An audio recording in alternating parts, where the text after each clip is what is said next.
Welcome everyone to tonight's meeting of the North Middlesex Regional School District. It is February 6th, 2025. It is 6:03. The meeting is being recorded. The next regular meeting of the North Middlesex Regional School District will be Wednesday, February 26th, 2025. In attendance tonight, and I'll take a roll call vote, we have Randy Rausch. Here. Lisa Bloom.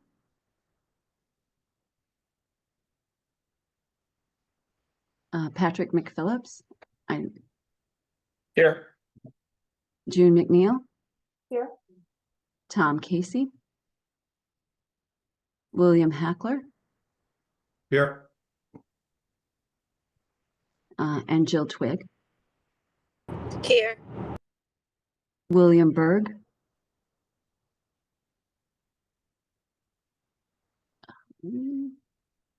He's here.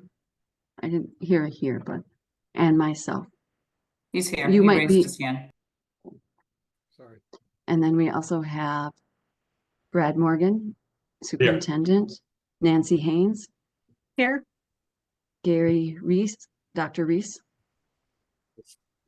Here. And Robin Ivy. All right. Tonight, we have two public hearings. I'm going to explain first what the public hearing is. The public hearing is an input let's start that again. To gather public input on a specific proposal before a decision is made by a governing body. Tonight, we will have two public hearings. We will have one about school choice, and we will have one about the 2025-26 North Middlesex Regional School District budget. The format will be Superintendent Morgan will do his presentation on the two proposals, and all interested parties shall be given the opportunity to voice their concerns. First, we will start with comments from the committee members and town officials, and then we will go to the public. The public will start with the pre-registered citizens who pre-registered, and then I will ask audience members if they would like to speak, and then we will follow up with the citizens that supplied written statements. Questions are allowed during the public hearing, but they are to gain clarification aspects of the proposal. Votes pertaining to the proposals will not be taken during public hearing. I ask that everyone be respectful of each other's time and of each other. Please also be patient with our technology, as when we ask you to speak, it may take some time for you to be brought into the presentation. All right. Now I am going to take a motion to open the public hearing for school choice for the year 2025-2026, according to Chapter 76, Section B of the Massachusetts General Laws. So moved. That was Will Hackler. Second. And I have a second by June McNeil. All right. Randy Rausch. Yes. Lisa Bloom. Yes. June McNeil. Yes. Will Hackler. Yes. William Berg. Yes. Patrick McPhillips. Yes. Tom Casey. Yes. Bill Twigg. Yes. And myself, yes. The public hearing is now open. I will hand it over to Superintendent Morgan, and he will give a presentation and an explanation of what school choice is.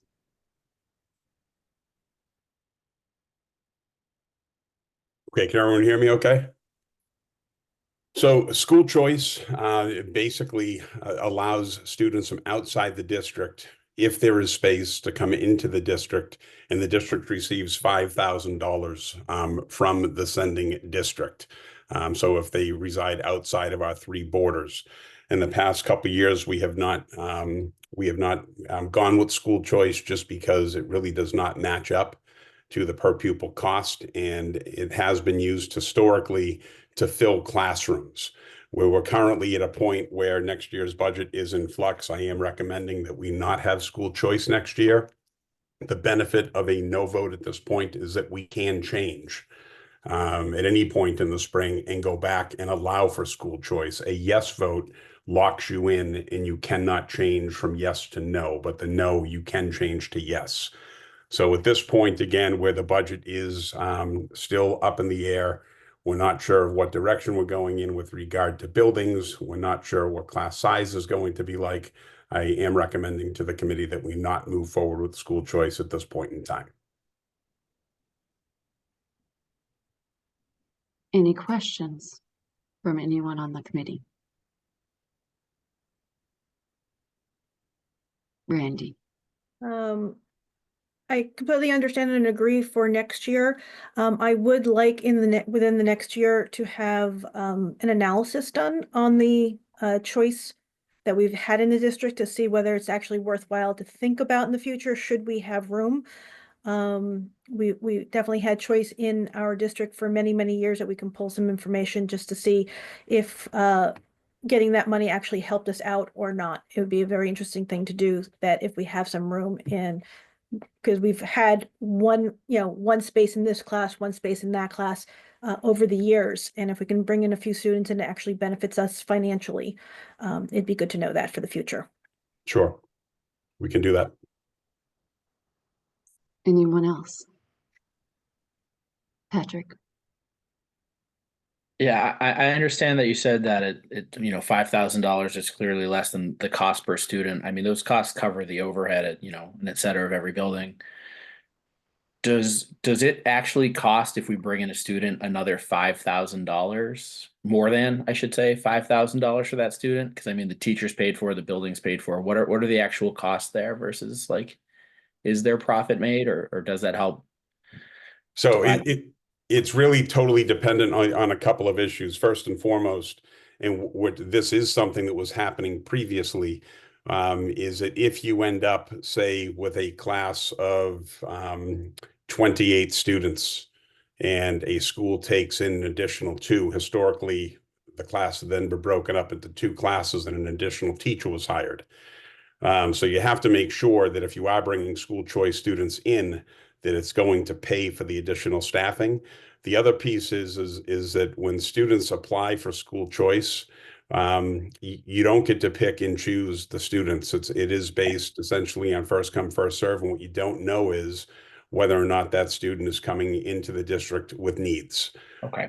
So you could have a student where the district gets $5,000 and, in a year or 2, we may have to place the student out of district. And that is going to cost far more than the $5,000 that the district is taking in. But once it's school choice, they're part of the North Middlesex community at that point. Okay, thank you. Mm-hmm. Randy? Just a little known fact that I just learned this year, just so everyone knows, is we get 5,000 per student. If that student has an IEP, all of that information does get reported back to DESE, and there is an adder for if they do have needs, and they are covered just like any other student for out of district placements.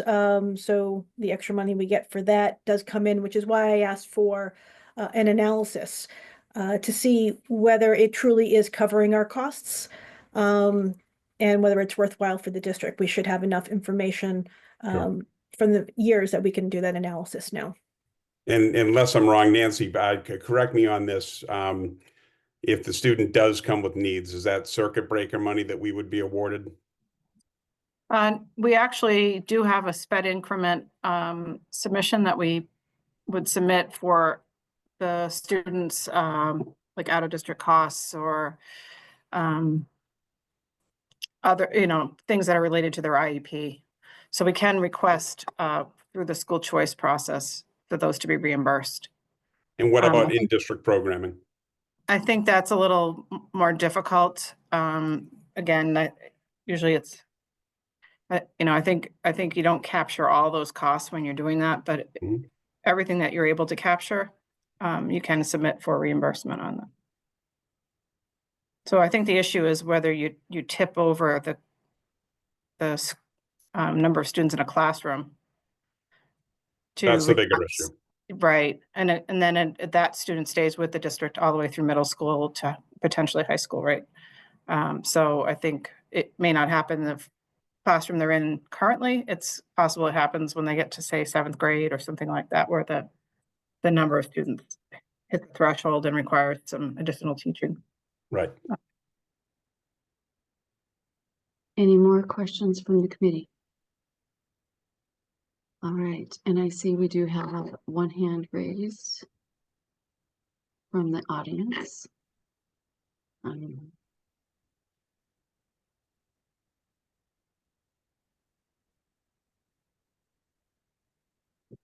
Kathy, I'm looking for you.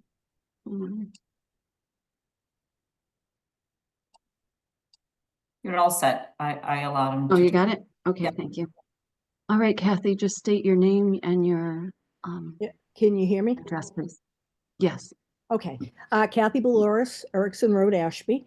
I have two questions. First is if we prohibit students opting to come into the district, does that then also mean that that our students can't opt out to go to other schools? No, It's not a reciprocal thing. no, every district has the ability to opt in or out of school choice as a public school. Okay, so our students could still go elsewhere. Yes. Okay. Secondly, how would this impact how we use the school choice revolving fund? We would not have money coming in other than the students that are currently in school choice. Right. Currently. But we would potentially have to use some of that money and spend it out if we had students leaving, correct? Nancy, do you want to explain how it works when a student choice is out, how it's funded? The school choice revolving fund is separate from what we're charged for our students that are choicing out of district. Okay. So they're not in one bucket, if that makes sense. Okay. We actually get an assessment for those students, which is in the budget. It's right down towards the very end of the budget, a school choice assessment. Okay. All right. And Thank the you. the money's coming in, going to a revolving fund. The school committee can use those funds for, educational purposes for the school district. Related. Yeah. Okay. Thank you. Sure. All right. I have an EM that has raised their hands.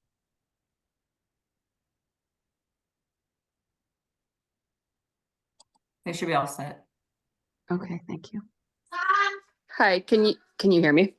Yep, just state your name and your address, please. Hi, my name's Erin Miner, 168 Warren Road in Townsend. Is there a cap to how many students, like does the town have any control over how many students can opt out? When if they're applying for school choice, which with the condition of the district, I'm guessing is going to be a bigger concern at this point. No, we don't have any control over students opting out for school choice. Okay, so if a large amount opted out, would that still be covered by the budget line item for the kids that are going to be leaving? Nancy, do you want to take that or do you want me to? So during the year, if more students opt out than we're anticipating, or than what they were projecting right now, actually that's part of the assessment.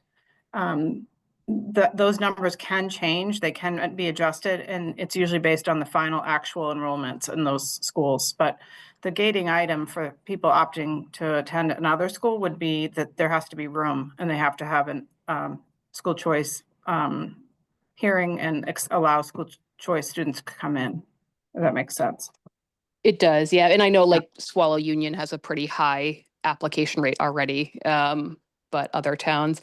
Is it correct that a town employee has some advantage when they go into another town? So if, say, we had somebody who didn't live in town here in Townsend and it was a town employee's child, do they get any preference coming into North Middlesex?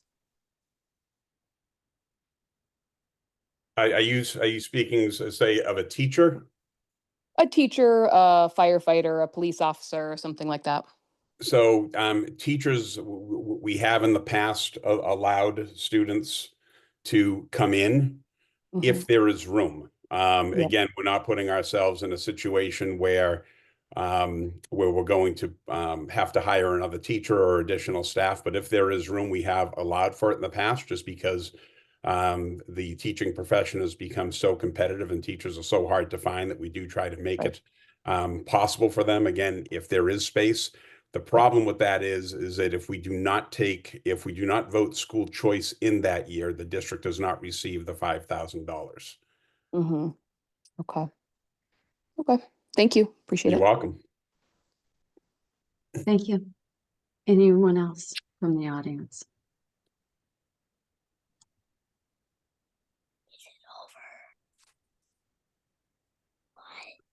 I have Pat.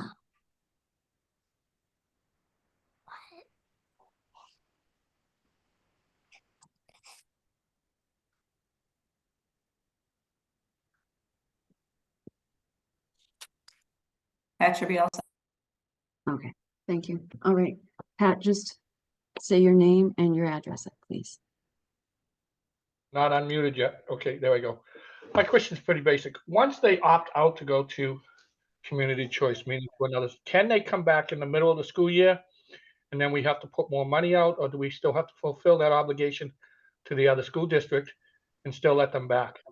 Are they also allowed to come back the following year also? So what you might have is an individual that might have taken school choice to another location and then they didn't like the commute, so they stayed back, they came back. But then we've already made an obligation to that other school district, and how do we handle those funds? Because this is going to be a flip-flop for a while until people get that under control. Then the last thing is, are they allowed to?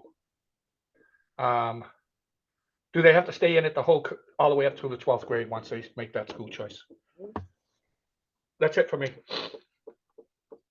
So Nancy, I'm going to need help with just a part of this question, I believe. Yeah. School choice students can come back at any point.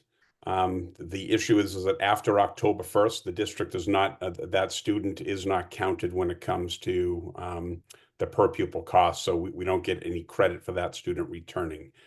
So Nancy, I'm not sure what happens to the 5K. Yep. So what happens is in April, we shore up the numbers. Essentially, we report to this DESE how many students are choicing into our district, when they started choicing in by date, and when they've left by date. So that somebody could come in for the beginning of the year and then leave or come back, that's fine. And they don't have to stay through a certain grade or 12th grade. So there is a shoring up process, and then those numbers are adjusted at the end of the year. Does that answer your questions, Pat? Yes, thank you. Thank you. All right, and there is another.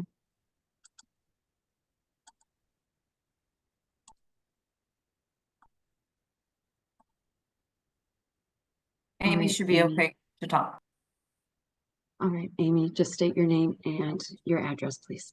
Hey, it's Amy Kadire, 172 Pierce Road. Question, if you have a student who's not yet registered in North Middlesex and you choose to have, or you applied to school choice them out of district, does the town still pay the 5,000 towards that other district, even though they're not in the, like, registered yet?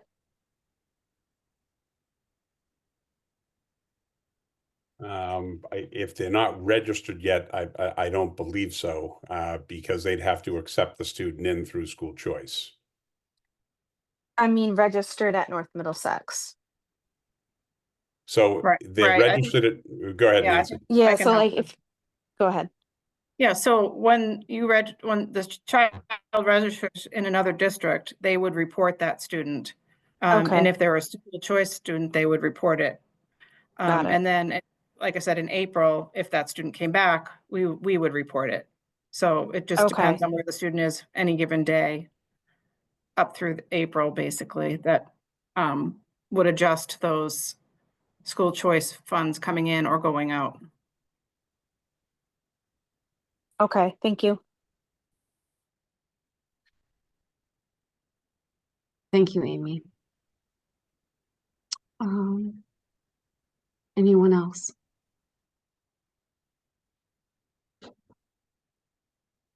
All right, I see no one else. I will take a motion to close our hearing, our public hearing on school choice.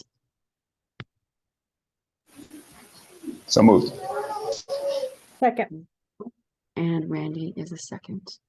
Randy, yes. June McNeil, Yeah. Will Hackler, Yes. William Berg, Yes. Patrick McPhillips, Yes. Tom Casey, Yes. Lisa Bloom, Yes. and Jill is having difficulty, I believe. We're trying to get her back on. Hold on, I'll see if I can see her. I didn't, I can't see her. Pat McPhee, can I ask you to drop and join back in? Because I think I have you promoted as a panelist. I can change it. Can you change it? Okay, thank you, Robin. All right. Now we are moving on to the public hearing for the FY26 proposed budget. Do I have a motion to open the public hearing for the FY25-26 proposed budget? So moved. Will Hackler Second? I second. and second by June McNeil. All right. I will allow Superintendent Morgan. Oh, sorry, need to take roll call. Sorry. Nancy, Randy you brought Rauch? it up. I'm Yes. sorry, Lisa. I was doing. That's okay. doing I too have many to things take at- roll call. I have to Wh- take roll call. So So Will are you opened taking it. I'm sorry, I didn't hear the motion. Are you taking a vote on to opt out of school choice? Are you closing? We closed it.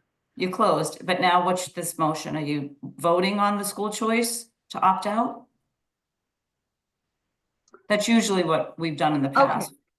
You have the vote to opt out of the district opt out of participation in the school choice program and not enroll in school choice students for the 25-26 school year due to budget restraints and space availability Okay. is usually. Chair, I Go move ahead.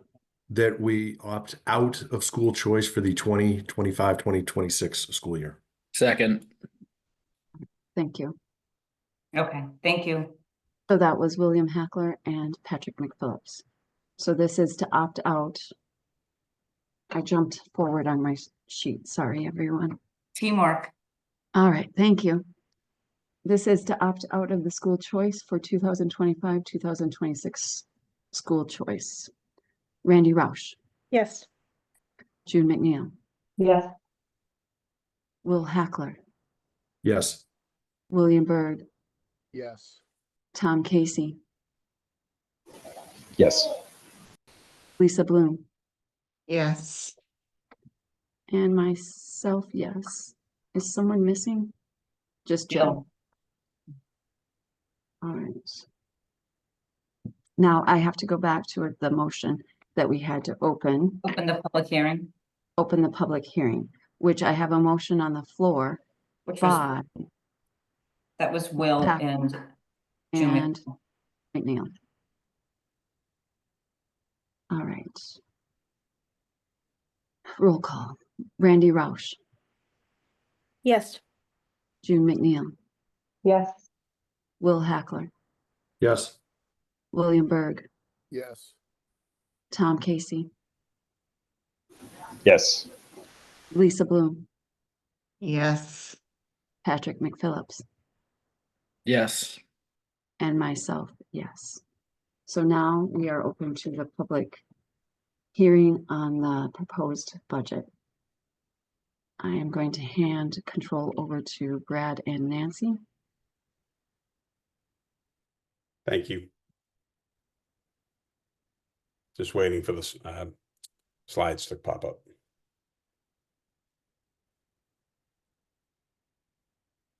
Okay, thank you. I am going to read through the slides because I know we have several people that may just be listening via phone or on their computer, so I will just read through them just to clarify, so that if you're not watching, you are able to see them. But with regard to FY26, as with every year, it's the superintendent's job to advance our mission with a budget that provides the people, programs, and appropriate facilities supports energized instruction and engaged learning, pushes innovation in all aspects of the school experience, and remains aligned with our core values. The timeline for this budget was that we began meeting with town administration in August, and we had follow-up meetings in October, November, and December. We requested budgets from our departments by November 15th. The governor's budget proposal was released with MLC, the minimum local contribution, and the foundation enrollment on January 22nd. Public hearing is tonight. School committee budget adoption, I believe, has been scheduled for February 26th, so in a few weeks. And then finally, the potential for special town meetings on March 10th. Potential budget adjustments with regular and special education transportation. With the potential of buildings closing, all transportation needs are being reviewed. FY26 is in year 2 of the renewal contract for transportation services. Unemployment cost increases, those are pending final reductions that may be needed.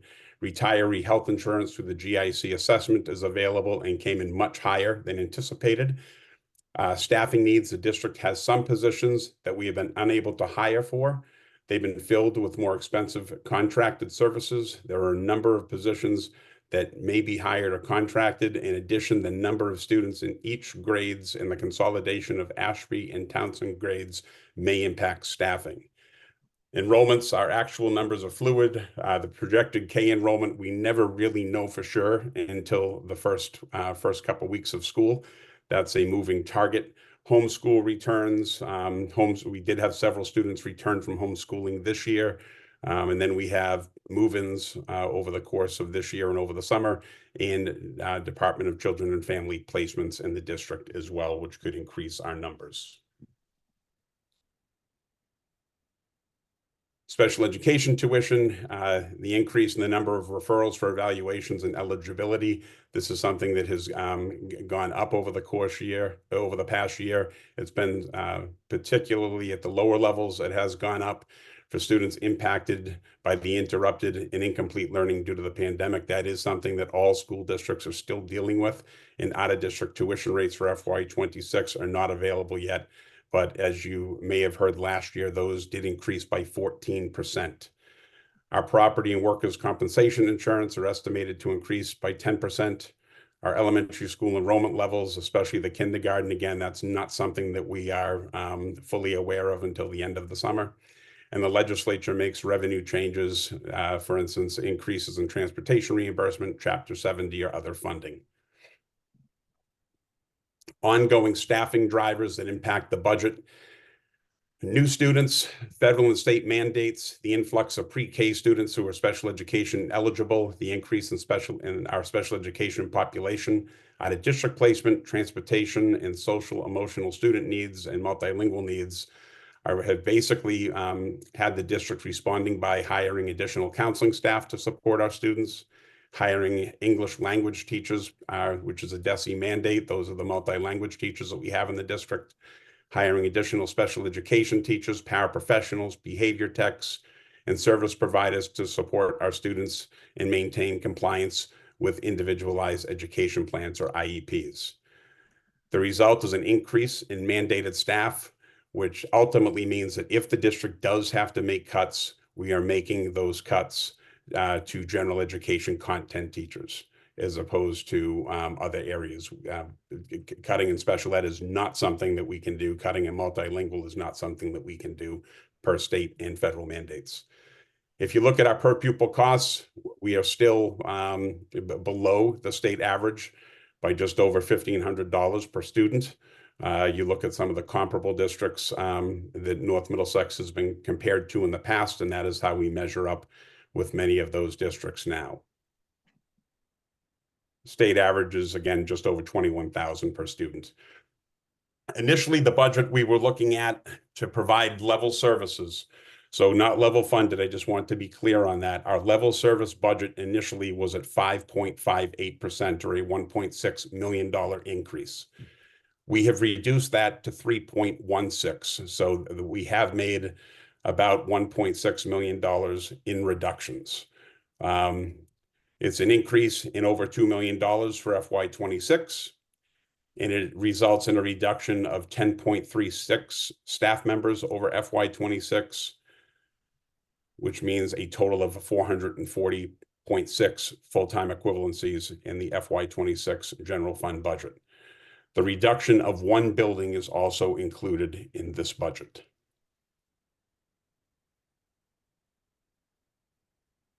Nancy, do you want to take this one? Yeah, am I on mute still? No, you're good. Okay, great. As Brad mentioned, the 3.16 budget increases in these following areas. And on the left are increases to the budget, and on the right are decreases that have happened for the projected FY26 budget. The vast majority of the increases relate to either out-of-district tuitions or salaries and benefits. So 2.77 of the 3.16 increase are salary. Out-of-district tuitions are 1.75. Transportation's going up 0.88% of the 316. Supplies, substitutes, athletics, classroom changes, other lines are increasing 1.16. Our Middlesex retirement assessment is increasing 0.16. And on the right-hand side, things that have been reduced from FY25, we reduced capital funds and our stabilization transfer, so we reduced that as 0.29. We reduced curriculum and technology lines, 0.30. With the building closure being presented, facilities and utilities reductions of 0.36. An additional $400,000 due to the building consolidation, 0.61. Our debt service is lower at minus 0.1 or 0.83. And our charter and choice assessments are lower also at negative 0.17. Thanks, Nancy. So in looking at the reductions, how do we get from a 5.58% level service budget to 3.16? And I do just want to be clear that these numbers have been rounded. So just to make it easier to read. So in some cases, it may be a little more, a little less. And the total reductions made, it's listed at 1.6, but it's really 1.5 and change. Okay, so we are just using round numbers here. So generally speaking, we would be reducing our capital repair fund by $94,000. Capital repair would go into any type of upgrades that the building may need, any of the buildings may need. So we'd be cutting that by $94,000. Reducing technology and curriculum lines, that's $160,000. Eliminating our transfer to capital stabilization, again, our ability to maintain buildings by the $250,000 that we always target to put in, we'd be taking that out altogether. Closing one building would result in a $400,000 to $600,000 savings. That's dependent on what building ends up being closed as part of this budget proposal. In addition, that closing of building would lead to staff consolidation. Again, depending upon if it's a close to $400,000 building, a $600,000 building, that would determine the staffing that we would need to reduce, whether it be $400,000 or $600,000. So if we close a building that's $400,000, we would have to cut staff by $600,000 through consolidation. Vice versa, if we close a building that's $600,000, we would have to cut staff by $400,000. We have also seen also a savings there in homeless, retiree insurance, debt service savings, and choice and charter school assessment. So in total, this brings a savings to $1.6 million.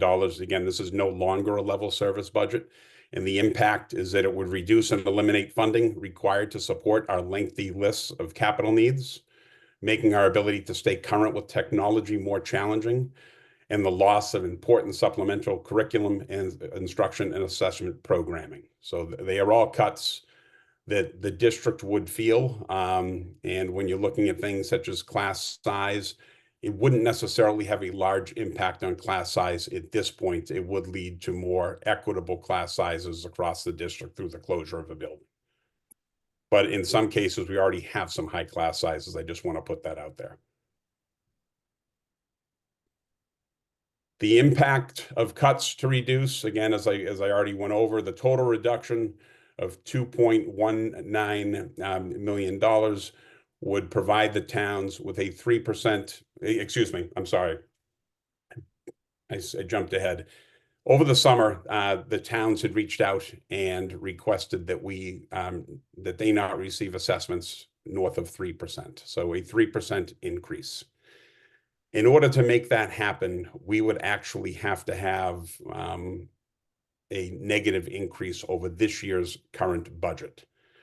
So to get us to zero, or to get us to a 3% town assessment, option one would be to make budget reductions, which would be 27 additional staff members, reducing a second building, or reducing a second building in 23 staff. So it would be 27 staff or closing a second building in 23 staff. The second option would be the hope that we get increased funding from the state, increased funding from the town, or increased funding from the taxpayers through a Prop 2.5 override. So that is a situation that we are in. In order to get to zero and a budget that would satisfy what the towns had asked us for initially back in the summer or late spring, we would be looking at making significant cuts. And quite frankly, our class sizes without option two, if we did have to follow through with option one, our class sizes would go significantly, it would become significantly high, would be well north of 30 per class in K-8. And we would likely see, as we'll explain later, some additional consequences of having to make those types of cuts, but I will get into that a little later in the presentation. Staffing changes for FY 2026. We have had to add therapeutic and medical staff, speech and language pathologists, 1.6 staff members, paraprofessional staff, 1.31. And again, this would be for FY 26, not this current year. And then reductions would be the potential of, and this is closing a building, quite honestly, it would be a building that would be in the $600,000 range, having to reduce 7 teaching positions, 1.37 other teaching positions of specialist adjustments, and then 4.7 custodial or other positions in the district, as well as a loss of 0.2 FTE nurses in the district. So it would be a loss of 10.36 positions, and that is, again, if a building of $600,000 is closed. If it's flipped to a building that's not as much, the reduction would be higher. Fair to say, Nancy? Yeah. Any questions at this point? Am I being clear? Is everyone okay? We can go on to historical enrollment projections. Nancy, go ahead. So this chart, certainly you can just take a visual look from 2016 to 2026, what the top line is the district total enrollment changes, and the orange top line is Pepperell's enrollment, the green is Townsend, and the blue is Ashby down on the bottom. The actual enrollment for 2026 decreased by 104 students. That is a reduction of 0.11% in the district for Ashby, a 0.44% increase for Pepperell, and a 0.33% decrease for Townsend. You can certainly see the overall percentages. This leaves Ashby at a 13% of the district, Pepperell 48.68%, and Townsend at 38.32% for FY26 calculations. We're sharing, each year we do a report. We send our October numbers to NASDAQ, which is an organization that can run this future and different scenarios on our enrollment. And this is just a chart that they provided us after giving them our enrollments this past October. It goes from 2025, the fiscal year 25, all the way to fiscal year 35 is their projection. So we can see that it's fairly flat. It has the actual reports are available on the district budget website, and they break out by town the enrollments, and it's kind of interesting to look at it that way if anyone has time and wants to dig into that data. So the budget has a number of sources of revenue. The first one that we look at is the state aid, which has three areas that we receive from the state: Chapter 70 and Chapter 71, which is our transportation reimbursement, and our charter reimbursement, charter school reimbursement. This year, the governor's proposal has a $75 per student increase for Chapter 70. So that's a 1.06% increase over FY25. The Chapter 71 transportation sometimes we see changes in that depending on what the legislature does. That could change, but this is the proposed number that's in the budget right now. And we had a year where we had no increase in our transportation costs because it was our 5th year of the contract. We had a 0%. So it is based on the cost of the transportation contract as we've spent it the prior year. So that's partly why that is going down. And then between the charter and the transportation, the state aid section of the revenue is going up 0.48% or less than 1%. On the bottom half of this chart, the district revenue, we use typically some E&D to help offset the budget. And last year we ended up voting the entire E&D of $2,674,000, which is right in the green column. In the blue column, $1,872,226 is what we were certified for the result of our FY24 activity, and that's what's available to use for the FY26 budget. So we see a reduction of $800,000 from E&D just due to the fact that that changed. Our Medicaid, we're increasing slightly. These are reimbursements we get for submission of services for students. We're anticipating utilizing $450,000 in school choice and we increased our investment income as well. But overall, the revenue is down $754,874. The last component for the revenue sources are what are assessed to the member towns, and that's broken up into different areas. The state allocates something called a minimum local contribution, which is based on a number of factors. And I have another slide for that a little bit later. But essentially, they give us those numbers as part of the governor's proposal. And there's an above minimum contribution, which is the portion of our district budget that is over the minimum contribution, and resulting in the total operating assessment. This operating assessment gets combined with usually the way it's looked at from the towns is it gets combined with the transportation assessment. So I've just, if you take a look at transportation, it's going up significantly, and it's gone from up almost 20%, 19.15, and that's partly due to increases in costs in the contracts for the transportation, but also due to ridership, especially on the special education side. And we're continuing to look at that because those can change over time, but at this moment, this is our safe number. And then we obviously subtract from our transportation costs the portion that the state gives us up that we mentioned in the very first revenue slide. So combined with the transportation and that operating calculation, and it does get a little complicated, but the total local revenue is going up, is an increase for the member towns of an average of 9.13. And those differences in enrollment and differences in minimum local contribution are why that's not even between the three towns. The 9.13, just showing that here. And I think we already covered this on the prior slides, but to get to where the towns would prefer to have a 3.0 assessment, 3% assessment would be 2.19 million or increased revenues.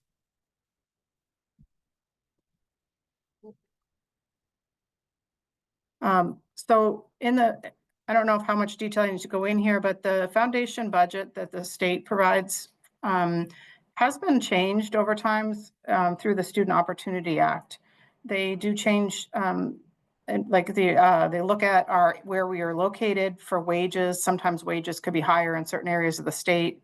They apply an inflation percentage to the overall budget so that they are accounting for the inflation. It's 1.93% for FY26. There's a number of assumptions and calculations that are adders to our number, and those are the areas where the Student Opportunity Act has added. So, for instance, special education students is 3.97%, or for our numbers, 118 students. But in actuality, our number of students that are in special education services is 686. So you can see that that's making progress towards assisting with those costs, but not fully covering, obviously. Our out-of-district students in the calculation for the foundation budget is at a 1% calculation of students, or 30 students for North Middlesex, and our out-of-districts are currently approximately 74. In addition to this, the foundation budget, again, the foundation budget is sort of like the minimum threshold of spending for schools. We are obviously above that. Most districts in the state are above that, so it becomes sort of portion of the calculation, not the entire calculation. Other things that contribute to Chapter 70 calculation is the local contribution, and they look at a town's property values, the income of the residents, and a municipal growth factor. So municipal growth factors are essentially the sum of the local receipt changes. So if a town has a lot of cars purchased, that might impact their municipal growth factor. And that's set by Department of Local Services.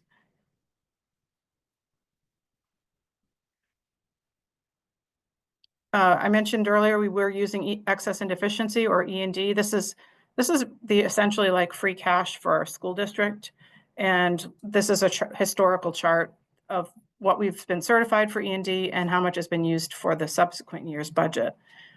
And you'll see the last couple of years we've been using 100% of the excess and deficiency to offset the budget.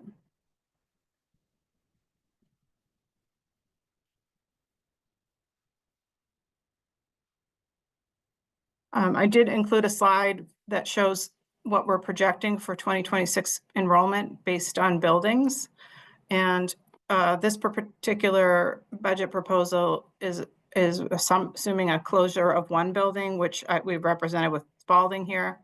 And that kindergarten grade 1 would be at Ashby Elementary for 205 students. Varnum Brook would be K through 4 as they are now, 559. Hawthorne Brook would be 5 through 8, 448. Nissitissit 5 through 8 at 518, and the high school 646. Squanicook would be Ashby Townsend grades 2 through 4 plus pre-K, so 452. And then I'm just listing out of districts and special placements. Brad, I don't know if you want to weigh in at all on this slide or keep going. I'm good right now. Thank you. So some of the challenges is looking at, we try to look at the impact of class size. And right now, until we're sure where everything's going to land, it's hard to predict the class sizes at the elementary level. But the middle school, these are average class sizes for Hawthorne Brook at the top. Grade 5, a 19.33 average class size for next year. Grade 6 is 17.83. Grade 7, 28. Grade 8, 28.25. Nissitissit, average class sizes. Grade 5, 28.4. Grade 6, 25.2. Grade 7, 21.17. And grade 8, 20.5. High school enrollment, we do usually look at the students in grade 8 and then adjust, because every year a certain percentage of students leave the district. Maybe they go to vocational school or charter school or something. So we have incorporated that possibility in these numbers, but the projected for next year for 2026 is 646.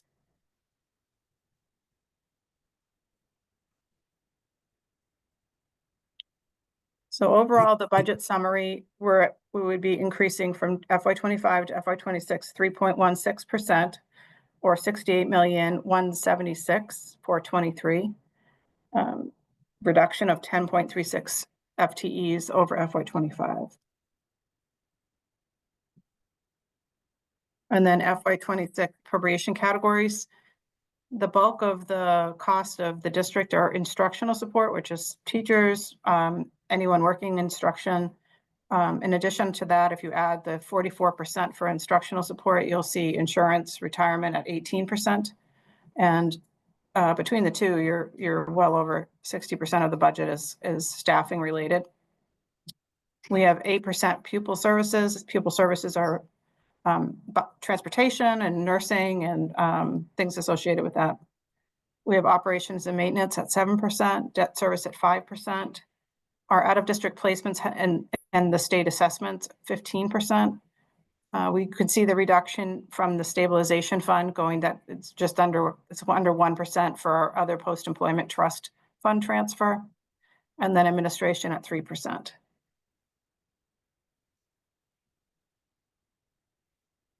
Thanks, Nancy. Sure. So just in closing, the FY 2026 spending proposal for North Middlesex represents our best effort to continue. And mind you, it is with reductions, a strong educational agenda, and a challenging fiscal environment, continued examination of our priorities and beliefs, and at a time when where we are contending with costs of serving our students and families at a level that North Middlesex Regional School District demands of its public school system.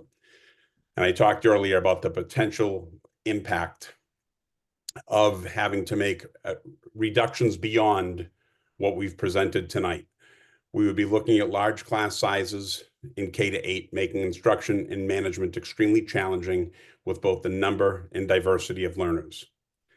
The loss of experienced staff who during a national educator shortage will move to districts that do not face the challenges of a small regional district, which will impact our ability to fill those vacant positions. An increase in fees for extracurriculars at the middle and high school level.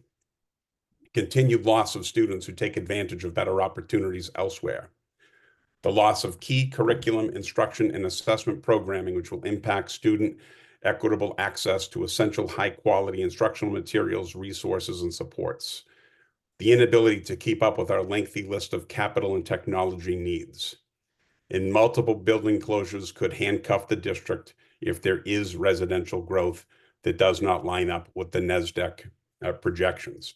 And again, this is what could happen if we have to cut beyond the 3.15. So it is not, certainly not a good story or a good outlook. And we can go to the last slide. And it's on a positive note. I can say that as superintendent, I am very proud of the committed and energetic staff we have here in NM. Our building and grounds, office staff, paraprofessionals, counselors, teachers, nurses, and our building and central office administration. I'm proud to be part of such a fantastic group of individuals. It's truly the best and most dedicated group I've ever been a part of. It is this group that give our most important assets, our students, the knowledge and skills to be successful both in and outside of our school walls. What is clear from both our school committee and community is that everyone on this call tonight, everyone that's participating in the meeting is passionate and supportive of our schools.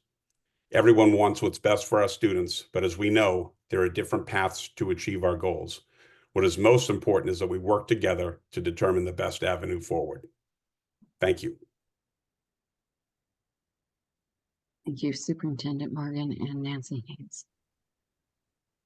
I'm going to ask if there are any town officials on the call that want to join in at a joint meeting.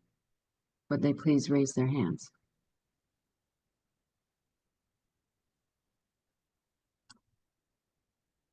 I'm going to ask the others to lower their hands until we're done with the towns. Is that okay? Thank you. Yeah.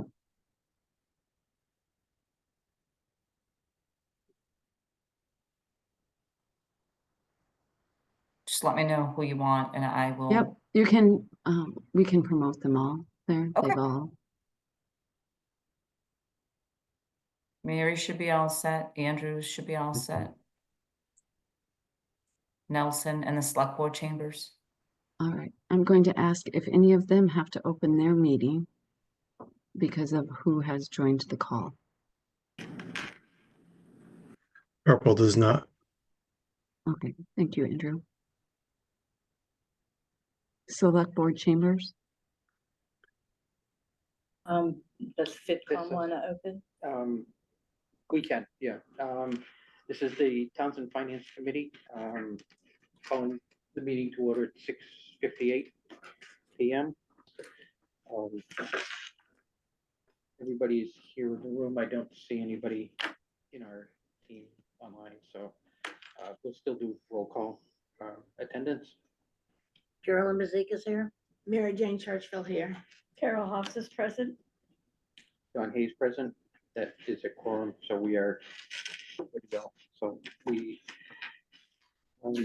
don't have any additions or deletions to our agenda, and so we're having the joint meeting with North Middlesex School Committee and the Townsend Select Board. So we are called to order. All right. Thank you. Mary, did you have to call any boards to order? I can't see if all of my board members are here, so I'd leave that to Dave Nato. Okay, Dave, Hi, thanks, Lisa. Can you hear me? I can hear you. I don't know if Mr. Lieb or Ms. Callan are on. If you could tell me they're on, then we would have to call it. I think we're all at separate locations. Jessica Callan is on. Okay, Yeah. so we will have to open the meeting. So I open the Board of Selectmen's meeting at 7 PM with at least myself and Ms. Callan present. All right. So we have their boards open. And Pepperell is okay. All right. Any questions from the committee members or from the people of the different select boards that have been opened, or finance committee from Townsend?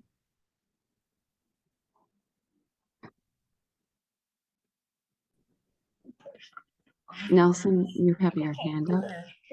Yes, we need to call the Townsend Select Board meeting to order. Veronica and Lori, are you on the call? I think she has gone to the MRPC meeting.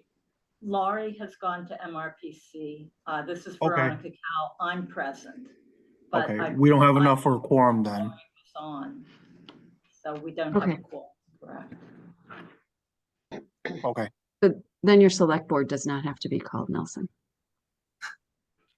We are good. All right. yep, we're good, thank you. Thank you, Nelson. Andrew, Thank you, Lisa. I was a little confused by your instructions. Are you going to call us out to speak individually? Because the way you said it, I thought everybody would start speaking at once. well, I will call you out individually. Okay. You raise your hand, All right. but your hand is up, Andrew. My hand is I up. will- So are you ready for comment? You can go ahead and comment. Thank you. You're the Excellent. first hand up. I appreciate right. that. Go ahead. So first, I want to say thank you to the superintendent and his staff for this presentation. I've been working closely with them for several years, and in particular this year. And I know it is a incredibly complex problem that we're trying to solve together. And I don't have any real comments or questions to add to this conversation. I just wanted the community to hear that, at least on behalf of Pepperell, I am happy with the effort that the school has put into keeping this budget as tight as possible. Thank you, Andrew. Anyone else or any questions from the school committee? Mary Dougherty, if I'm going to say that Yep. right, from Ashland. Doherty. Thank you. I'd like to echo Andrews from Pepperell, and I thank Superintendent Morgan for this presentation this evening. Nancy Haynes, the business manager, and all the school committee. I know you dove into the numbers and broke them out between Pepperell, Townsend, and Ashby. The only thing I wasn't clear on, I didn't see the number for the debt service, what that breakdown would be. So I'm just looking for what the true cost would be to Ashby, because that assessment and the transportation, I think it's just missing that last debt service that would be assessed to the towns. Nancy. And yeah, and the debt services, we have that, all the documents posted in their entirety, including the revenue sheet, which has the debt service. We're still waiting for the final ban interest calculations. This is our best guess right now, but that might change slightly. I know that you had I'm sorry. I Yep, know you go had ahead. all the assessments broken out. I was just curious as to why that wasn't maybe included in the slideshow. Yeah, it's just, well, because most of the time the towns are usually looking for the not excluded. The debt service is completely excluded, but yeah, we can add it. And when we post the slides, that's not a problem. Yeah, but it is posted. So okay. It's just not that. I just wanted you to be aware it might change. So. Yep. And the budget numbers could change conceivably too, until the school committee will adopt their budget, not until, was it February 26th? For the adoption. Yeah, because as the towns are facing the same increases and whatnot, we're trying to iron out our budget as we have to present to our board and then to our people by May, the first Saturday in May. So I appreciate that. And I appreciate all the efforts. Thank you. Thank you, Mary. Nelson? Hi, good evening. I also would like to, mirror what Andrew and Mary, and thank the school committee for all the work you've done, Superintendent Morgan, as well as Nancy Haynes, for all the hard work that you've done to create this budget. So my hat's off to you guys. Thank you, Nelson. The select board chambers. This is, I'm assuming this is, you're asking us. This is Veronica Cal, Townsend Select Board. My question is, given that the budget will not be adopted until February 26th, is it possible that there's any change to the building that's being closed? Or is it solid that Spalding is the school that's going to be closed? How definite is that? Is my first question.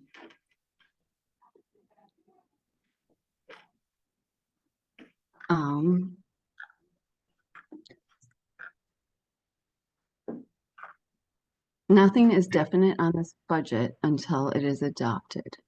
Is that the way that I should phrase this? Randy, you've been on the committee longer than I have been. Really? Wow. Yes, basically at this point, this is, the administration is putting forth the budget that they feel that the school district needs, and basically asking for the support of the school committee.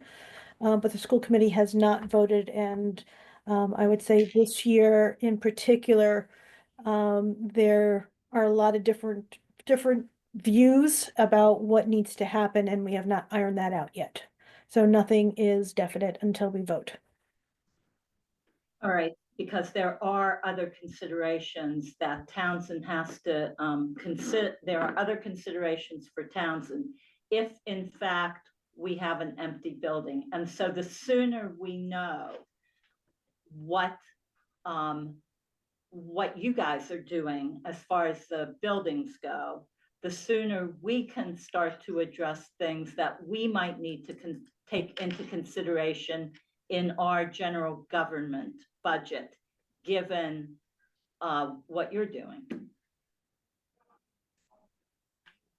That is understood, Ms. Kells, as we would all like to come to a consensus and give you a budget and move it forward as quickly as possible. Any more questions from the select board chambers? And I guess my next question is, has any consideration been given to a budget 5 years out, for example, or even 1 year out? So if we did vote, as I believe all the select boards in the towns did, to have a special town meeting regarding an override question on March 10th. I am hopeful that we are not in the pattern where every year we are asking for an override in order to make the school budgets. So I guess, has any consideration been given or any projections been made going out further than, you know, March 10th or whatever, February 26th? I'm going to hand this to Will Heckler, as he is the finance chair. Well, I could probably help you with this. Great, thank you. Unless you want to speak Nancy. first. And Nancy too. I wanna can take it help from as you. well. Just from my perspective, we do keep a 5-year projection worksheet. A lot of the numbers in there, until I have 26 finalized, I can't really roll it forward, but we do project. We need to look at some of those assumptions a little further, but we do have that document ready to go with the review of, you know, whatever assumptions people would like to look at. You know, if we get E&D that's level, what it might look like. If the towns have a 3% for the next 5 years, what does that look like? So it's kind of like a what if 5-year projection. And again, that takes knowing where we're going to settle, I think, first, but we could look at a scenario based on this budget also for the finance committee. Well, that would be helpful.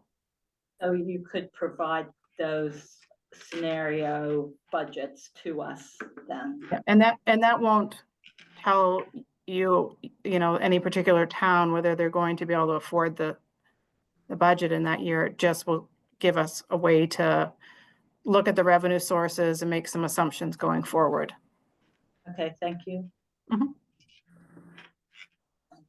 Any more questions from the select board chambers? No, that was. Any questions, okay. I don't think you get Nothing. answer. All right. Nothing else right now. Thank you very much. Thank you. And I'm gonna just put you guys on mute. And then Randy, you have a question. Yeah, I had a question for Nancy as I'm sitting here thinking about going forward in the question of will we need an override every year?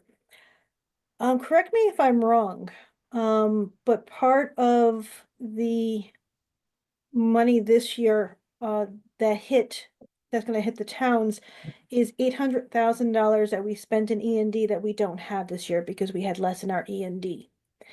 So next year, that's $800,000 that is not going to come right off the top for what we need. That's $800,000 of an increase that we actually can have for some of the things in our budget that usually go up, and for things that we can spend for the students without having to increase the town assessment next year. So like basically this year, our budget can go up really small amount because we had to add that $800,000 in.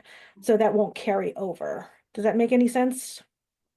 It does. I think part of the issue is trying to figure out where we're going to end this year, because that number for next year would be based on where Right. 25 will end. And as you think we're all aware, the numbers have been challenging this year with special education and out of district placements, especially transportation. So they're all running way over what we were expecting this year. So I'm going to be continuing to watch it, hoping we can close out at least what we closed out this year. So the $1.8 million, if that happens, but we'll be talking more about it as we go for sure. Okay. But again, that's one example of an assumption. You're making an assumption that we're going to close out at least what we closed out last year, carry forward the $1.8 million, then there'd be no loss of that revenue or excess and deficiency. There'll be no loss of that next year. So theoretically, that certainly would be a good thing. It's obviously, you can see the real issue with that when you look at that revenue page of a one-time money infusion. Thank you. Sure.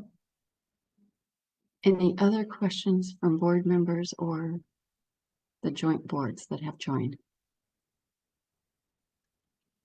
All right, June McNeil. Not a question, just a very quick comment. I just wanted to thank Brad and Gary and the admin team for their creative work on the budget and trying to find solutions that are most equitable for all three towns. It's difficult because in our position, our goal should always be to be looking at what we can do to improve things for the students.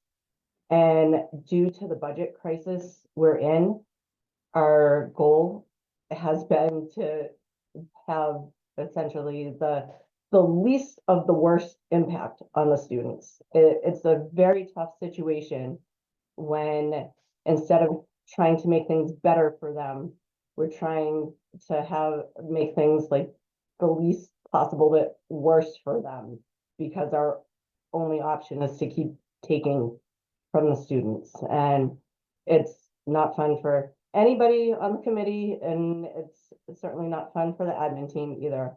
And it's something that we're just going to have to really keep working together and thinking of all students to move forward.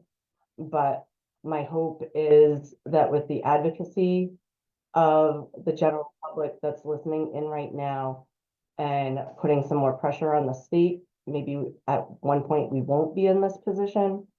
But I just want to thank everybody for doing the best that they can in the position that we're in. Thank you, June. I'm going, oh, okay. Dave Nato dropped his hand. Patrick McPhillips, did you have your hand? I dropped my hand as well. At this time, I don't think the question I was going to ask is pertinent. All right. All right. Is everyone satisfied in the committee right now? And we can open it up to the public. Okay, I'm going to move to the public comments and questions. We're going to start with the people that had pre-registered. I have a Caitlin Marcos. Caitlin, if you would raise your hand, we will allow you to join the call.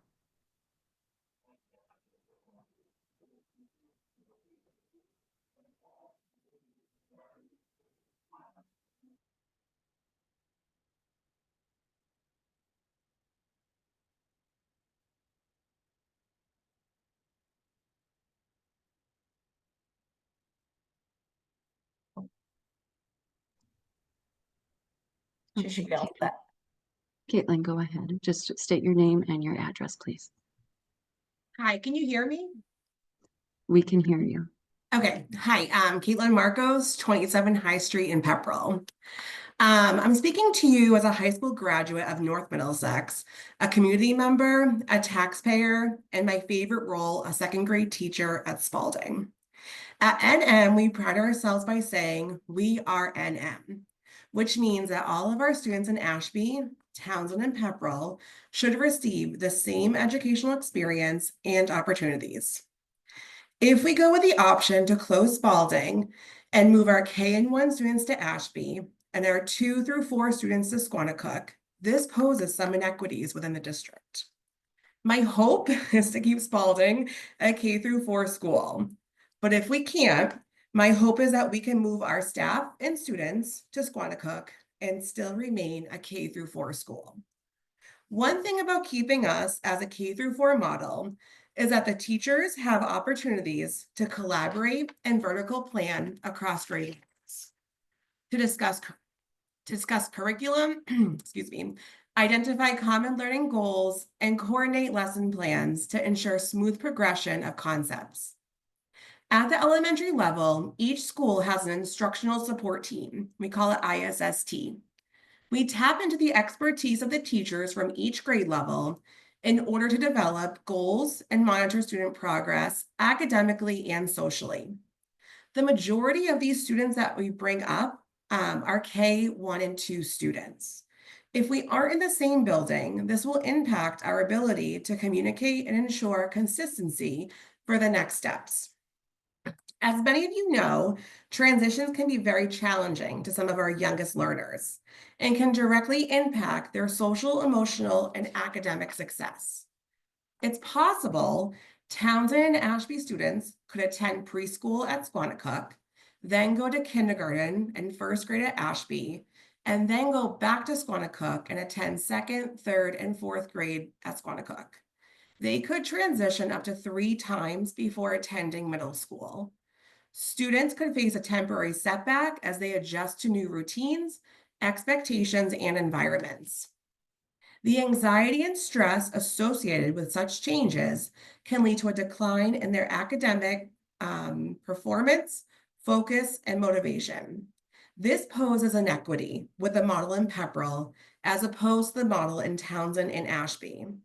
Pepperell students will have 5 years to develop rapport with counselors, teachers, admin, and other staff members before transitioning to a new building.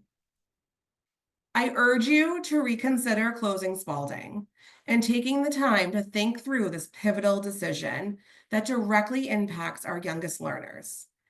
I understand that closing Spalding would be a recurring savings each year, but have you thought about the one-time cost it will create for the district to move an elementary school, to move our playground, to make the schools that we're moving into elementary friendly? I value class sizes more than anything. As a teacher, I know the importance of a smaller class size. I also value the teachers I work with. They are amazing. I don't want any cuts. I just don't think splitting up our school and breaking up our school community is worth the minimal amount of savings. Thank you. Thank you, Caitlin. Next, we will have Debbie McMaster.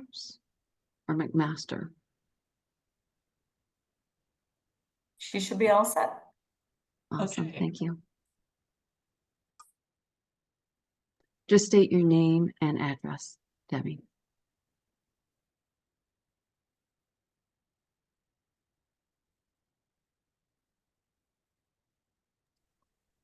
Debbie, You're still muted, are Debbie. you on mute? I'll try There we again. go. There you go. I had done it. Okay, Debbie McMaster, 77 Hollis Street, Pepperell. I was saying, dear school committee members and Superintendent Morgan, I'm a district resident, taxpayer, mother of 2 NM grads and a teacher at Spalding. I would like now to read a letter to you from the members of Spalding staff. As many of you know, Spalding was gifted and dedicated to the town in 1932 from Huntley and Roland Spalding, brothers who built the school as a tribute to their parents. A parade adorned the road in celebration as the school doors opened with anticipation and hope for all the students who walked through that day and ever since. Over the years, many renovations have occurred, always keeping in mind the importance of preserving the historic features of the school. There's even a small meeting room as you enter with the original doors and a vintage pine chalkboard hanging on the wall from one of the very first classrooms. Spalding is more than a building, it is part of the history, part of Townsend's history. But aside from the very personal connection we all have to Spalding, we feel it's vital to keep it open as a K-4 school for many educational and logistic reasons. A K-4 configuration at Spalding provides many benefits that have been found to be an important part in creating a sense of belonging, engagement, and care within our school. Spalding is an anchor in the town and has been a driving force for creating a strong family, school, and community partnership. The closer a student lives to their school, the more access parents have to the resources at that school, and the more involved they become. We are fortunate at Spalding to have such a high level of parent involvement. This has allowed parents to become more engaged in their child's education. It allows them to stay connected to one building for a longer period of time. It's difficult for parents with children in multiple schools to attend conferences, performances, PTO meetings, and volunteer activities. Having siblings in the same grade range attending the same school is so crucial. It allows for easier transportation for children. It also fosters social emotional support, especially for our little ones. It provides a sense of security and predictability. Kindergarten is a giant transition, and often children will experience some separation anxiety from their family. Having an older sibling in the same building offers comfort and encouragement during those challenging situations. This year, we had a little one having a very hard time the first month of school, missing his family quite a bit. It was tough for him, but we arranged for him to be able to see his sister in second grade for a few minutes every day. It made a big difference and gave him confidence to get through the rest of the day. Spalding truly has a feeling of family where older students serve as role models for the younger ones. All our younger students in kindergarten and grade 1 are paired with learning buddies from the upper grades, creating a positive, powerful experience for all students. Staying in one school from kindergarten through 4th grade allows students to build stronger relationships with teachers, counselors, support staff who better understand their needs and can provide a more consistent and supportive environment. Finally, if keeping Spalding open is not an option, we really plead with the committee that you reconsider the option that would allow the grades K through 4 in Townsend to relocate to Squanicook altogether as a community school. This would keep equity and consistency in the district with the K-4 school in all our 3 member towns, Pepperell, Ashby, and Townsend. Thank you very much. Thank you, Debbie. All right, next we have Roberta Flashman.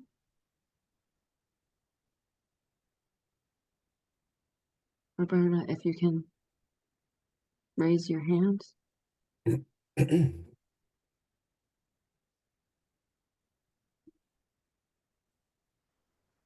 I do not.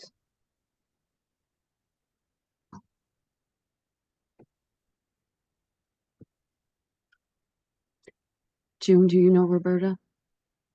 It says she's from Ashby. Yes, I do know Roberta. I don't see her on the list. Okay. Maybe circle back. Okay, we'll come back and see if she joins again. Pat McPhee. That should be all set to talk. All right. So I Pat, have just state your name and your address, please. Haywood, we're in this again this year, and we're talking about closing, whether it's Spalding or whether it's Ashby Elementary or whether it's another school in the district. What is the guarantee you're not going to do it next year to us also? I mean, you're asking for us to sacrifice this year down to 2 grades.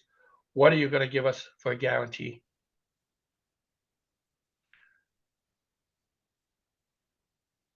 There is not a guarantee, Pat. We don't know where this budget lands this year. We certainly will not know where next year's budget or budgets will land. But there's got to be a percentage because we're always on the block with you guys. A percentage. There's got to be something that you got to say, because every year you're putting us on the block and you're causing these reaction by 3 towns. And so you got to figure out something that's going to stop this. Yes, and a lot of it would help if the state would fix the funding formula. So, okay. All right. I just had to ask for at least a commitment, and when that's all I wanted. Thank you. Okay, thank you, Pat.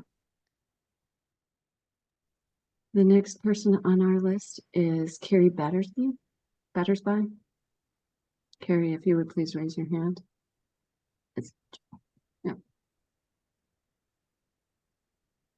All right, go ahead, Carrie. Please state your name and your address. Hi, this is Carrie Battersby. I live at 391 Frost Road, Ashby. Thank you for letting me speak. I just wanted to touch on how grateful I was to hear that there were new proposals put out there by Brad. Thank you, Brad Morgan. That would keep Ashby Elementary open, even if it's not K through 4. I mean, obviously I would like things to stay the same, but I obviously understand that we are in a financial crisis. With that being said, I also want to touch on the fact that by having those proposals put out there, it made me breathe a little bit of a sigh of relief, because as you all know, Ashby is the only school we have in our town. Closing that school would devastate this community. It is the hub of our community. A lot of parents volunteer, as you know, I'm sure a lot of parents volunteer in all 3 towns. But it would ruin property values. Families would not move here. And I understand that we are a small community, especially compared to Townsend and Pepperell, and I understand that.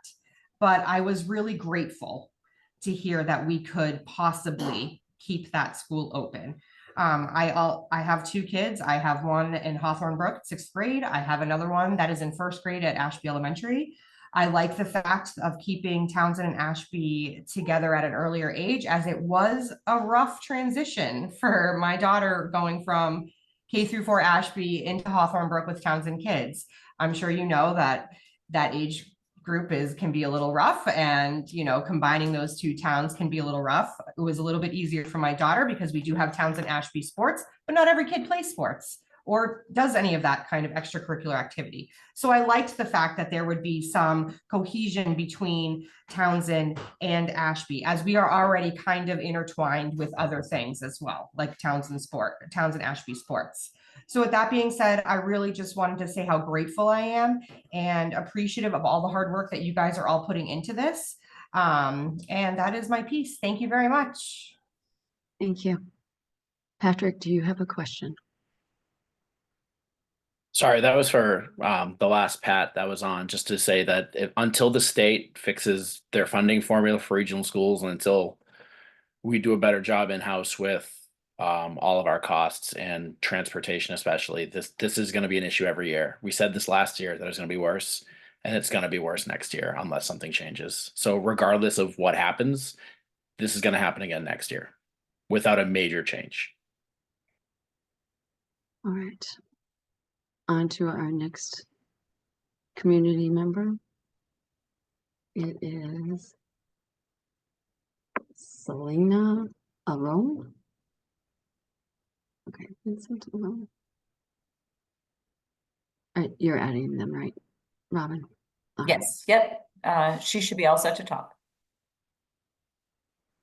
Just state your name and address, please.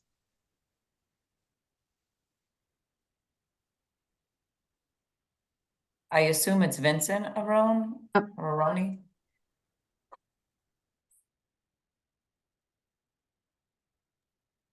Are you on mute? No, they're not.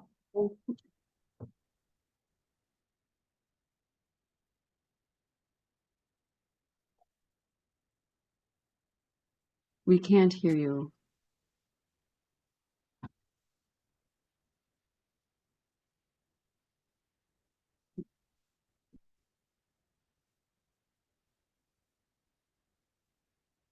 Are you able to message? Hello. Oh, there we go. There you go. All right. Now we can Sorry hear you. about that. All right. That's Sorry okay. about that. I had to get off the earbuds. Hi, my name is Vincent Aroni. That was my wife's name, Kaylee Lana Aroni, that you called. She's here with me. We live on 84 Mason Road in West Townsend. I'll try to be as succinct as possible. First off, I want to say that I 100% agree with everything that Mrs. Marcos said, with urging you guys not to consider closing Spalding. And I have a number of reasons. First off, I understand the need for a balanced budget. I understand the need to cut costs. But by closing one of the biggest buildings in the center of town, the amount of revenue this town is going to lose, because I guarantee you families will move out and families will not move in. You also mentioned in your presentation, Brad, that you will reduce cost by emptying the building. I don't believe that for a second. The building will still need heat. It will still need landscaping. It will still need facility repair and upkeep, unless you guys plan on boarding it up and allowing it to fall down, which would also cause people to leave this town. The other thing I wanted to bring up was that, you guys mentioned all the children, all the numbers, but let's take it away from numbers, right? We're talking about busing 5- and 6-year-old children, most likely over an hour by themselves with nobody but a bus driver. I personally do not feel comfortable with that, as well as the fact that in the event of an emergency, the ability for us to be able to get to our child is so much more, increased and made more difficult. One of the main reasons we came to this town 3 years ago was because of the proximity to the schools and the community that surrounded it. Spalding School is a part of this community. The Memorial Day parades, it's in the commons, it is a very visible, permanent part of this town. In terms of the students transitioning, I feel like having Ashby kids come to Townsend for K through 4 is a lot less of an impact than having our kids go to Ashby for 2 years, then coming back here to a different school for a couple years. And then, like was mentioned before, we're going to be moving kids 3 times in their first 5 years of schooling. I don't know if you guys remember as far back as when you were that little, but it is a very scary and trying time for these children. And now we're adding more unnecessary, fear and uncertainty to their day-to-day. So with that said, I feel like we can't blame this all on the state, right? I feel like we have a lot to say in this. We have a lot of accountability has to be taken, not only by the community, but by this council. This is absurd that we're talking about closing a school like Spalding. Like, I can't even wrap my head around it at this point.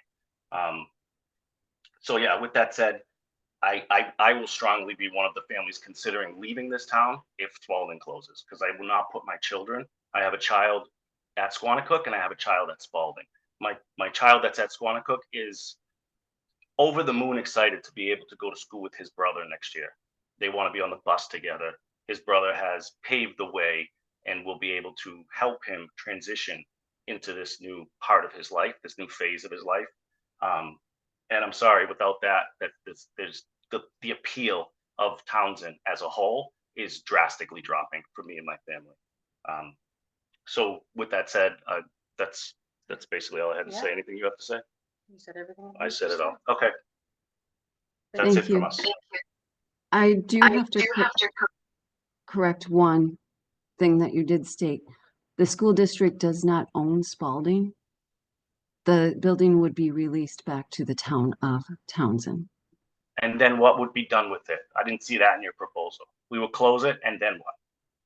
That would be up to Townsend to decide. That would not, because it is not a school district building. Okay. Well, I have a follow-up question.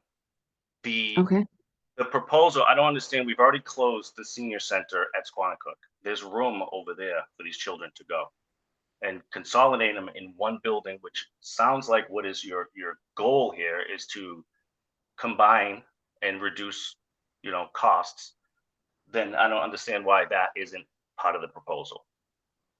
And I didn't see any other proposals for any other schools. You did mention that it's not definite, it's not final, that it is Spalding, but I'm sorry, your slide deck and your presentation did not mention any other school and factor that into the budgets. I'd like to see what is the cost savings with closing Ashby? What's the cost savings with closing Squanicook?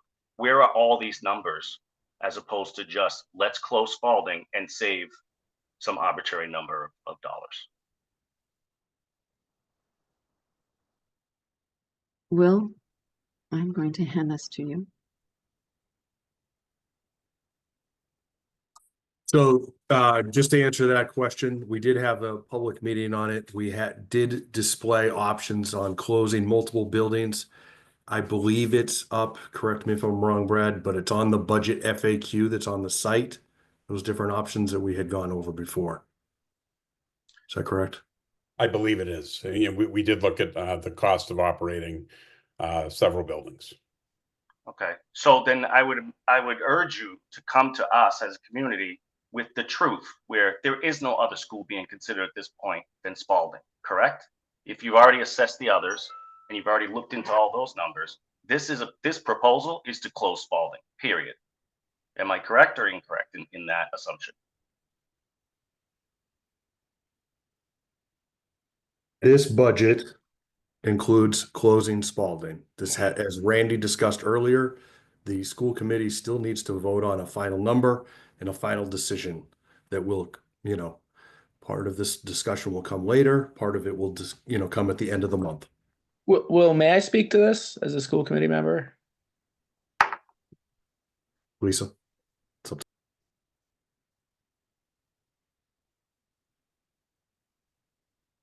You're muted, Lisa. Oops, sorry. Go ahead, Patrick. I was saying go ahead. Okay, Vincent. So your question about all the other schools, we did look at that. We had 6 options available to us. We had a big open meeting where all the towns came and asked a lot of questions. We voted option 4. Option 4 would have closed Ashby as well as Spalding.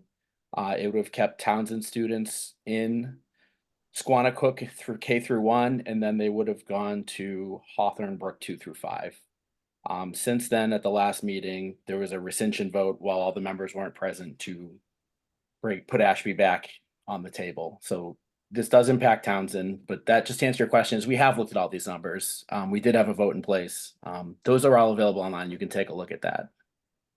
No, I appreciate that, but the first person asked the question, and the answer was you didn't know that it was still a proposal, still to be voted on. But I just want I want us all to be honest here, right? You looked at those schools, great. You assessed them, okay. But this meeting, this topic is about closing Spalding, correct? It's not about anything else at this point. And I feel like you guys had misled the first community member that spoke up, who asked you point blank if it was going to be Spalding, and you danced around the answer. So I appreciate that, Patrick and Will, for finally giving us an honest answer and treating us like adults. That's definitely appreciated. But I don't understand if what you just mentioned, Patrick, is to me, moving children from first grade to second grade across the street, as opposed to down to a different town, is much less impactful than what you guys are proposing, right? Like, I don't understand how we wrap our heads around it. So, but that's it. I don't want to keep going. I am against That's this. fine. And it's a two-parter, because I understand why you're fighting for your town the same way I understand why Ashby is fighting to keep their school open. They don't want to send their young children to Townsend. And I understand that busing is a large concern. It's something that would definitely have to be looked into. But there was a large open meeting where we did vote to close Spalding a few months ago. So it is, yes, currently the building that is being discussed. I believe why Lisa was a little vague earlier is we're still numbers could change. To state something could happen. I highly doubt it, but it's not finalized until the vote, and we're not there yet. So I think that's why there is just a reprieve of, yes, it's definitely happening, but it's not looking great. You mentioned, last thing, you mentioned that you guys had originally proposed closing Ashby and Spalding, and then there was a vote where all of the committee members were not present, and then Ashby was taken off the table. Is that what I heard? That is correct. Okay, so how is anybody allowed to take a vote without everybody present? Did you have absentee voting? No, members that weren't there? we had a quorum. And that is how that works. When you have a quorum, you can take a vote. It was not a generally held practice to make such an important vote without members present, but they had quorum. It was, what they did was legal. Yes. Just to correct Vincent. Doesn't make it right. I'm sorry to cut you off. Legal is one thing, doesn't make it right. Go ahead. Vincent, it was not all members were not there. What the statement No, I was. understand that. We Some of had Pepperell representatives were not present. We had 6 of 9. 3 of the Pepperell representatives that were elected from Pepperell happened not to be able to make that meeting. So there were 6 members of the full school committee. And which is quorum. And so to have quorum, we needed 5 members to help hold a school committee meeting. Understood. All I can do is urge this committee to consider all of the impacts, not just financially, but the impacts to families, to children, to the community. Like, this is the ripples that are going to come from this are like overwhelming and ugly at this point. With that, I understand. Yep. I think we all understand the impacts, Vincent, and I thank you for sharing your comments with the committee. Thank you. Thank you. Moving on, we have Sandra Lord.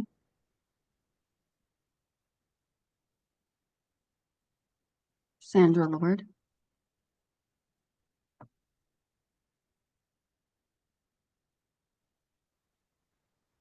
I do not see her raising her hand. I'm going to move on to Kathy has her hand raised, and then I'm just going to move down the list. Lisa, we can do these, but we don't want to forget about the statements that people submitted.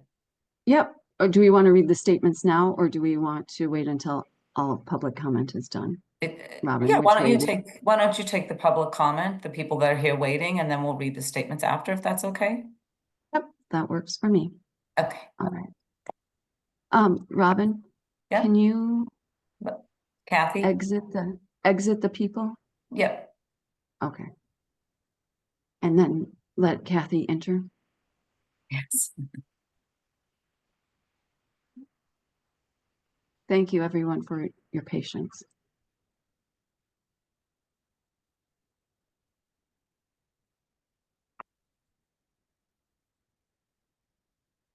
Kathy, you should be all set. Okay, Kathy, just state your name and your address, please. Yeah, you got me? Yep. Okay. Kathy Belores, Erickson Road, Ashby. As a member of the Finance Committee, I want to make a few points regarding the FY26 budget.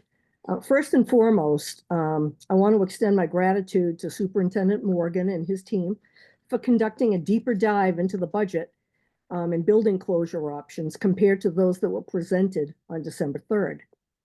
The vote that occurred on December 3rd was presented with no opportunity for the committee to research the details. A vote, in my opinion, never should have been taken, and certainly an option should never have been approved by any member. The options presented on January 16th provided a greater opportunity to best utilize the available funding and have allowed the school committee 3 weeks to review these options up until today, and specifically the K-1 Ashby Elementary option recommended by Mr. Morgan over the previously approved options. I asked the committee and the community to note, the inclusion of the K-1 option was approved by the Finance Subcommittee to be presented to this entire school committee by a vote of 4-1. I'm not going to get into the names, but the fact remains that 4 of the 5 members did approve this. I now want to take a moment to clarify some statements regarding the repairs needed at Ashby Elementary, and I'll ask June McNeil to jump in if I'm incorrect in anything, but I don't believe I am. A lot of these misconceptions are out in the public domain. And I must emphasize that AES does not require any major cafeteria repairs, and most of the cafeterias in the district require repairs of some sort. Currently, mobile refrigeration units are being utilized, which is a common practice in food service, and not an indication of any significant issue. Using equipment from other buildings that will not be needed can be used to decrease the overall expense. Additionally, the oven at Ashby Elementary simply needs a new thermostat, and that's a standard repair that is not excessively costly or uncommon. In early December, I took a tour of Ashby Elementary. During the visit, I was both surprised and impressed by the condition of the school. The areas visible to the public were well maintained, and even the areas behind the scenes were in good condition. This firsthand experience reassured me of the school's current state and the practical measures being taken to maintain it. I want you to think about the fact that someone mentioned earlier about a collaboration between grades would be better. And if Ashby and Townsend in K and 1 were together, that's an even better collaboration if you look at the students overall. Keeping them separate for the sake of a collaboration within one building, to me, just, I don't know, it didn't quite seem consistent. And although buildings may change, Townsend kids will then be together K-12. So, I mean, it is a more consistent way of keeping the kids together, even if you change the buildings. The other thing you need to consider is that the MBTA housing mandate that's coming through from the state will likely, was likely not taken into account by the NESDEC study. By not doing that, if you close any school, but certainly if you close the only school in a town, you're not going to be able to reopen that when the when the population starts increasing again. Once you close a school, you don't just give somebody the key and say, okay, let's go open it back up. That's not how it works.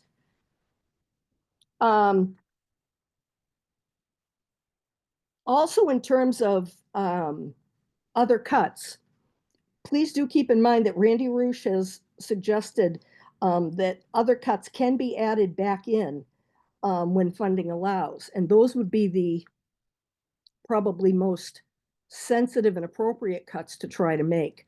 So certain programs that can be cut, but when finally the state funding eventually gets fixed, be able to add them back in again. It's not something that goes away forever. Whereas when you close a building, it goes away forever. Lastly, I don't know how else to say this, but school committee members are elected by their town of residence, or in the case of our at-large members, by all 3 towns. The fact remains that those elected are charged with representing the entire district, not their town of residence. That's only 1/3 of what they represent. There is no Ashby, Townsend, or Pepperell School Committee. There is a North Middlesex School Committee. And I believe that each of you that I'm looking at here on my computer screen should take very seriously the suggestion that you're supposed to be representing the entire district. You don't represent just your town.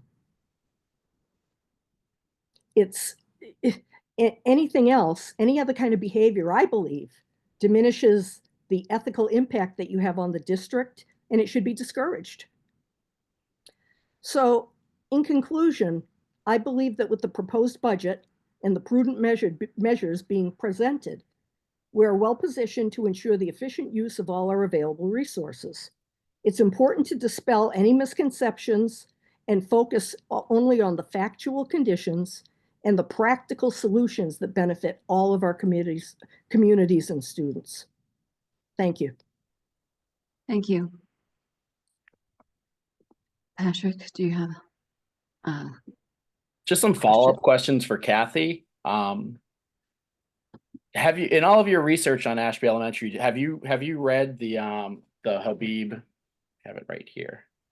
The Habib and Associates Architects Facility Condition Assessment. Is that part of the college study? It's its own study. It's about 66 pages. It goes into great detail on everything in the building. I've looked at, I took my own in-person tour. Do you that have study? Yeah, all these studies. Background? Do you have a Robin or Patrick? I'm going to stop you for a second. Okay. The Collins report and the Habib study is available online. Yeah. And that's what I'm going to ask people to look at. Those were studies that were done. The Collins report covered all of our towns and looked at all of our schools. Right. Habib was a report that was done how many years ago, Brad? Or Randy, do you remember? Done in 2020. Yeah. 2020. 5 years ago. 5 years ago. All right. So before, so that was done June before we started a lot of the repairs and the building committee was assembled, correct? The Habib study was done prior to that. Yeah. And it estimated $5 million in repairs. That's if you did everything to make it look like a brand new school. No. Yeah. Yeah. Patrick. You said you haven't read the study. No, Kathy. I'm going to stop, Kathy. We do have other Can I ask? I have 2 follow-on questions for Oh. Kathy, and that they are different and relevant and important. Okay.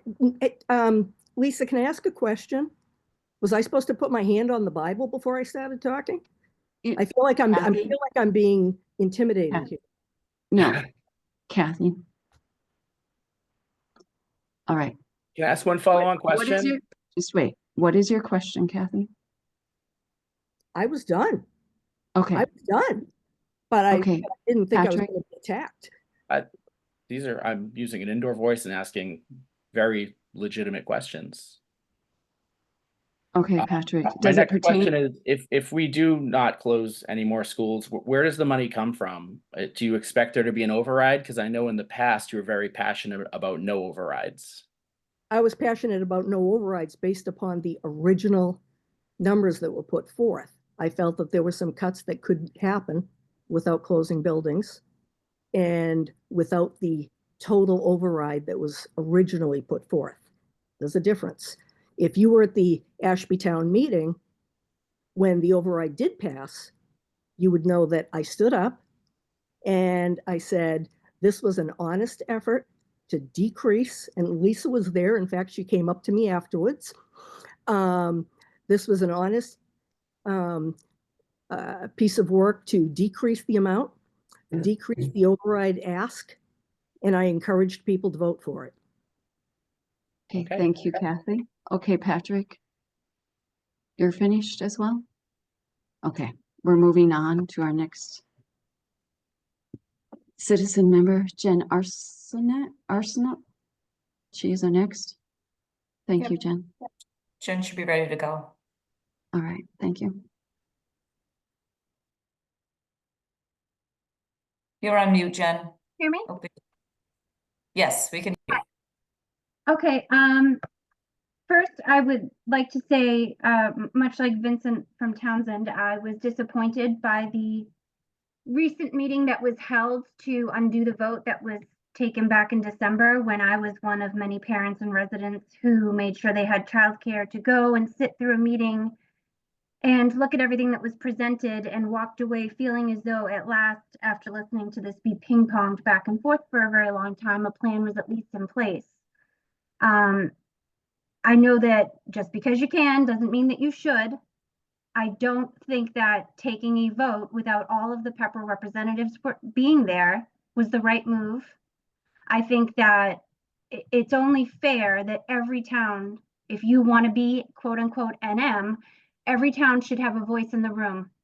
And I don't think that votes should be taken or undone without all those voices present. That being said, I would like to know if everyone wants to talk about equity and they want to talk about what they want for their town and what's right for them, and we're all supposed to respect each other's needs and how different these towns have grown, is there any type of process in which we could formally request that the district not renew the current school district agreement and instead conduct research into K through 8 for each town separately, and then possibly keep just a high school regionalization agreement, as other towns do, and consider the fact that everyone could keep their schools and the way they want things to be in their town, and we could all come together for high school, and maybe everybody would be better off if we could all just focus our energies and our overrides into the town's schools themselves and know where our money is going. It seems as though these overrides are becoming a more constant thing. The plan doesn't ever seem to be something anybody can agree on. And regardless of what Kathy just said, looking at all these members and you know, taking people, you know, and saying, well, you're not supporting everybody in the district. It seems as though it's because some people want you to only support what their agenda is, and that's not fair either. And if that is the case, maybe it's time to say, hey, it's been a long time, and these towns are vastly different from when this agreement was put into place. And I know there are people on my street even that have moved into Pepperell and are questioning what we're getting for our money when you're buying a house that's over $900,000. It's really frustrating to feel like a district can't get it together and have a school system where I even want to keep my kid. And I don't. So I can understand where towns and people would be disappointed, feeling as though they're investing in a property and they're looking for the feeling of a town, and they're talking about kids being bused all over the place. We have a lot of issues that don't seem to be something that are resolved, can be resolved, or that the state even cares to resolve because they don't have a formula that favors regionalization like this. And if that's the case, why are we continuing to play into it? Just because something has always been a certain way doesn't mean that's the way it has to stay. So maybe it's time everybody say equity is standing up for your town individually. Maybe Ashby would thrive on their own. Maybe you get some funds from the state, fix your building, bring more people into your town, have a little bit more energy focused just solely on your town, and then everybody has 2 high schools to choose from. You've got NM and you've got a vocational school, and those are two really great options. But I don't think towns want to see kids leaving because they feel as though they're lost. And I'm telling you, cutting buildings, I understand the need because numbers don't lie. And if we need money, we got to get it from somewhere. I don't want to see teachers go away. Teachers are a valuable asset. And if you ask me, they put way more into kids than any building ever could. And I know as a parent who has a child who is on a 529 plan, he's not getting as much attention as I would like for him to get. And if class sizes get bigger, he's just going to be another kid that gets lost in the shuffle. And I don't want that for him. And I'm doing my very best. He's got 2 applications right now to get into private school. And I hate to leave the district because I moved here thinking this is a great neighborhood and everything's going to be great here. But you know what? I don't want to see class sizes go up. So if it comes down to a choice between a building and a teacher, I'm going to vote for teachers. But I do understand the plea for towns wanting to keep their buildings. I do understand your concern for your property values. I do understand all the things you want for your community, but that's everyone standing up separately saying, I want for my town, I want for my town, I want for my town. We don't even agree on the overrides.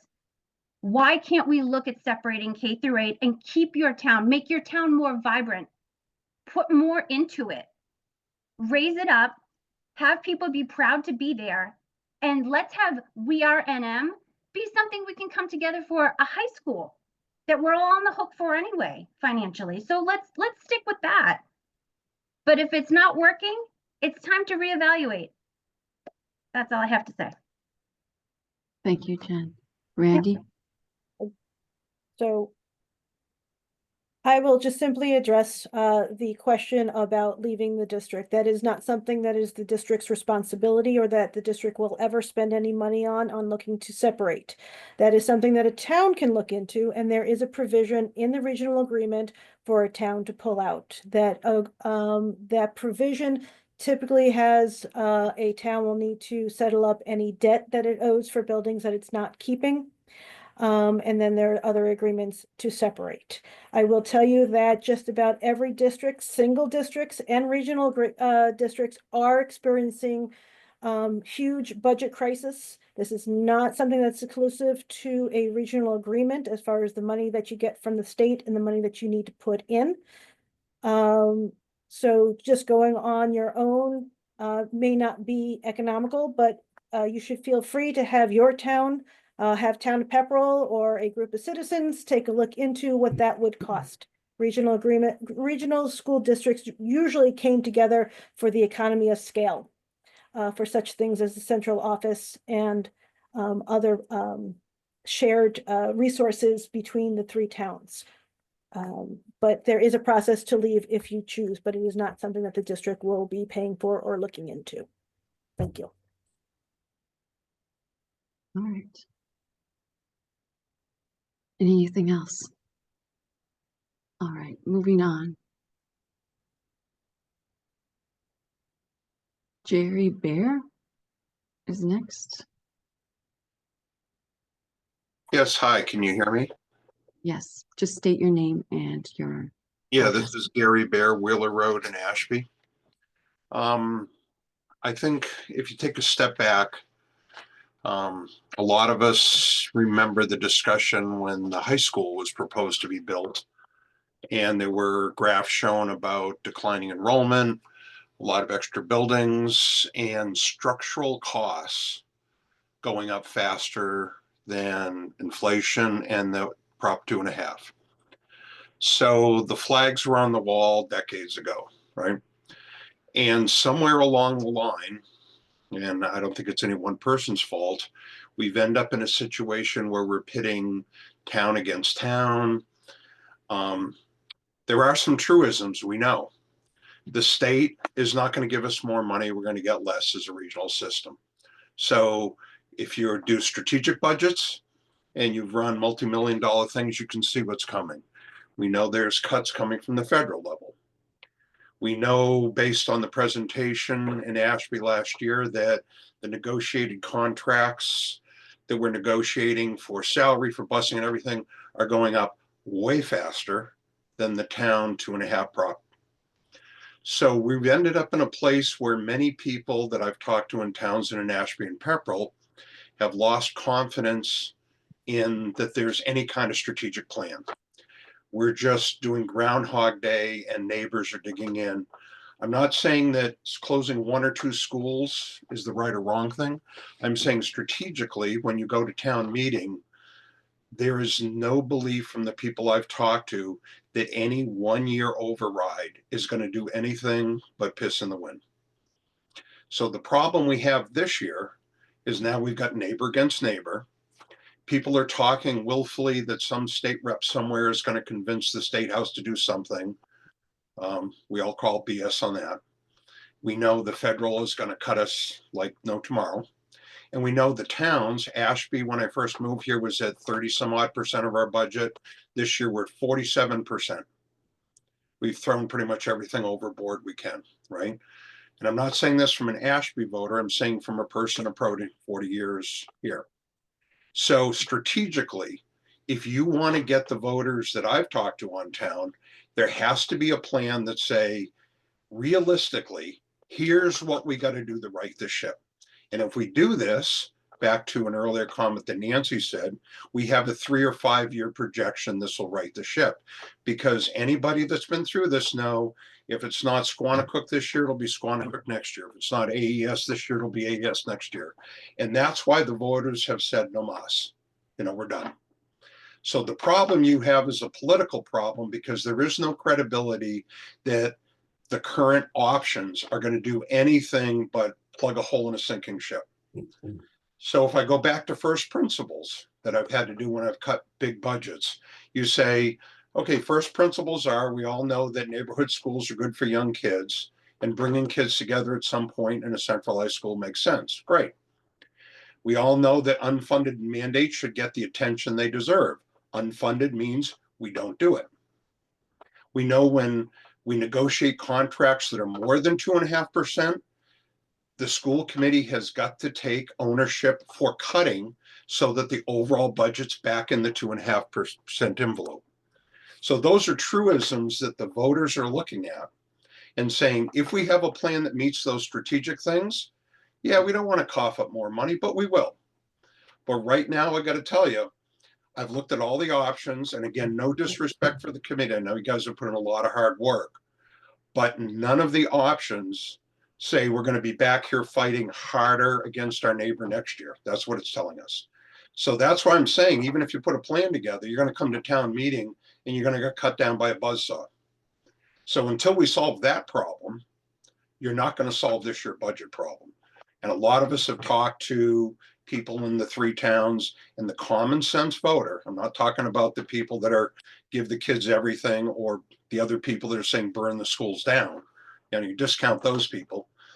But in the middle, what we have here is not a plan. What we have is Groundhog Day, and we're all tired of being Bill Murray. So again, I appreciate the work, but I think strategically, you have to take a step back and come with a strategic plan that this budget fits in and say, if there are 3 more schools closing, and if we got to lay off 20% of the staff, we don't like it, but this is the reality. So over the next 5 years, here's the strategic plan. Here's where it fits in here. You don't have to like it, but numbers don't lie. So, and again, thank you for all your hard work, but we're all taking a tough pill right now. And I think the way forward is together, because as the old saying goes, we will all hang separately if the 3 towns don't figure out how to hang together. So again, thank you for your work and appreciate you taking my comment. Thank you, Gary. All right, comments from Randy or Patrick, which one was up first? I'll just be fast. Gary, can you send me a private email through my school account? It's available on the website. It's pmcphillips@nmrsd.org. Just send me a private email. I'd like to talk to you some more if that's okay. Sure. Most people know how to find me, especially the people I owe $5 to. Thanks. I'll reach out to you.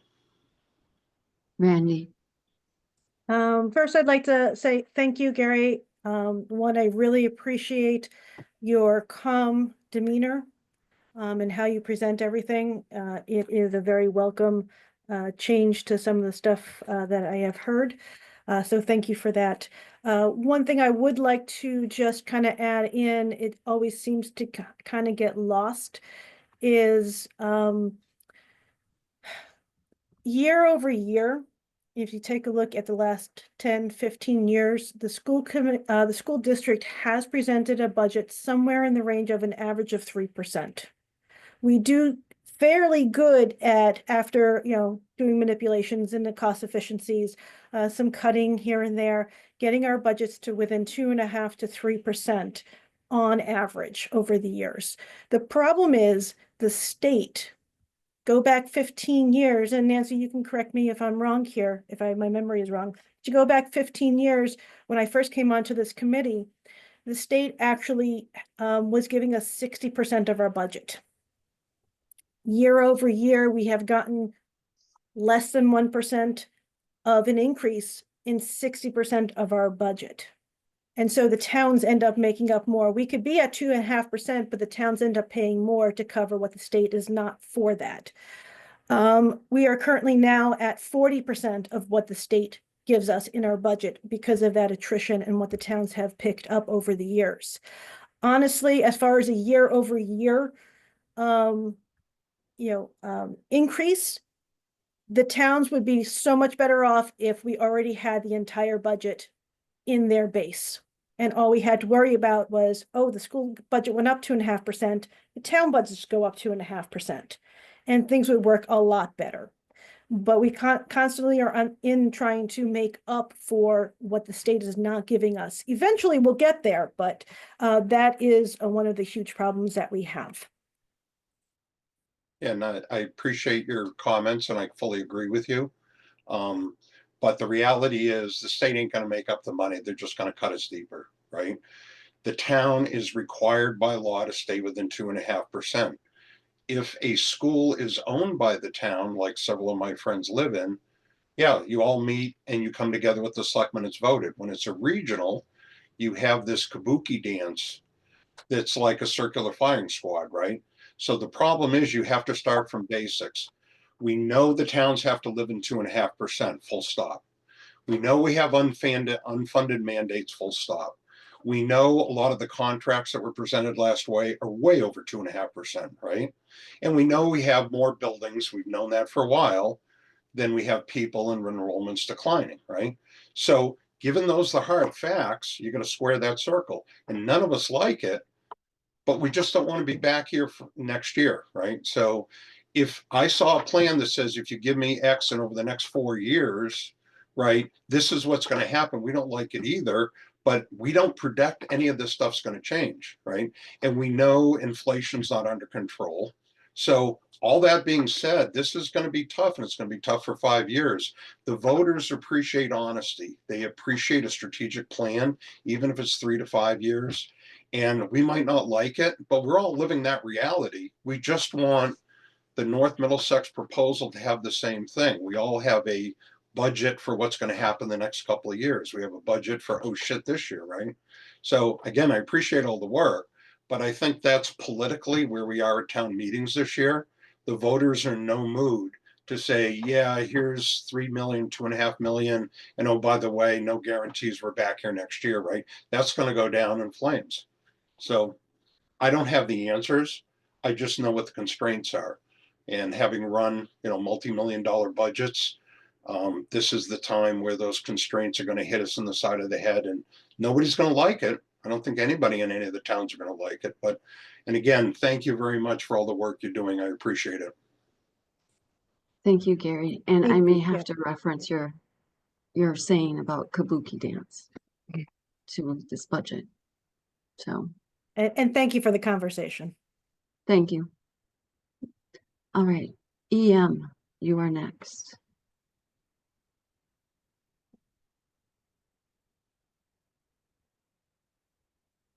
EM is all set. They'll just need to unmute. And Hi. please just state your Hi. name again. Yeah. Hi, thanks. And So it's Erin Miner, Warren Road, Townsend, Massachusetts. A lot of my points Vinny earlier in the call actually brought up, and I appreciate it. So I do want to sort of reinforce that. I have significant concerns about our children personally going to school in Ashby. For us, it's not feasible. Already our son, if he were to take the bus here in Townsend, he would not get home until 4:05 p.m. And there's no bus monitors on the buses. For safety reasons, we could not feasibly send our kids even further away. We have one child who's in Spalding and one child who would have been coming into Spalding, or maybe if we're able to keep Spalding open. For us, for personal reasons, we could not safely send our child to Ashby, for reasons I won't go into here. I guess sort of the big comment that I want to make here is, it's been brought up that we had the public meeting, lots of folks, somebody else had mentioned, you have young kids, you get childcare for your young kids, you go, the vote happened, lots of the public, made comments. We came out of that meeting thinking that we were going to be closing AES and Spalding, and the children were going to be the youngest children were going to be going to Squanicook. Not ideal. Ideally, we would love to keep Spalding open, of course, but at least that was something that I know for our family, we could wrap our head around, and logistically, we could make it work. Again, we have multiple kids. We're thinking about school pickup, school drop off, volunteering. I volunteer usually at least once a month at Spalding. It wouldn't be an option if they were out of town. And certainly if my kids were further apart. And I guess my big grievance is we had that meeting, we left it thinking that we had a certain plan. And then I know that you had a quorum. I don't agree with the fact that a number of folks from the school board were missing. It was not the big public meeting that we had already had. And the script kind of flipped. And suddenly it was Ashby is staying open, Spalding is still closing. They're sending the Townsend kids out of town. Again, as other people have said, is it legal? Yes. Do I think it was the right thing to do? No. And I just want to express that I do not think it was the right thing to do. We have the complete school board here tonight. And I do hope that there's some consideration to re-vote on that. And I think that's why a lot of folks are here tonight. And I know that myself, and I personally know many other people who sent emails to the school board over the past few days as we began to find out about this. Because again, we left that public meeting thinking that we were on one page, and we're shocked to find out about this new vote, and that then they were talking about sending our kids to a different town at 5, 6 years old.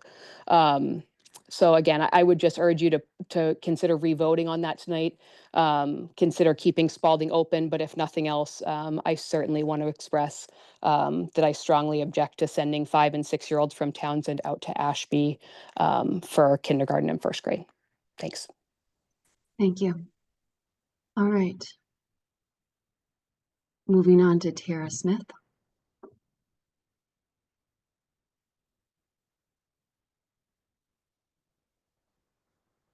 All right, Tara, just hi, can you state hear your me? name. Yes, just Oh, state your hi. name. Yeah.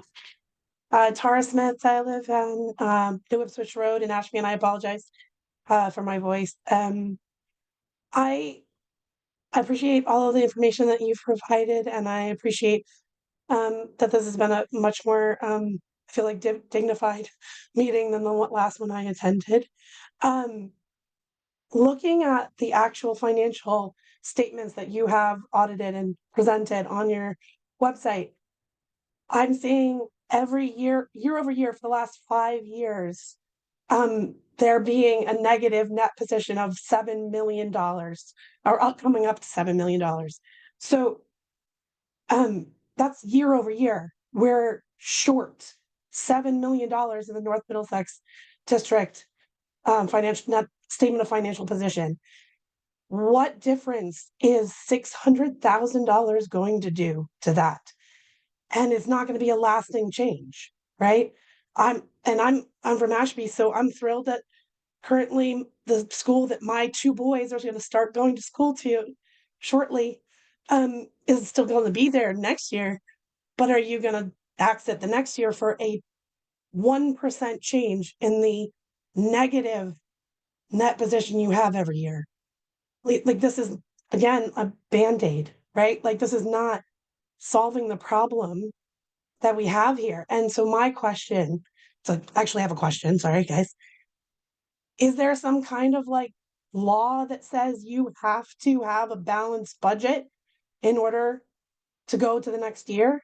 Like, is there something that says you, like, is the state going to instantly not give us funding next year? That's what I want to know. Like, we're sitting here and we're going to permanently close a building that clearly those in Townsend are, you know, really passionate about and I feel for no lasting, you know, change. Is there something that's stopping us from just moving forward and maybe putting more of our efforts towards getting the state to give us equitable funding? That's my question. Patrick, you raised your hand. I just wanted to take a second and say that I agree with that statement, that this is a Band-Aid on a very long-term solution. And just to answer something that I'm going to bring up later on in the school committee meeting is cutting transportation costs by not listening to the state and not having seats for every single student, because there's so many empty seats. It's a waste of money. It's something I'm bringing up tonight. So I am thinking of ways forward that may irk the state, and I know I've discussed it in the past, and Brad has said it's not an option because the state says no, you will have a seat for every student. But maybe it's time we just say, you know what, state, we've had enough. If you're not going to fund it, we're not going to do it. And that just seems like the least impactful way to kind of fight back. It's not impacting special ed services. It's not impacting anything of that nature. Just empty seats. It's just logical. All right. Anyone else? All right, moving on to the select board chambers.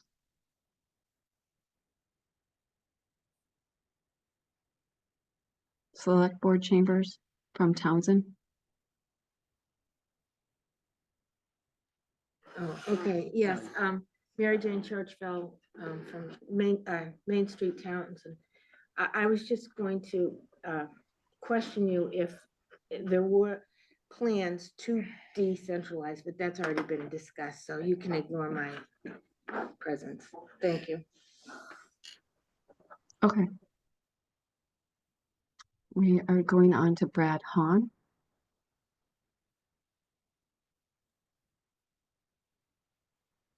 Brad? Are you able to hear me? I can't speak up again. Are you able to hear me? Yes. So my name is Brad Hahn. I'm from 1 Brown Road in Townsend. You know, you guys definitely took an ethical hit by reputation by, you know, going ahead and doing an underhanded move by making a vote after we've already voted on something. So I applaud that. Great job. Thank you. With that being said, I'd like to make a motion that we take it to a revote if possible.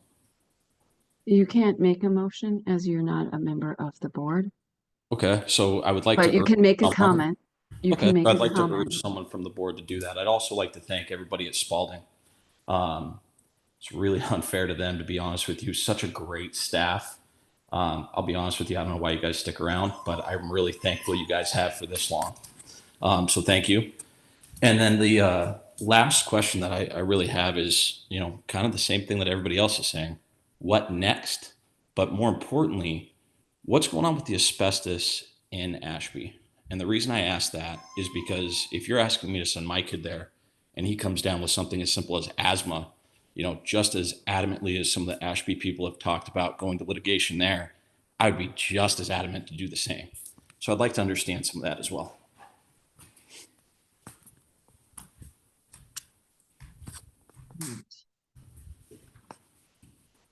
We have a facilities question. June? Regarding the asbestos, the tunnels were just abated. So the tunnels and the hallway had pipes for plumbing and heating. And one of the big questions was what condition were those pipes in? And we would not be able to access them if they were not abated. So the town of Ashby did just pay a few months ago to have all of that abated. And so we could get in there. And it was actually good news when we got in there because the pipes were in better condition than anyone realized because no one had been down there before. So That's all set. If you're referring to the asbestos in the old wing is sealed off. Students haven't been in there for many years now.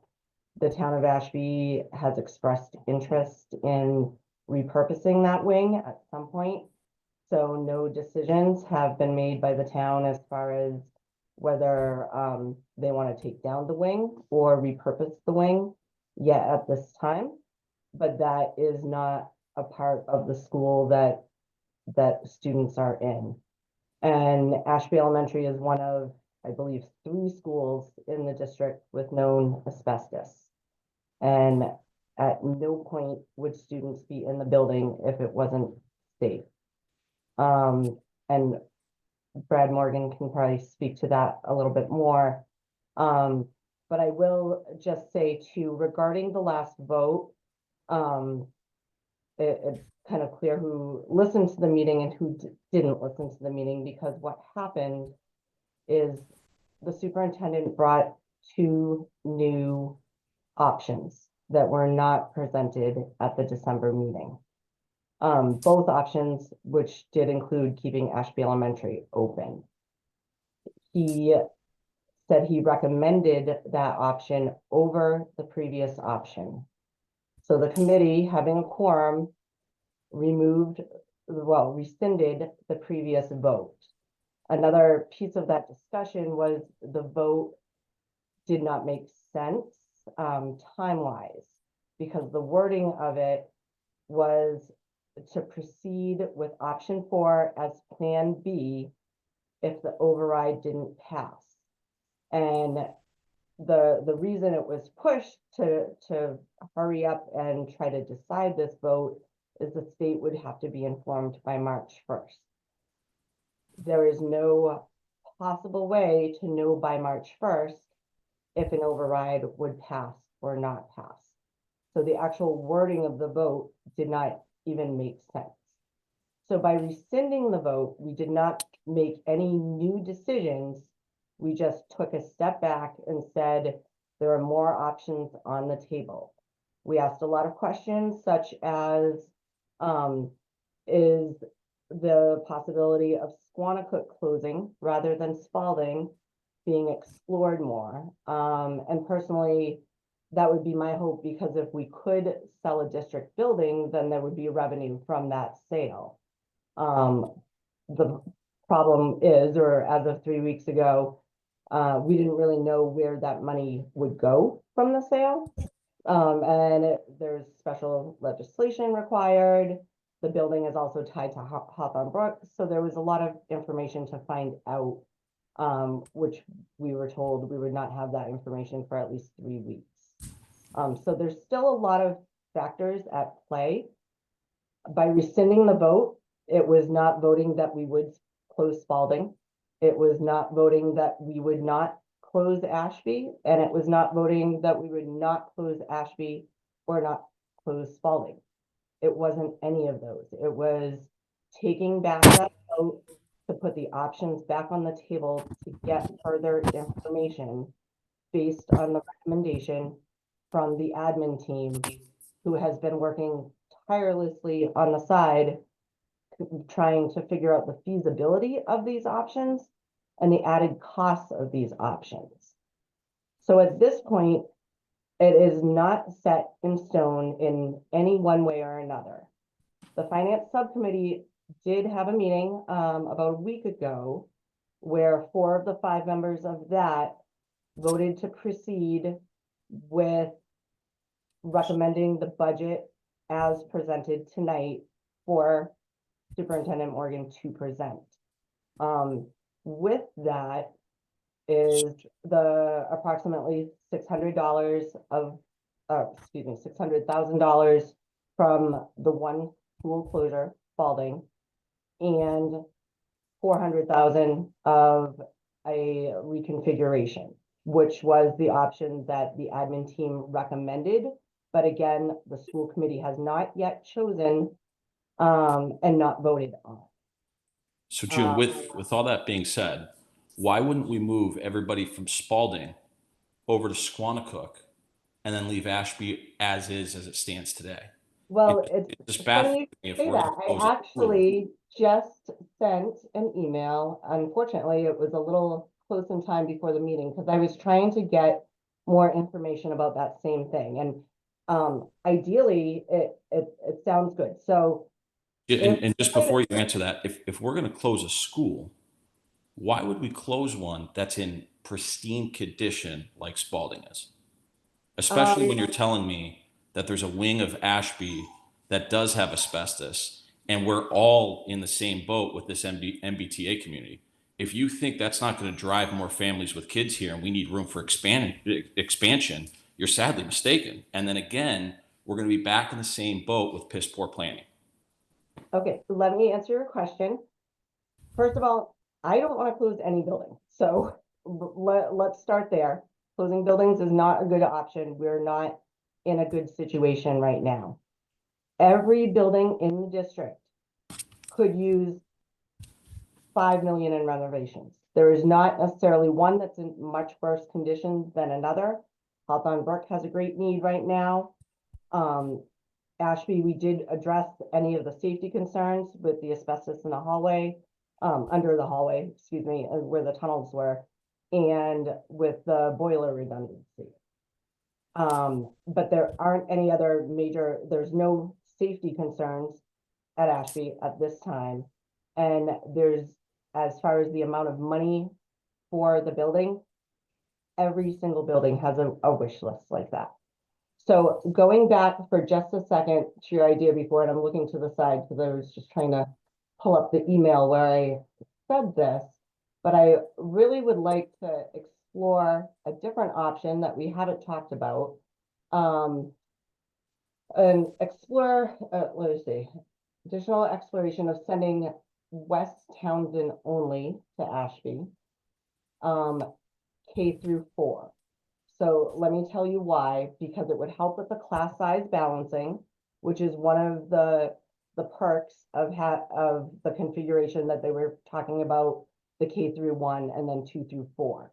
Part of the issue is with Ashby, you may end up with classes with 16 students, based on, say, maybe 2 classes, or a class of like, say, 32 in a grade that were broken up. So you might have some really, really low classes at Ashby right now, or you might have those maxed out classes, like 30, say, in a class, where Townsend having, being able to spread it over 5 classes or so per grade can keep a more balanced, say, 23, whatever. It can be more balanced where we don't have that option in Ashby right now. So the potential to just add some more students in there can help balance that.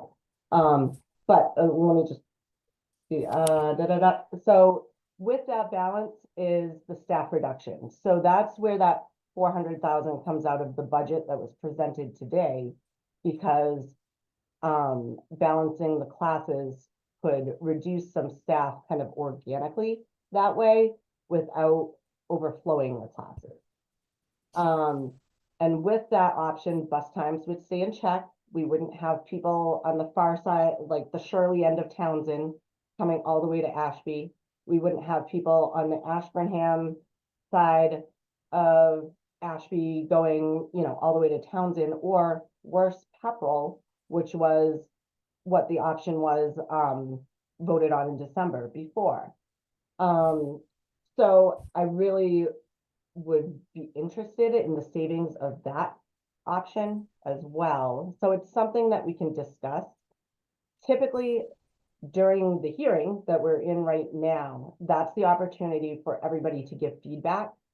And then for us to the school committee to whittle down what our options really are is based on discussions in our regular meetings.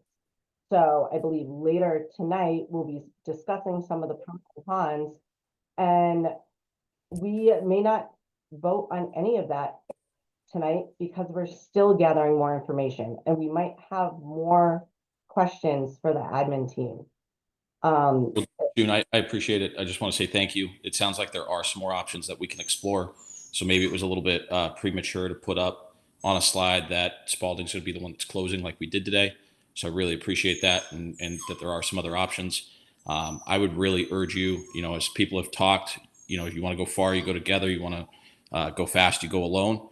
We've created a lot of great synergies within that staff over there at Spalding, and I think it's imperative to find a way to keep that staff together.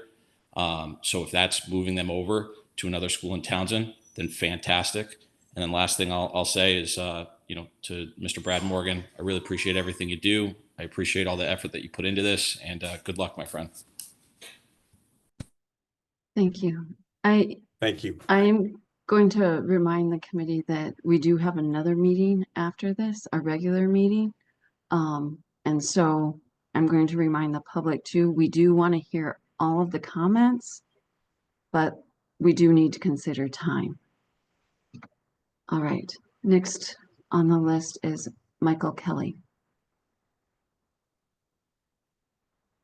Hi, Kelly, 5 Tourist Lane in Townsend. First of all, I just want to say thank you to everyone. I know this is a thankless job and that you've been hearing from all sides of our community, and whatever decision you make is not going to be the correct one in some people's eyes. I did have a question. First of all, a comment that I will always stand by my belief that teachers do have to come over buildings, and whatever we can do to mitigate as much of the loss of teachers and staff as possible is the route that, in my opinion, has to be done, because we can't teach these kids if we don't have teachers. And buildings are great and buildings are wonderful, but we need teachers. So that is my comment. My question is, as a Townsend resident, and I had sent this by email as well, under the proposed plan of sending Townsend over to Ashby schools, that would mean that Townsend would assume 75 to 80% of the upkeep and the repairs to Ashby Elementary. June just mentioned that all of the buildings could potentially need about $5 million worth of work. Townsend knows that Hawthorne needs work. As it stands right now, we're responsible for 2 buildings, Spalding and Hawthorne. In the new reconfiguration as proposed, we would be responsible for 80% of Ashby, 80% of Hawthorne, and 80% of Squanicook. Have the Townsend reps considered the financial implications this would have on the Townsend budget? Because those debt exclusions would massively impact Townsend, where we are now would be responsible of taking on the repairs of yet another building, the lion's share, the vast majority. And so I caution the Townsend reps to be very, very cautious about how much we're willing to take on in terms of repairs of other buildings, and really consider that impact that it will have on Townsend's budget. Thank you. Thank you. Was there a question, Kelly? Sorry.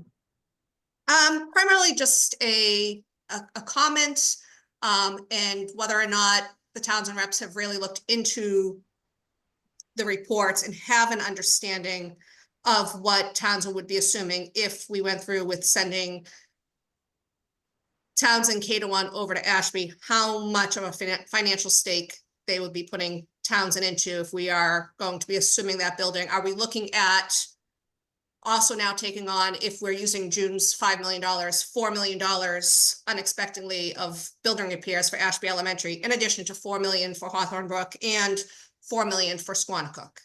I know that's broad numbers, and I'm going to assume hopefully that Squanicook doesn't need $5 million. But again, if we are responsible for 80% of now 3 buildings, that will affect the finances of Townsend long term. So I'm just asking, I guess, the Townsend reps, have you considered that? Anyone want to answer that from Townsend? Randy. I am an at-large member, so I am from all 3, elected from all, but I do live in Townsend, and we all do represent every single town. Yes, that has been taken into consideration. There are a number of different options we can take a look at to do that. As I understand it right now, all the buildings are safe to operate. All the buildings are aging. All the buildings, due to that natural aging, will have things that come up that either should be on a list because they could break. Some things our maintenance are keeping repaired, but parts, because of the age of some of these things, may need to be upgraded because they can't find parts anymore. And that is for every single building in the district, bar the high school, as far as aging and not finding components, because that was just recently built. So given that those repairs are not something that is anything that we have to do right now, it's something to be cognizant about, because when you get to a certain point, having a coordinated project is easier to get some of these things completed. But there is nothing on the horizon that absolutely has to be done right now. I know Hawthorne Brook is one that the district is very much looking forward to. I believe that's the next one on our radar that needs some major renovations, and that will be shared by Townsend and Ashby, because those are the students that go there. Ashby also is a smaller building than either Spalding or Squanicook, and they will be joining and taking on about 25% of those costs. Is it one for one? Hard to say, because we never know what's going to be done. But there is some comparison there, as well as Ashby's been paying for Hawthorne Brook for decades now. And they've, in any of the roof repair, I believe was in 2005, they voted and paid for that. They've also had repairs on their own building in 2012. They did a roof and windows project that they paid for. Townsend paid for Spalding. It kind of washes out. I can certainly take a look into it, and we can also take a look at possibly having a 5-year reprieve that Ashby doesn't pay for Squanicook or Spalding, wherever their students wind up, and Townsend doesn't pay for Ashby for the next 5 years for any capital projects. There are ways to work this out. I think it really kind of washes out in the end with the size of the buildings, but we can certainly take a look at that. Okay, just as a Townsend taxpayer, in my head, I was prepared for Hawthorne.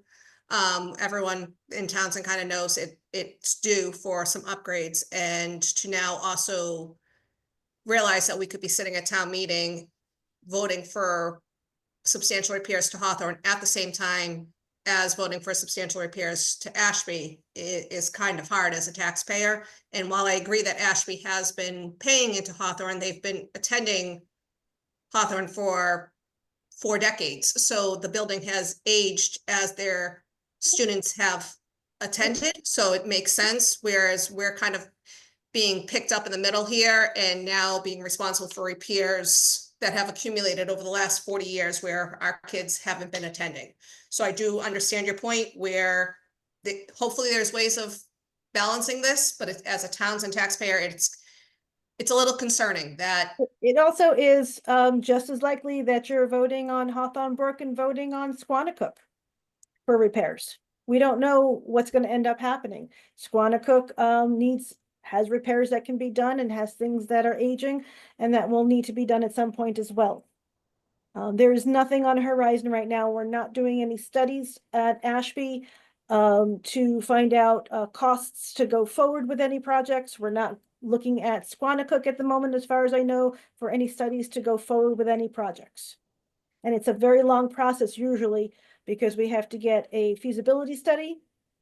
Then we usually try to go to the MSBA for money, which could take a couple of years, and then it comes to a bigger study and then votes. So there's nothing that's going to be coming anytime soon. Well, we might not be planning on it, but I think we all know these buildings need repair. So just because I might not be looking at the roof doesn't mean that just because we're not acknowledging that repairs on paper need to happen, I think it'd be foolish of us not to realize that repairs are going to need to happen to these buildings. And for Townsend, you know, right now we're responsible aside of the high school for 2 buildings, and this new plan makes us responsible for the lion's share of 3 buildings of repair. So I just want to make sure the Townsend reps were aware of that and what you're voting on and the financial implications that you're voting on, because yes, while as a representative, you should be thinking of the entire district and all the kids and all of that, but the individual reps to also answer to their taxpayers of their specific communities. And that's why each community also has reps specific to, you know, I don't fault June for advocating for Ashby. She's a phenomenal rep for Ashby, and she is advocating for Ashby. And I just want to, the town's reps also need to remember that by and large, they are elected, not talking about the at-large reps, but the Townsend reps were elected by the Townsend taxpayers to represent their interests. That's it. Thank you. Patrick. I was just curious about how Randy said it would be a wash, just based on the numbers. Ashby's 13% of the population of schools. So if Townsend takes over Ashby as well, the buildings may be a wash in cost, but that's still an excess cost for Townsend, isn't it? It's a Okay. 25-75 split when you're talking about Ashby and Townsend in the same school over at Hawthorne Brook. The 13% is of the full district. We do capital projects per enrollment in the school. What Kelly was talking about is the enrollment in the schools that Townsend and Ashby are occupying or will occupy, depending on the build or the configuration that we vote. Okay, So- can I interject Yeah. in here? Can we take our discussion of between committee members to our meeting and allow the public to vote if everybody on the committee is okay with that? Fine with me. Okay, thank you. Kelly is done. We're moving on to Andrew D. Yep. Can you hear me? Just state your name and your address, please. Of course. My name's Andrew DeRozier. I'm on Jewett Hill in Ashby. I just want to take a few moments just to address a few things that I've heard today. And the best way I can kind of address these is tone deafness. Now, you know, I've heard things about, I don't want to send my kids over to Ashby from Townsend because somehow it's going to add an hour to your commute, while negating or missing the entire point that we would be also sending Ashby to Townsend. Going uphill doesn't make things automatically more time than going downhill. It's the same distance either way.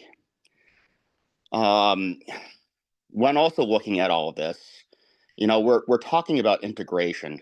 You know, we are North Middlesex apparently. So, you know, integration is great in terms of trying to get all the kids together as early as possible between Townsend and Ashby. You know, I know Pepperell is a part of it as well. Love to have Pepperell part, but to be honest, sending Ashby to Pepperell, and I'm sure the parents of Pepperell are not going to send their kids to Ashby. You know, I get that one. But trying to integrate everyone early is great for the community and for the students. And bring some kids over to Ashby kind of gets them an awareness of where Ashby is, what Ashby is about, and trying to integrate them early on.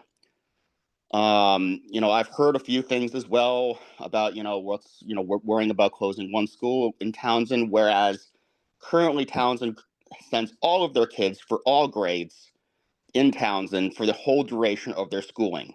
Whereas Ashby has AES, and then we send over to Townsend from then on. And to be honest, the way the current state of things are between the grades, you don't have a fuss from Ashby. But what we're asking for, and what I'm hearing, is sending just for 2 grades to make sure that AES stays alive. Other things that I've heard today is, you know, the teachers in Ashby from the school that is being, or the teachers in Townsend that the school is currently being proposed to close, is somehow, you know, I'm sure they are great. But from what I have heard is negating the fact that you would also be dismissing teachers from Ashby. And, you know, I have a daughter who's currently in 1st grade, and we've had great experiences going through the AES system.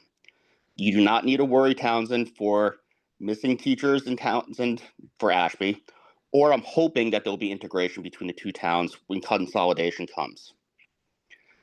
Also going in, sorry, I made a laundry list here as I was kind of hearing things down, and I just jotted things down and I've reordered things time and time again. So, you know, I've heard a few things about the vote and how things were kind of upended. June, you did a great job, you know, summarizing that and, you know, letting that go through. I really do appreciate that. And what I've heard is that the Pepperell representatives were not there. However, the decision here, even though I value the Pepperell's opinion, the decision is going to be impacting the two towns the most will be from Ashby and Townsend. So that vote is very reflective of the decision between the two towns where this impacts the most. And then lastly, I just want to make one comment about, well, I guess I have two more comments. I apologize. Because I did hear one other comment too about blaming Ashby for not putting all the oomph and volunteerism and trying to make our town vibrant and going in. I just want to make a note that you have great volunteers here in Ashby. You have great community. You know, we have the bonfire. We have, you know, weekly concerts, much like, you know, Townsend goes. And we're not going to say pull your game together, Townsend, because you were talking about closing one school. That's not what this is. That was a ridiculous pitting between two towns. Lastly, and I do say lastly in this case, is that the best deal in negotiation or compromise is when both sides of the party are not happy. And like I said, my daughter's going to first grade. I currently go in annually to teach meteorology to the kindergarten class. You know, so I'm well aware of what AES is. You know, both sides are not happy with the decision. I can guarantee you that. I don't want to have to send my kid over to Townsend at second grade. However, this decision here that you guys are eventually going to vote on and make is a great compromise. And I do applaud, you know, Brad. I know you and I've had, you know, comments back and forth on email, you know, having some discussion. You know, this plan, this way that you guys laid it out makes it so no one really wins. And, you know, it's what's needed in order to make a community regional district work. Not one town wins. Everyone kind of works in the benefit of everyone else, trying to integrate everyone in early. So I just want to say thank you, and just want to leave it there. Thank you. All right, we're moving on to Caitlin.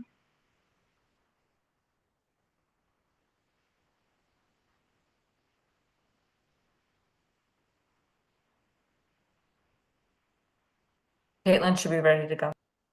Okay. Caitlin. Caitlin. Okay, there. Whoops. We're on to Tyler. Tyler. Good evening. How you guys doing? Good. Caitlin disappeared, so it's your turn, Tyler.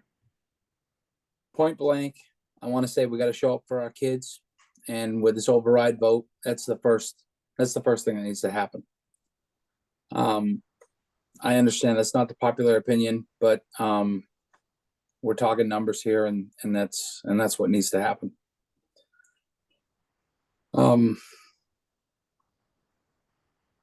terms Tyler, of school, Tyler, can I ask you a question? What town are you from? And or what is your address? Townsend.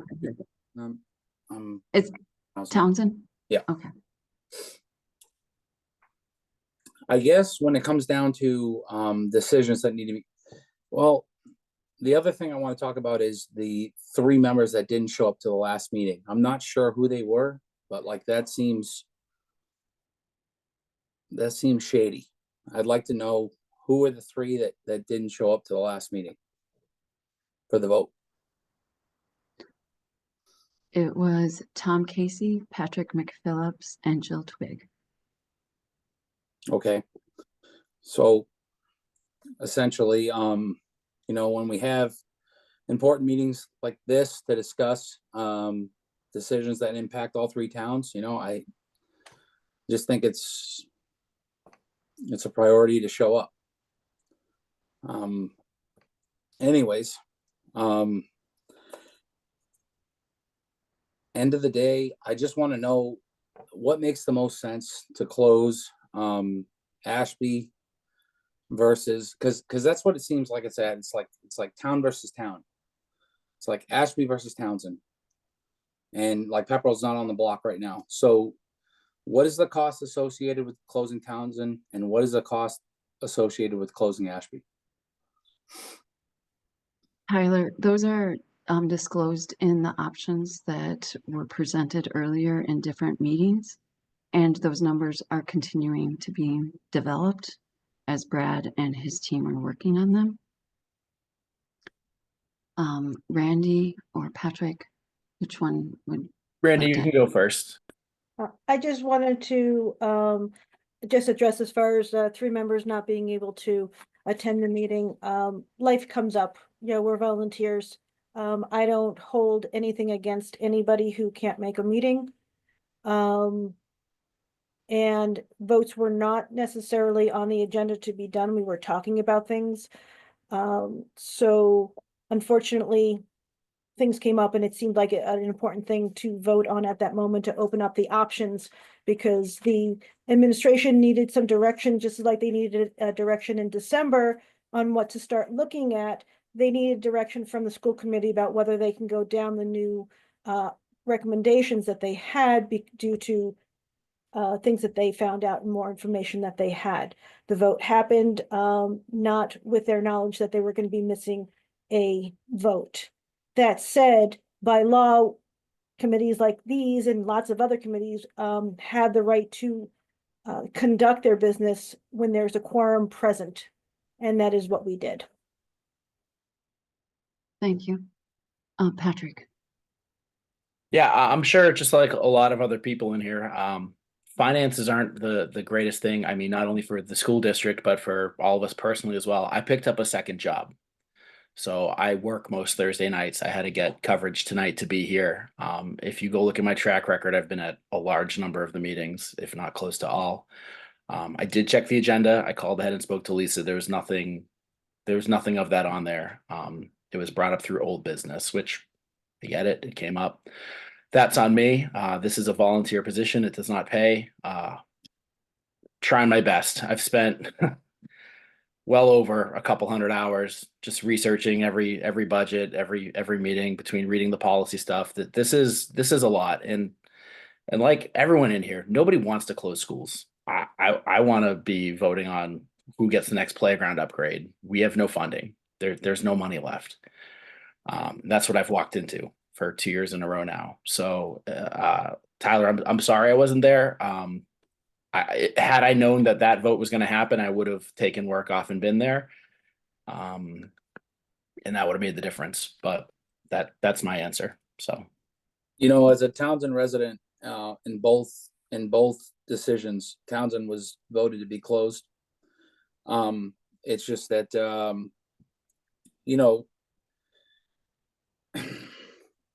this is just pressing on so many parents and families, and trying to figure out what's best for their kids, and to take a vote in the interest of saving the most and doing the best for our district, and then a couple members don't show up, and then there's another vote.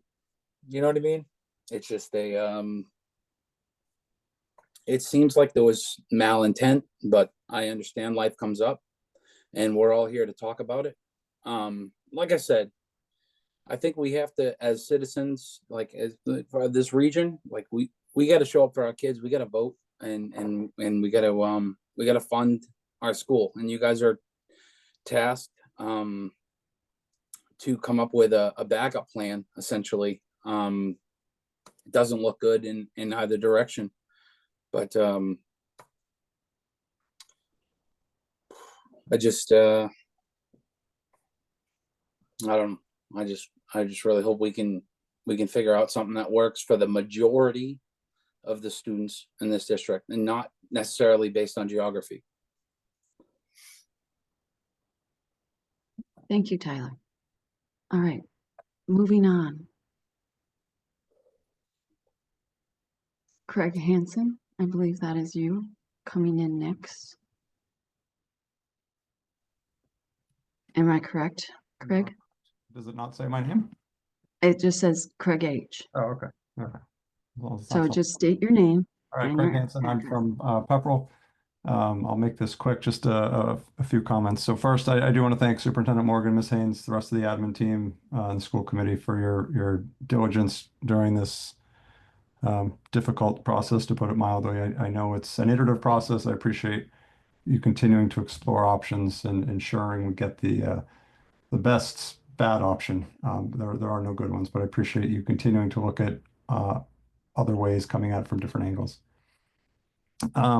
Just a couple observations. I strongly hope and urge the committee to, as been talked about tonight, formulate a long-term strategic facilities plan and marry that up with enrollment projections, so you know where investments are needed versus not. There may be some buildings that need work today, but if we may not need that building 4 years from now, based on projections, then maybe we forego some things and put that investment elsewhere. So I think having a strategic approach, while Nancy spoke, right, that we may not know exactly what budgets are going to look like, I think we can have a good idea on that with a facilities plan and enrollment projections, and come up with a more strategic approach to things. May also help shift our mindset in terms of what buildings our kids are in. They are NM buildings. A lot of talk of this Ashby building, this Townsend building, et cetera, but we've got to look at this as NM. And if we send people that live in a certain area to an NM building that happens to be far west of where I live, so be it. But it shouldn't be an Ashby building just for Ashby students, a Townsend building just for Townsend students. They're all NM buildings. We're all NM students. And I think that mindset needs to shift. Our communities are really looking to all of you as the experts. You're in the fortunate or unfortunate position of needing to make the tough decision. Not going to please everybody, obviously. But I do ask for a little greater transparency and advocacy for what you as a group collectively feel is in the best interest of students. I don't want to pay more in taxes, but it feels like an override right now is critical to keeping our district focused on serving our students. Without it, as we talked about the state funding issues, I mean, something has to give, and I'm concerned that there are no even close to good options right now. We've talked about this fiscal cliff for many years. Here we are. It shouldn't be a surprise to anybody, but we're out of runway, and drastic cuts or changes in how we operate, or both, need to be made without additional revenues. And I think that's the piece. We're focused on what building is closing, but the override is an important piece to prevent that. And if that's seen as an option or the best option, I think there needs to be a little more advocacy for that. Because without it, a building will have to close, it sounds like. So I think that just needs to be a little more clear. And I guess lastly, just from what I've seen tonight, maybe it'd be good for Ms. McNeil, Ms. Rush, Mr. McPhillips, put your heads together. The three of you have had a lot of input, a lot of good ideas tonight. I think a lot of varying opinions. And maybe there's again, a middle ground, a collaborative approach to respectfully find a path forward that is agreeable across the board, and again, unite behind that, and have the committee provide a united front rather than a divided front, because the divided front, it pushes itself into our communities and is dividing our communities. We're looking to you again as the experts, and if you're united and you unite behind a recommendation, I think you'll get some folks from all three communities to be behind you. So I thank you for all you do. I've been on that side of the table for years, so I know it's not easy. Your efforts are appreciated. Keep fighting the fight for our kids. And again, I appreciate it. Thanks. Good night. Thank you, Craig. Thanks, All Craig. right. We are no more hands raised.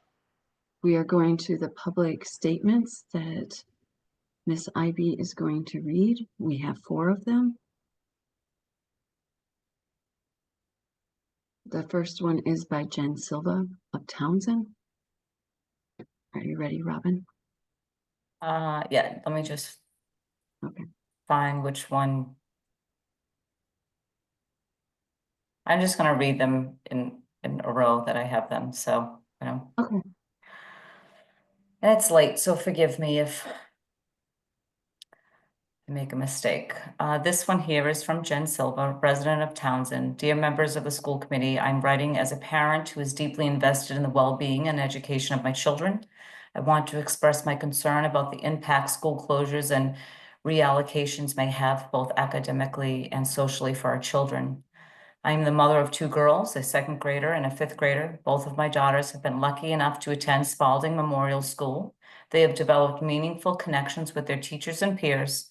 The teachers at Spalding provide a safe, nurturing environment that makes children want to come to school. I would hate to see such wonderful community of teachers and students be broken up.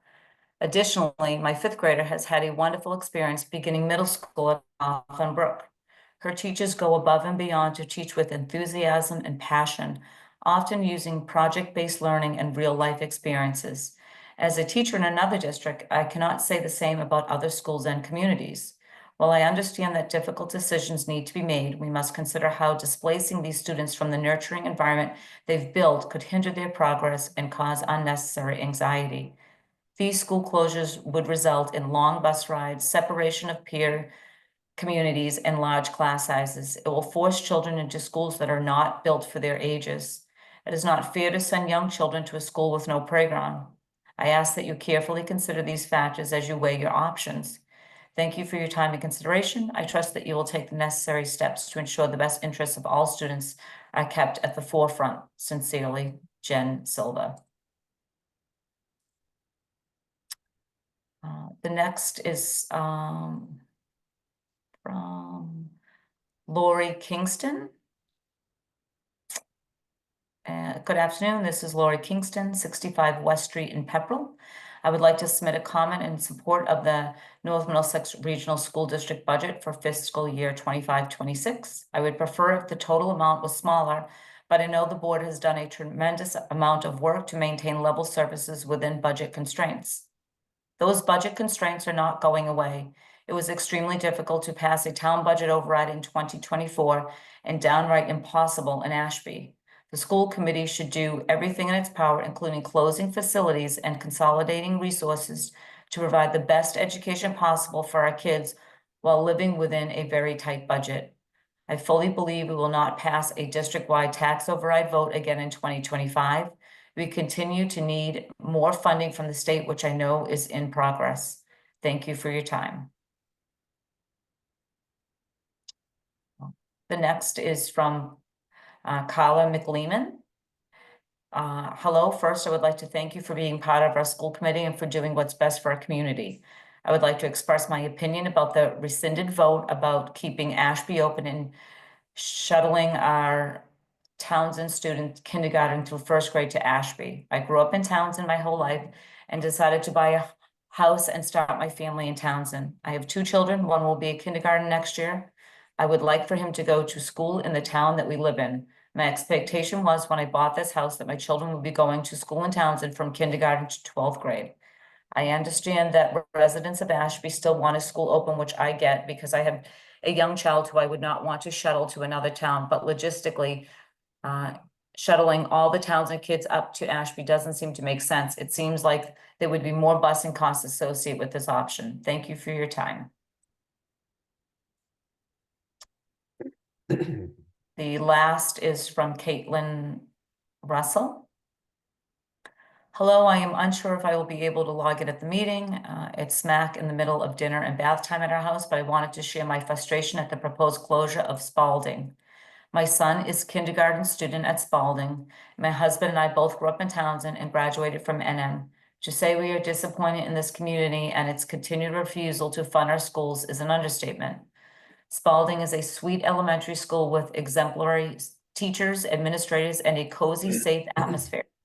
My son loves going there every day. We live approximately 10 minutes from the school, but Finn doesn't get home from school on the bus until between 3:45 and 4 p.m. We are worried that sending him to Ashby would double the length of his bus ride, considering it's double the distance from our house. We are actively looking for other options such as school choice or neighboring districts. Not only are we upset at the prospect of our 6-year-old having an hour-plus bus ride every day, we are horrified at the thought of a first-grade class having 30-plus kids in it. This is an impossible situation for our teachers and students, and the only solution is to pass a measure to adequately fund our schools. Likely, people with no students currently in the district won't log into this meeting because they feel as if this matter doesn't concern them, but it concerns all of us. If our schools suffer, we all suffer. Our property values will decrease, people won't want to move into town, and we won't get the revitalization that we desperately need. Thank you for listening and for the work you do to support our schools. As a high school teacher in a neighboring district, I know that being on school committee is a thankless job, and I appreciate your effort and your time. P.S. Have you ever considered a later start time at the high school? Our school starts at 8:15 a.m. and it has been life-changing for all of us. And contrary to popular belief, sports are fine. Thank you, Caitlin Russell. Thank you, everyone that submitted. I do have one more hand raised over in the audience. Anne? Hi, yes, thank you. Can you guys hear me? Yes. First of all, I wanted to say thank Can you. Anne, can I have you state where you live? I live Your in address? Ashby, And your address? 420 South Road. Thank you. First of all, I want to say thank you for allowing me to speak up tonight. I have children in more than one school in this district. Some of my other kiddos go to a different town. So I'm definitely well aware of how long a commute is from Ashby to other towns. So I also wanted to say that I feel like the fact that Mr. Brad Morgan has sorry, I'm a little bit on the edge right now, a little bit nervous. It's okay. It's okay. You're doing fine. You're doing fine. So I wanted to say that I appreciate the fact that he mentioned the option of keeping keeping Ashby Elementary open and bringing our Townsend kiddos over because I feel like that actually makes us feel like we belong to this district, that we are part of this district, that we are North Middlesex slogan. And I wanted to say that I've heard everyone tonight, and every time I hear something that I triggered me a little bit is that I heard some of our neighbors from Townsend saying, oh, sending our 5 and 6-year-old little kiddos to Ashby is going to be triggering. It's going to be scary for them. But how about the kiddos that live in Ashby? They go basically to Townsend their entire career because they're only in town from K to 4. And then we will be sending there to Townsend, like kiddos from the very far end near Ashburnham, 5 and 6-year-old kiddos. Their commute also matters. Their fears, they also matter. And as I was trying to express when I first started talking, the commute time, I am very well aware of how far it is from Ashby to other towns. So if they're concerned about an hour ride in the bus, imagine those kiddos that live like near Ashburnham. That's something that I really feel like everyone should think about.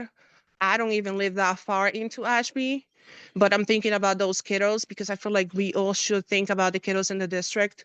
And I've heard people talk about property values in their town. But yeah, they have other schools. We only have one center.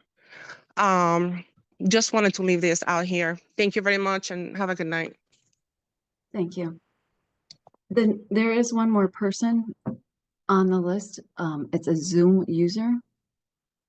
Can they please send their name to my email address? Because I do not want to admit them. Oh, whoops. Robin did admit them. Sorry. I thought That's okay. So, Zoom user, can you state your name?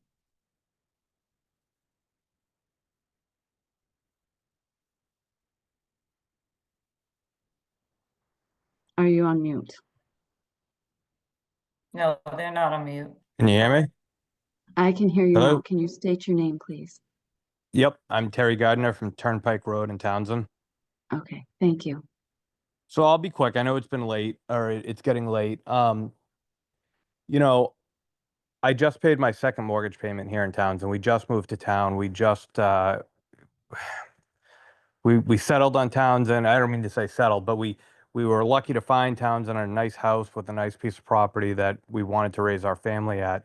And being on Turnpike Road, one of the main selling points is being right down the road from the school that, you know, our children are going to soon be attending, hopefully. Looking online, and I know Facebook isn't real life, but looking online and some of the comments that are being made about people in the same boat as us, young families that are feeling like they kind of are having the rug pulled out from underneath them after making a major life decision, a major purchase, that they're not really getting everything they bargained for here. And I know it's, you know, it's nobody's fault, but I would just, I don't know, it's just concerning because now I think the ramifications go beyond. I know we're all here thinking about the kids, but the ramifications go beyond the just the kids, but the health of the entire town. If you have a complete exodus of every young family in town, that's going to make the issue, it's going to exponentially make the issue worse year after year after year.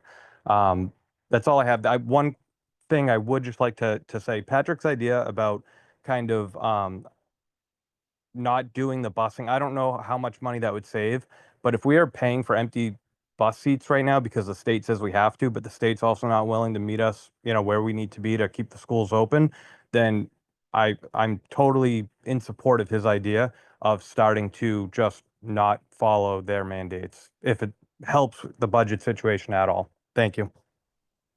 Thank you. All right. Patrick, make it quick. So quick, just in case anyone's not making it to the next thing, Project 211, Lisa, you're involved in it. We have a lot of local people involved in it. If you are mad about this and mad at the state, pay attention, look for updates for that. That is what we're doing to try to get the state to update and change our funding formula. So if you're unaware of it, just keep your eyes out for that. Robin, take a minute of that last one in the notes because I don't think anyone's ever said anything nice about me in one of these meetings. So take that. All right. Okay, I'm going to take a motion quickly before anyone else raises their hand. Not that it's getting late and So we need moved. to move forward. What's the So motion, moved. Lisa? You got to tell me what the motion To is. close out the public hearing. Lisa, the chair, I would like to make a motion to close the public hearing. Thank you, Will. Do I have a second? Second. Oh, who was the second? Okay. William Bird is sorry. All right, I'm going to take the vote. Patrick McPhillips, Yes. Randy Roush, Yes.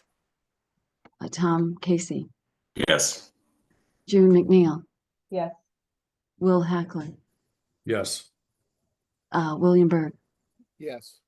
Bill Twig, Yes. Lisa Bloom, Yes. and myself, yes. The public hearing is closed, and I thank everyone for their comments and their questions. All right. Now we're moving on to the regular meeting. I am going to ask that we remove the minutes from the consent agenda. We will bring those back at another meeting. I am going to not do a chairman's report. Superintendent Morgan, do you have a report to do? I do not. Do we need to vote on the rest of the consent agenda? Yes, please. Oh, geez. All right. Teamwork. I know, I was trying to make it fast here. All right, so let's vote on the consent agenda minus the minutes from 12/3/2004 and 1/16/2025 as well. Do I have a motion? So moved. Okay, so that's Randy and Will, do you want a second? Yes. Okay. Randy. Yes. Roush. Tom Casey. He's Yes. saying yes. I am. Okay, McNeil, Yes. Will Hackler, Yes. Patrick McPhillips, Yes. William Berg. Berg. I think he said yes. I did say Okay, yes. Lisa Bloom, Yes. and Jill Twig, Yes. and myself, yes. All right, so there's a consent agenda. Moving to the new business, can I Lisa, I ask just that? wanted, I'm Whoops, sorry, Lisa, I just wanted you to know that the Valley Collaborative FY 26 budget and tuition rates was just put there so that the committee knows that it's there and they can access it. It's just for review. It's really not for any discussion. okay. So I am going to ask the committee if we can bypass the new business, because it is getting late, and bring the school committee norms back to the next meeting and the Valley Collaborative as it is just a placeholder for you guys to review. Would that be okay with everyone? Yes. All right. All right. Now we are going down to the subcommittee reports. Finance, Will Hackler with the budget. You have it. We haven't discussed the budget. Well, we have discussed the budget. We need to give next steps for the budget and how to proceed.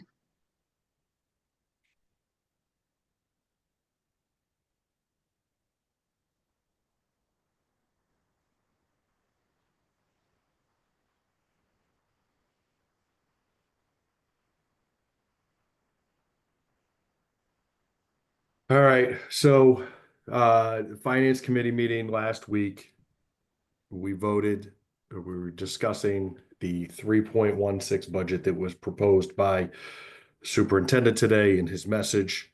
Obviously recommended to bring that to the committee to discuss that and put that out there. So I guess that's our starting point for right now.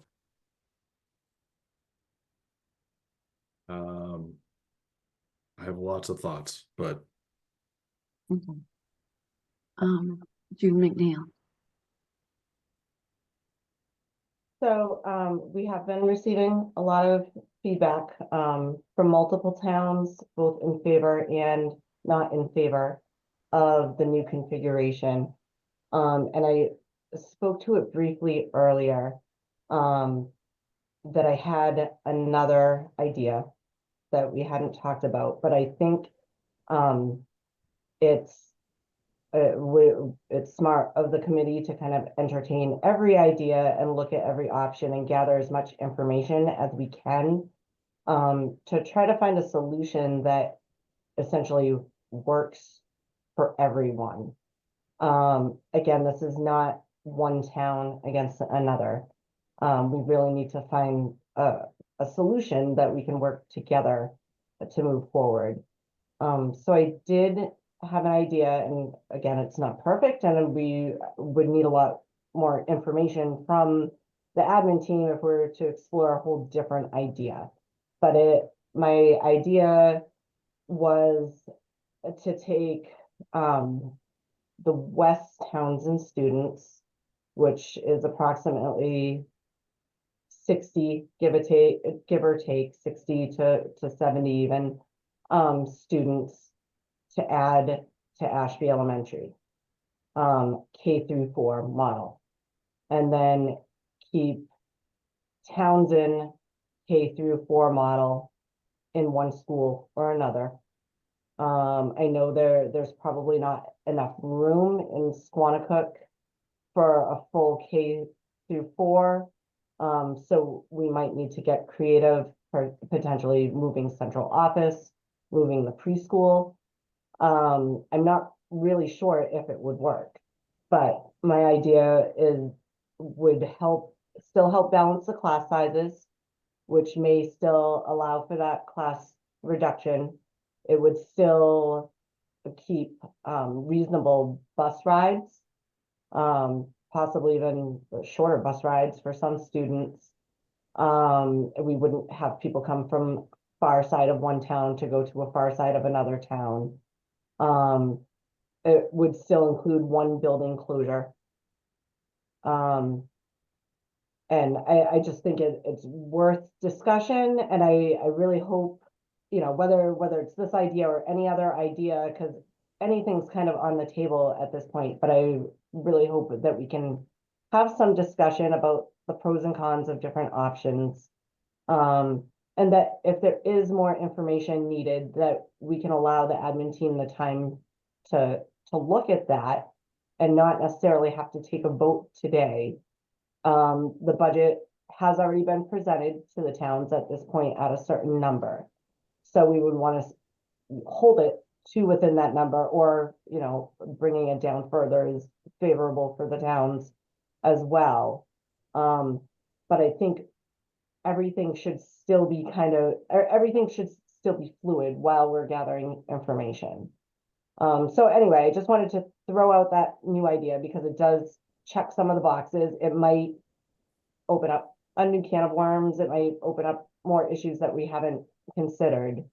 But I just want to put it out there for people's thoughts. Again, would still see that savings from the closure, and we may see some staff reduction savings from a consolidation in that manner.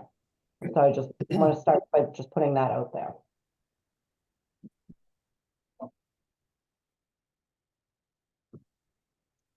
All right, others?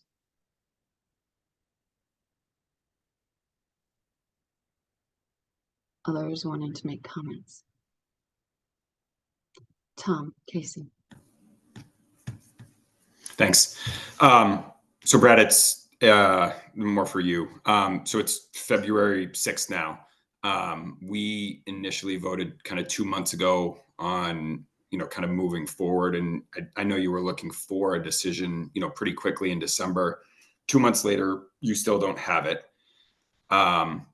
Definitely want to consider all the options if there's things out there, but like where are we at? Because I know from last meeting, there was discussion about, you know, notifying MSBA, and like logistically, what do you need for a decision timeline wise to move forward? So I think the timeline is important to make a decision sooner rather than later. Really on a few different fronts. Is that first and foremost, we absolutely want to give families an idea as to what next year is going to look like for them, because families will need to plan. Secondly, we want to give our staff the ability to plan as well, if in fact this consolidation is going to lead to any staffing reductions, to make sure that we don't leave people in a situation where it's too late to start looking for a job, because jobs are being posted now. And thirdly, I think the other piece that we have to consider is that MSBA does ask for, or does require, a 6-month notice prior to closing a building where a project or any project work has been done. So again, all of those types of things are I think to me are more pressing. I think the option that June brought forth is something that we could probably plan in short order. It really is it's something that has been discussed, you know, previously as far as redistricting. And that's something that the school committee can certainly, it's within the committee's purview as I understand it. But at this point, I do think that we do need to start planning for any building closure is going to involve some planning. I don't see anything we've discussed up to this point. We have not seen anything significant from the busing company with regard to increased costs. We have not seen that. Though the questions that are out there realistically as far as cost is, what is the cost going to be for a move? If we do have to move a playground, those discussions have been had with our own buildings and grounds department, but we have not put out an RFP for a move or anything along those lines at this point, because quite honestly, we're just not sure of the direction. So I think once we get the direction, we can start taking action if and when, you know, the whatever the decision is requires it. So I would like to see a decision made soon. I would like to see a decision made in advance of our budget adoption meeting, if at all possible. I do know that I've got a lot of staff that are questioning their future. And that's with this 3.16 budget passing. If that budget doesn't pass, and it's not adopted and an override is not successful, if that's the route that's chosen by the three towns, then I'm going to have a lot more questions to answer and a very uneasy faculty and staff. Right, Patrick McPhillips. I'll defer to Randy first, if that's okay. Okay, Randy. Sure. As far as the busing, you asked about the closing the two schools and busing over to Pepperell for all three towns. That did not increase any transportation issues. And what were the times for that? And are times going to be over an hour for any of the options? Oh, so it's our understanding that it's not going to increase cost other than potentially one additional bus. But so that would be an additional cost, just based on the ridership. As far as rides being over an hour, both options that the school committee has in front of them now, there are going to be rides that are over an hour. Both, there are 8 options, unless we just take a look at the option 4 that was voted and the 2 new ones, then that would bring it down to 3, but. So the only options I'm talking about at this point are the initial option that was voted, that option that closed 2 buildings, and the option that was discussed at the last meeting, that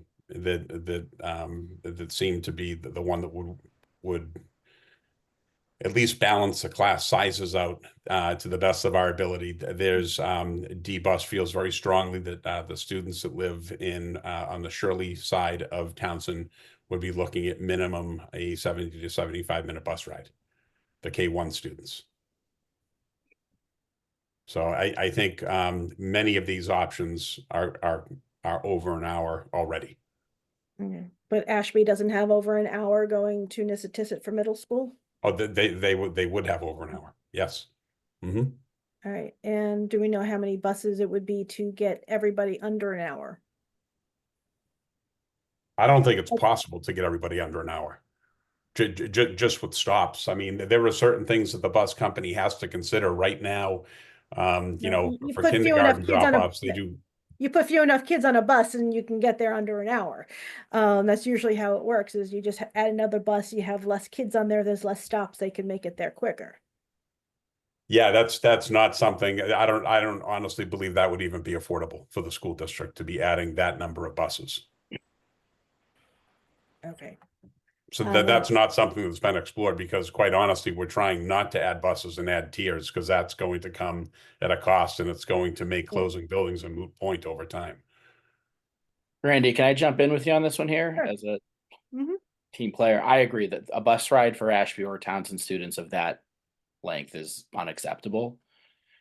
What I was discussing earlier, maybe shifting some buses around, that if you're not using seats, like, I understand it's a state guideline currently, it's not working.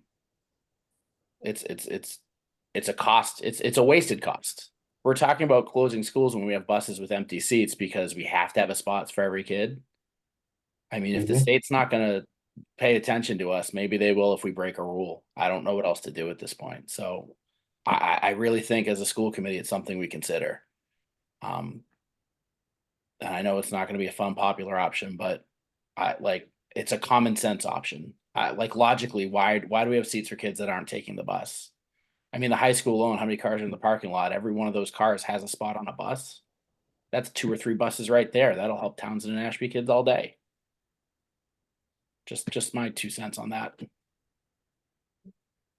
Thank you, Patrick. June McNeil.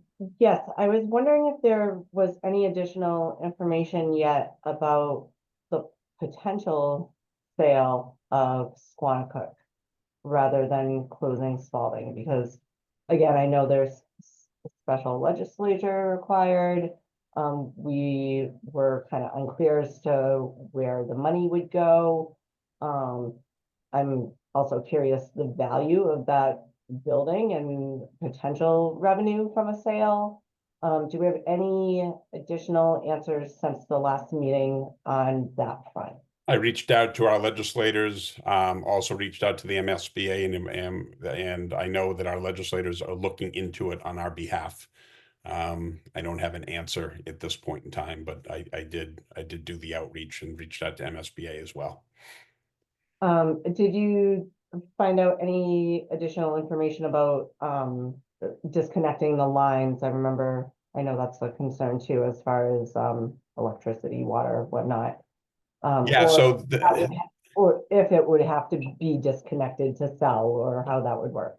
So it's my understanding that that the lines cannot be disconnected. It is a shared line, but it would not be something that would prohibit, like if we're talking about Squanicook being used for another purpose, and then drawing up some type of language around usage. So it's not something that would prohibit, you know, the sale of the building potentially, or the leasing of the building. That's my understanding. I did reach out to a couple of people on that, and it does not appear as though that would be an obstacle. Okay, thank you for that.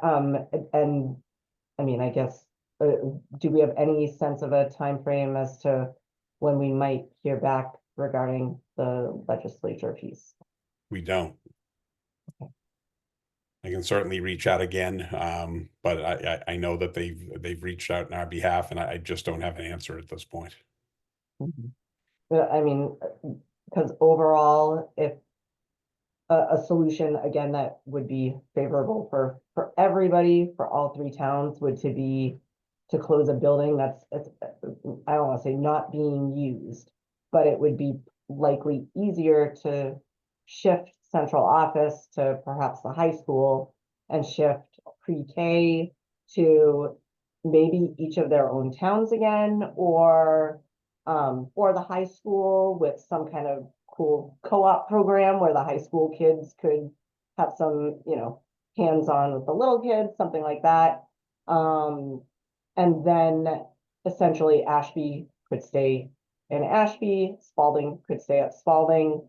It's just, I really want to find a solution that can work for everyone. So I don't want to leave that untapped. And again, the bonus to selling a district building would be the revenue, again, only one-time revenue, but we would not have that expense of the building anymore, and then bring in the revenue from the sale.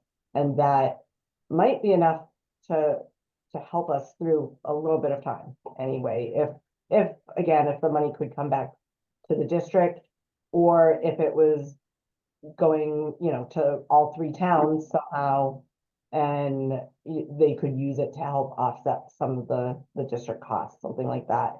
So it would really be great if we could get more answers. And I know, you know, trying to get answers from the state, but that's like, but that would be so helpful to find out. I can reach out again. All right, Patrick. I don't want to be negative off of that, but we have meetings sometimes where we talk for 2 hours and plan to vote at the next meeting on a thing. How many years do you think it would take us to actually sell a school building? I just don't see it being a possibility even in the next 2 years. Yeah, actually, I know there's been multiple offers for that building, for at least made inquiries made to the Townsend Senior Center for that building for Squanicook, for a I think it was not elderly, but the assisted living. Senior housing, yeah. Yeah, senior housing. There has been multiple over the years. So. I'm sure there'd be lots of suitors for it, but how long would it take to vote for it, get the towns to vote for it? They get it, I'm sure, approved at the legislative level. I assume that's not something that happens before we need this budget approved. That's all. It's unlikely we're going to have the documentation that we need to sell a building before the budget moves forward. But it is my understanding that that property, there is some interest in it. As far as housing goes, due to its proximity to the police department, the library, and the senior center. And in the short term, we get exactly what we're going to get out of closing Spalding if we have to wait a little bit to get the money from the building. We have the reduction in the operating costs like we're counting on for Spalding, just with potential of having money. Do we have like a resale value on that building? I'm not aware of the building's worth.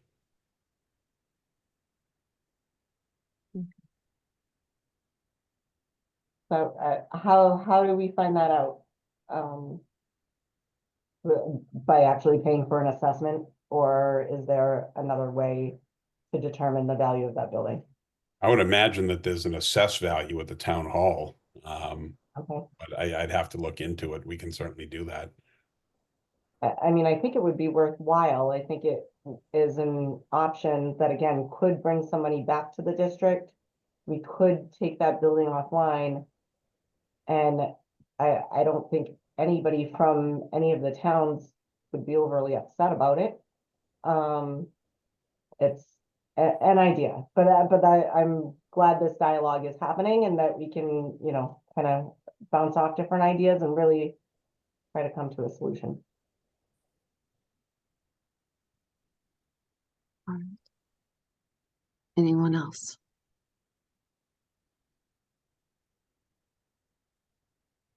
Will. Yeah, I mean, I think you're wishing and hoping for a solution that could be years away here.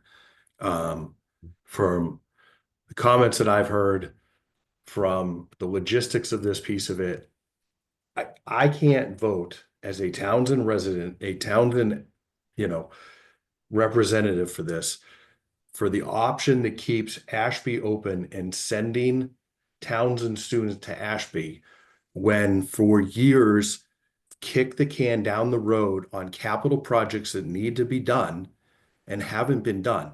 And now you're going to populate that school with Townsend kids. And now, because of the regional agreement, your Townsend's going to become responsible for sending money to fix the Ashby school because Ashby hasn't done it for all these years.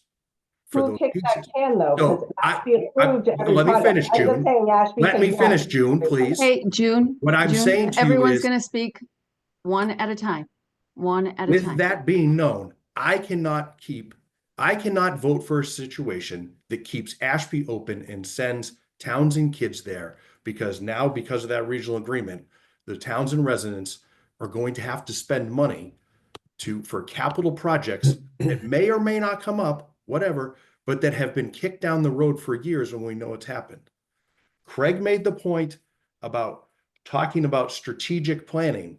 Well, Lisa and I and others were on the building committee. We were trying to put strategic plans together years ago that got all blown up because we have no money for capital. So it's not worth doing a strategic plan for capital situations when we don't have the money. So I'm just letting you know, I'm not voting for an option that keeps Ashby open and sending Townsend kids there. Randy. I would like to dispel the myth that Ashby won't pay for their school. The towns, the schools are in charge of the towns. The towns, we bring capital projects to the towns. The towns don't come to us and say, hey, I know you've been in our building for 20 years. We want to go ahead and do a big project. We don't know what needs to get done. We're not in those schools every day. So it is up to the district to bring capital projects to the towns for the different schools. That being said, in the last 15 years I know of, and probably maybe before then, okay, there hasn't been a capital project that a town has turned down with the exception of adding the turf to the high school project. That being said, Ashby we brought a capital project to them in 2012 for a new roof and windows and doors. They approved it. We brought a project to Squanicook, which was for all 3 towns in 2018 for roof and windows. All 3 towns approved and are paying for it. Spalding, we brought a capital project to Spalding for a roof in 2012. They approved it. For Varnum Brook, just recently in 2019, we brought a capital project to them for roof and windows. They approved it. Hawthorne Brook has been a little bit longer, but in 2005, Ashby and Townsend approved a new roof. In 2018, approved windows and doors and HVAC. Nissitissit was built in 2002. Pepperell approved that capital project. Okay, so to say that Ashby is not keeping up their school is a lie. If we don't bring the capital projects to them, they don't have an opportunity to put money towards it. Okay, if anything, it says something about the district not bringing it to them. Okay, we have not told them, or they have not told us we won't invest in the school. They recently were going to put $300,000 towards a feasibility study, and we talked them out of it. And so they were doing projects to bring the safety up, to get another boiler and do some of the asbestos on the pipes and a few other projects. They are willing to spend money. We have not brought these projects to them. As far as Townsend paying for it, fine, go with my idea. Let's talk with the 2 towns and see if we can get 5 years, 6 years that Townsend won't be responsible for any capital projects that come up.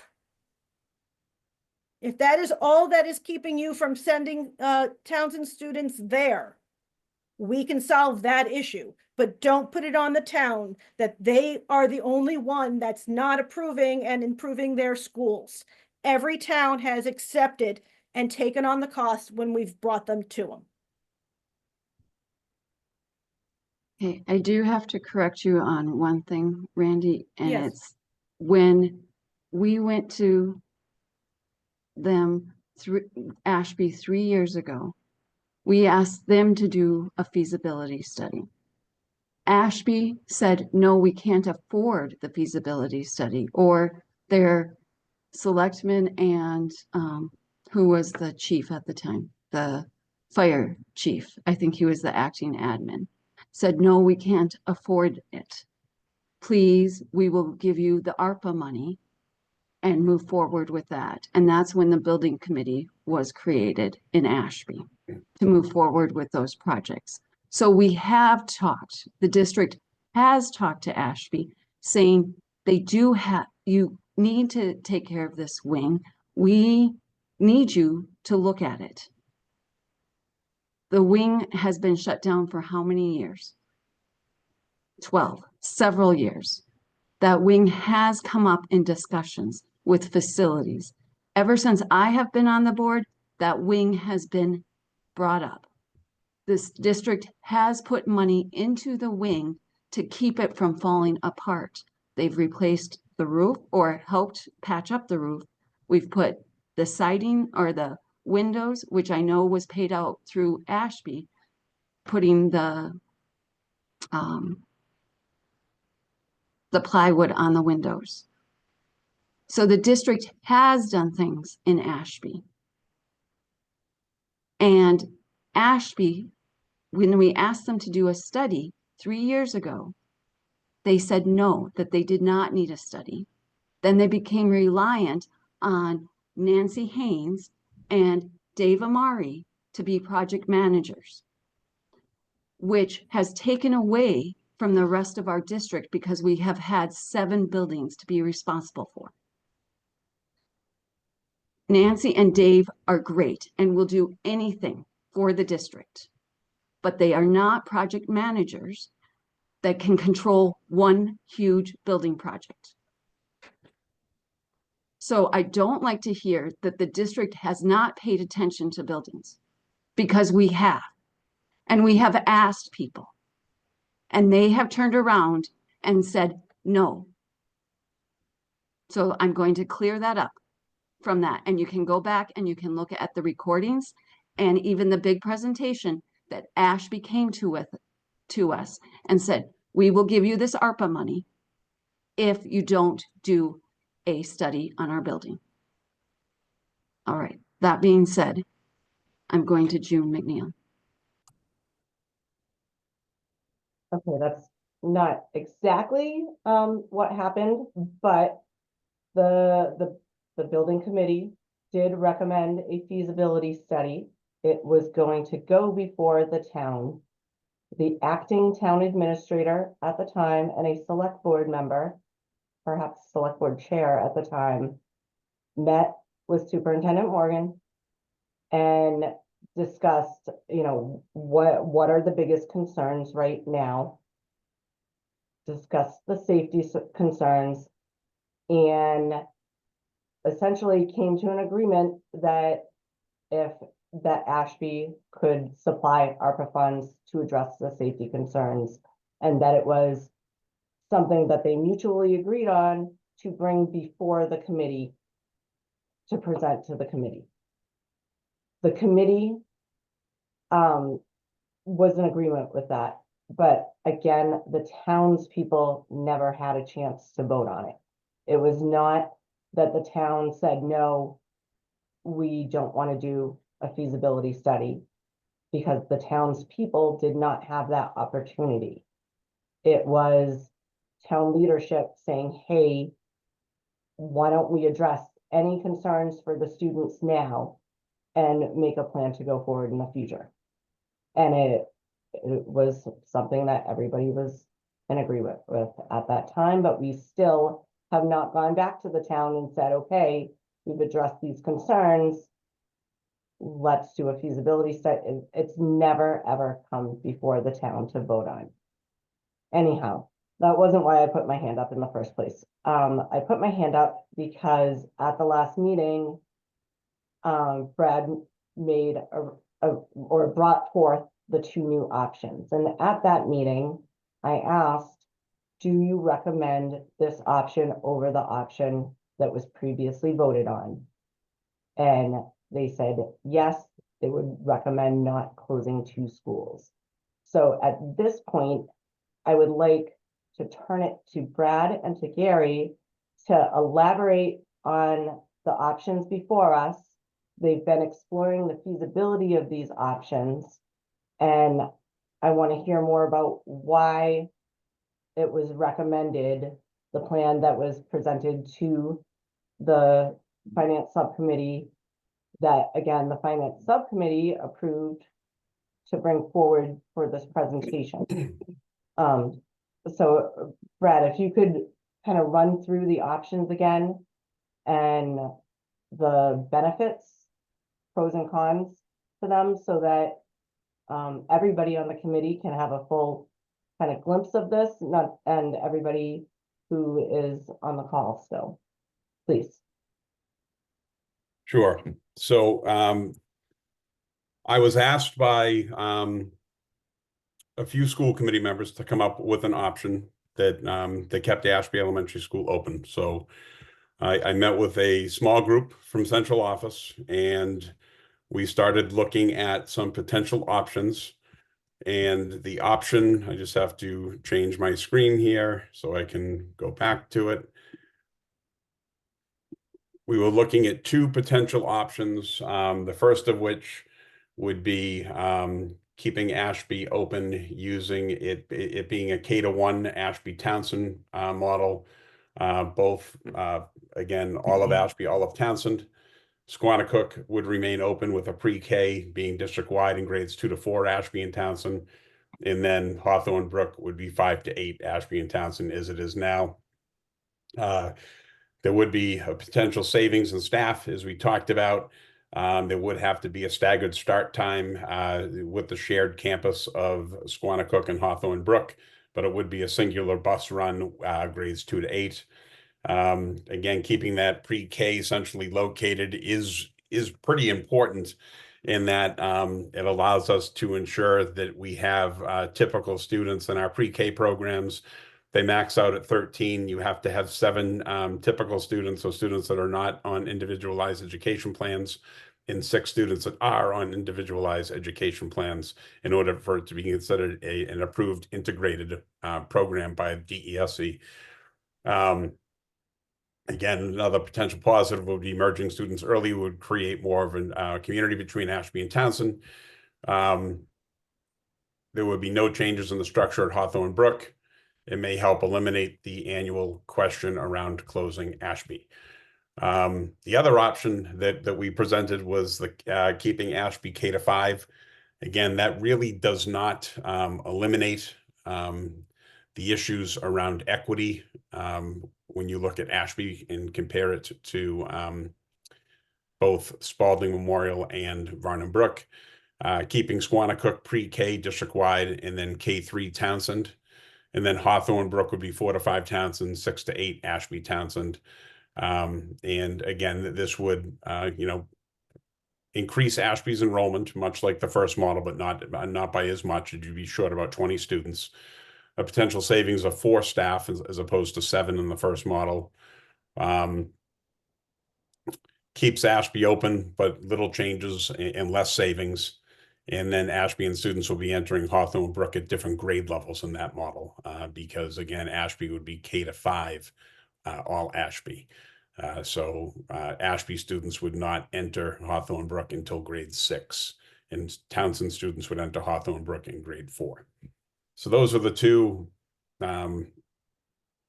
things that were presented.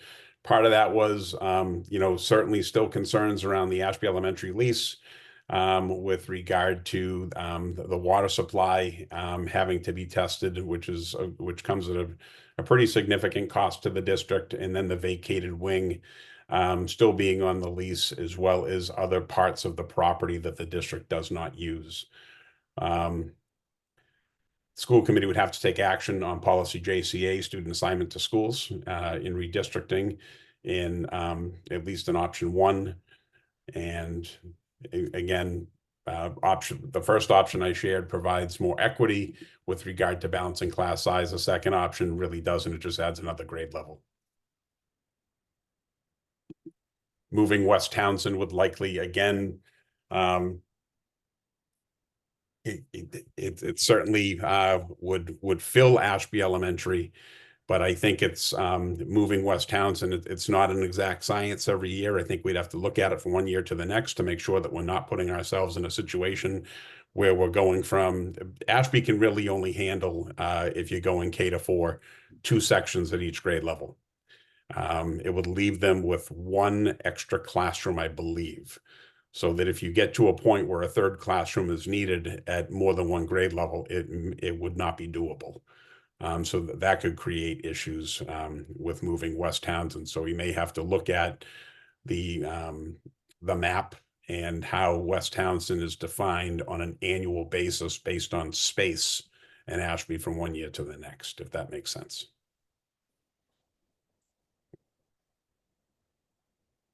Patrick McPhillips. What concerns me most about what Brad said is that we'd already voted on this, and then other members have just decided that Brad should give us more options. I mean, I feel like we had to pull off a Band-Aid that was, for lack of better words, a shit decision. It was what we voted. And just to have to do it again now is just very frustrating, to have this talk again when this is such a small part of the budget, when we have millions of dollars that we have to find for teachers and staff and cuts to IT. Like, I'm just annoyed that we're back here. Can I just say something real quick, just as a point of clarification? I'm often asked and have been asked by multiple school committee members on multiple occasions through this process to look at various models. So in looking at this model, it was no different really than any of the other models, that have come up in conversation. I'll get emails here and there to consider this, and we consider all options. So I do think in this particular case, in coming up with 2 new options, it was no different than anything else. I've been asked to look at options, and if a school committee member, quite honestly, asked me to look at an option, I'm going to look at an option. I feel it's my job to do that and to exhaust all options. And that's really how we came up with all of the other options, or people sharing ideas and opinions. So I do want to clarify that. The coming up with these other two options was no different than any of the other options we've come up with. I'm asked to explore something, and I asked the team to work with me on it and explore it. Okay, and I just want to make sure, June said that you personally prefer this new option over the old option 4, or you think it makes more sense? So what I would like to do is find a way, and again, I don't think there's any exact science in doing it, is find a way so that we can balance class sizes across the district. I think that that's very, very important. And right now, that's not something that we have. Is K1 the best answer? I don't know. Could 3-4 be a better option? Possibly. Is moving West Townsend into Ashby another option to consider? Yes, but it does create potentially an issue if you need a third section at a particular grade level.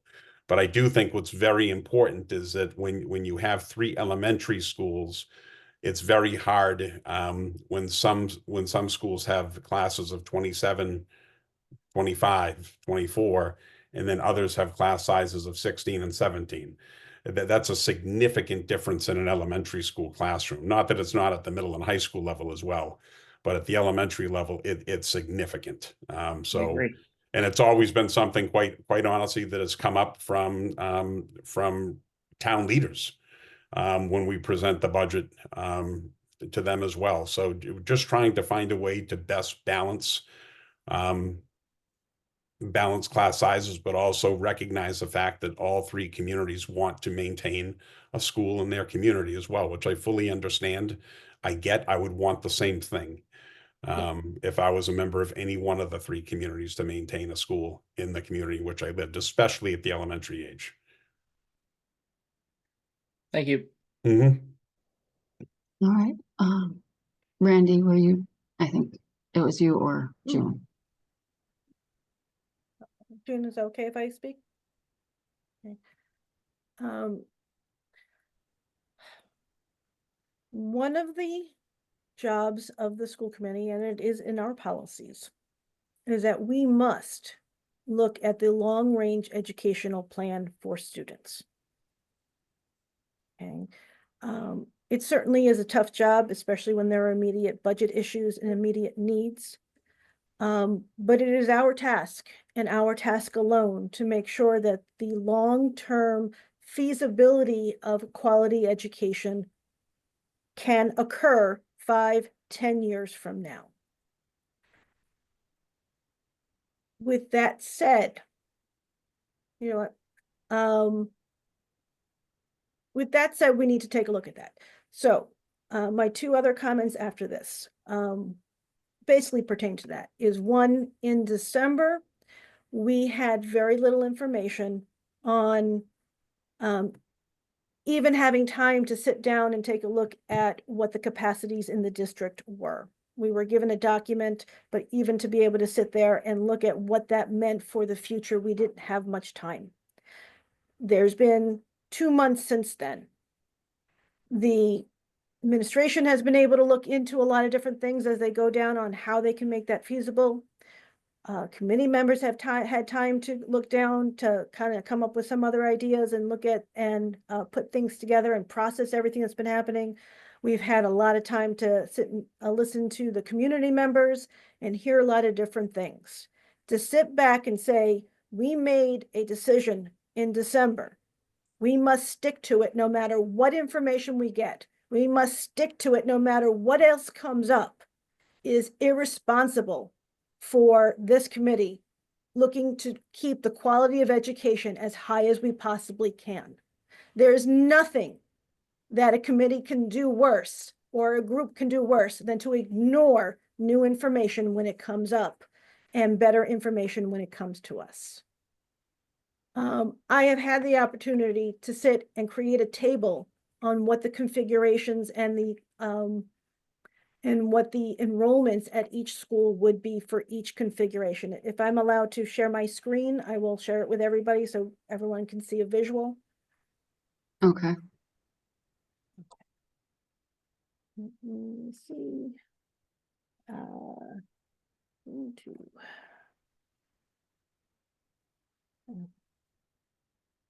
All right, I believe everybody can see that. Is it big enough for everybody? Okay. This first box has our current configuration. A is Ashby, T is Townsend, P is Pepperell. So Ashby K-4 at Ashby Elementary has 152 students.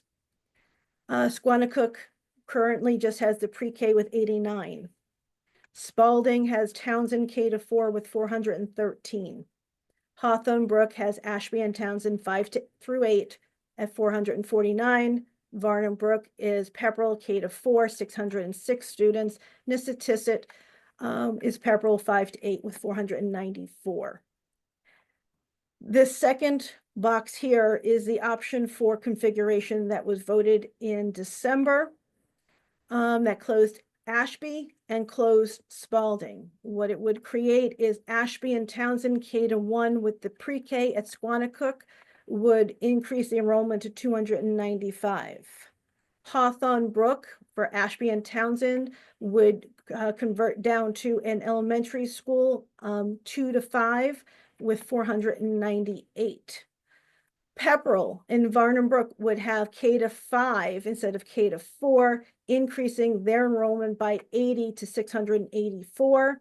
And a district-wide 6 to 8 at Nissitissit would increase their enrollment by 200 up to 702.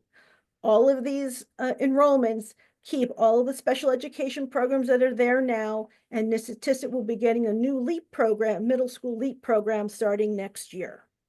All I hear from the community members and even some of the school committee members is Varnum Brook and Nissitissit are overflowing. They are full to capacity.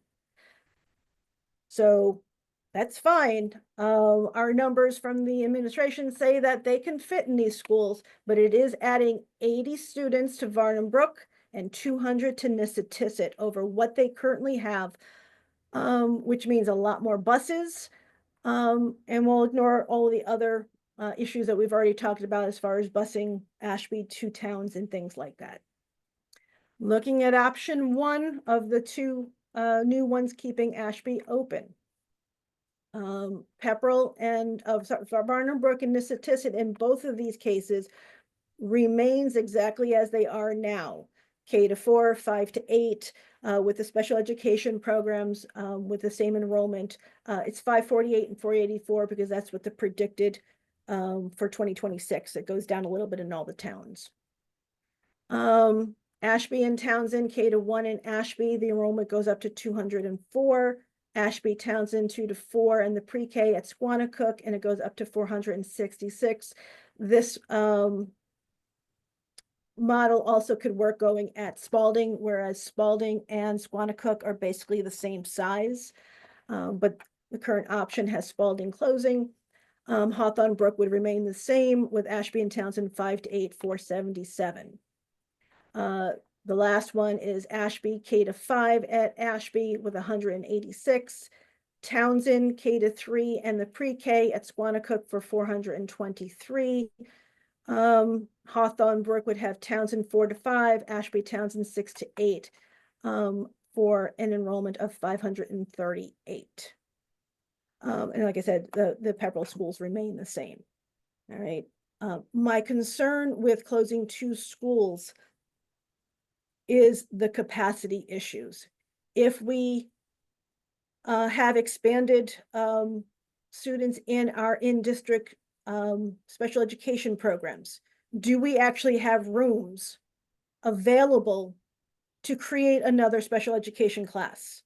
Do we have rooms in the district to bring in new special education programs that can reduce the budget for the schools? Okay, that's a budget reduction year over year. That is sustainable if we can bring programs in. That's why we have these programs in-house now. They have saved us money from out-of-district costs. Do we have room for any increases in population in any of the 3 towns due to the MBTA, due to just an expansion, due to, Pepperell had a 100-unit complex that was not approved, but doesn't mean that it won't come back and get approved in another year or 2 or 3. Do we have the room for those students for any kind of expansion in the next 5 to 10 years? And I would argue that we don't. And I think it's irresponsible from the long range planning that we need to do for quality education to sit here and take our space capacity to the point that we cannot handle anything new or any cost reductions in the special education arena. That is my concern with closing 2 schools. Do we have excess capacity in the district? Yes, we actually have excess capacity in just about every school, including the Pepperell schools, and that's why we have the special education classes there, because they had the room. If you take general education, most of the schools are 50 to 60% full. So do we have excess capacity? Yes. Special education does take up a different type of space, which we need to take into consideration. So some of that excess space for general education is being used for cost reductions in the district right now. And I think we need to, that 2 schools cuts it down too far. And that is my concern with the 2. Thank you, Randy. Any more? All right. I am gonna let Jill Twig. Where did she go? Jill. She's not able to raise her hand, and so I'm gonna allow her to speak here. Thank you, Lisa. Can you guys hear me okay? It's a little loud where I am. Yes? Yep.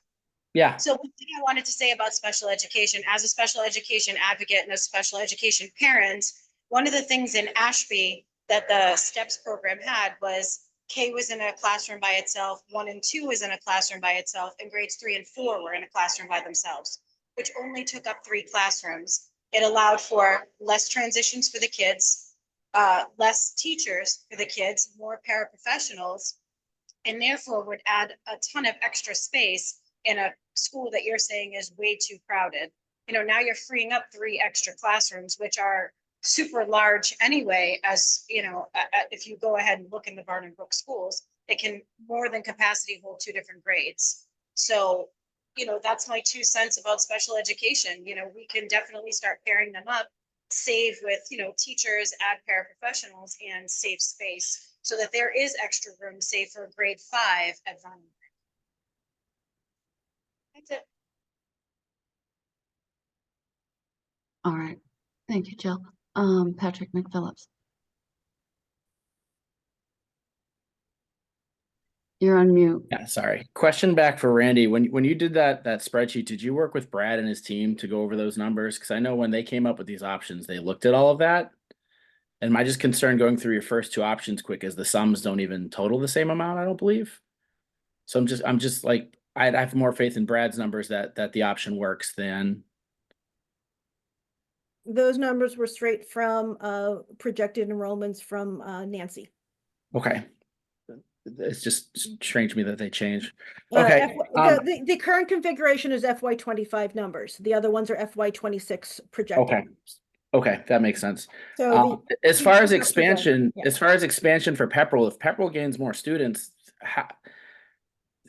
that having Ashby open doesn't help us at all with that, because Ashby only has room for like 3 more classrooms if it's already at, you know, 4 or 5 classes. They'd be going to Townsend. So if it comes to growth capacity expansion, I'd just assume keep Spalding open and then close Ashby. Like that just makes more, if growth is truly your concern. There's not much space in Ashby. And just my last question, just based on, I know I asked Kathy earlier, do you like, have you read the Habib and Associates report? Like, I know you keep saying that there's nothing wrong with the building, but I mean, that seems like a pretty, I've read the whole thing several times now, and it just appears that, like, I feel like what is being said, that the building doesn't need work, versus what a third party, you know, engineer report says, are completely different answers. And I acknowledge the other buildings also probably need work and repairs, but if they hold more students, it just makes more sense. I'm sorry, was that for me? Yeah. Did you? Yes, I have read through that as well. And there's a couple of caveats in that. It was a preliminary study. And it said so that it people did a walkthrough and then had documents as far as the age of things, and they had interviews with people in the district, and then in the maintenance. So that wasn't a full going through and doing a full study. That was a preliminary study. Two, they had 3 different scopes. Scope 1 was needed but not imminent. Okay. There were only 1 or 2 actual safety issues on there, and those have all been addressed, and there's some others that are being addressed. So all the rest of them are staying in there as needed, not imminent, which pretty much all of our buildings are in that state.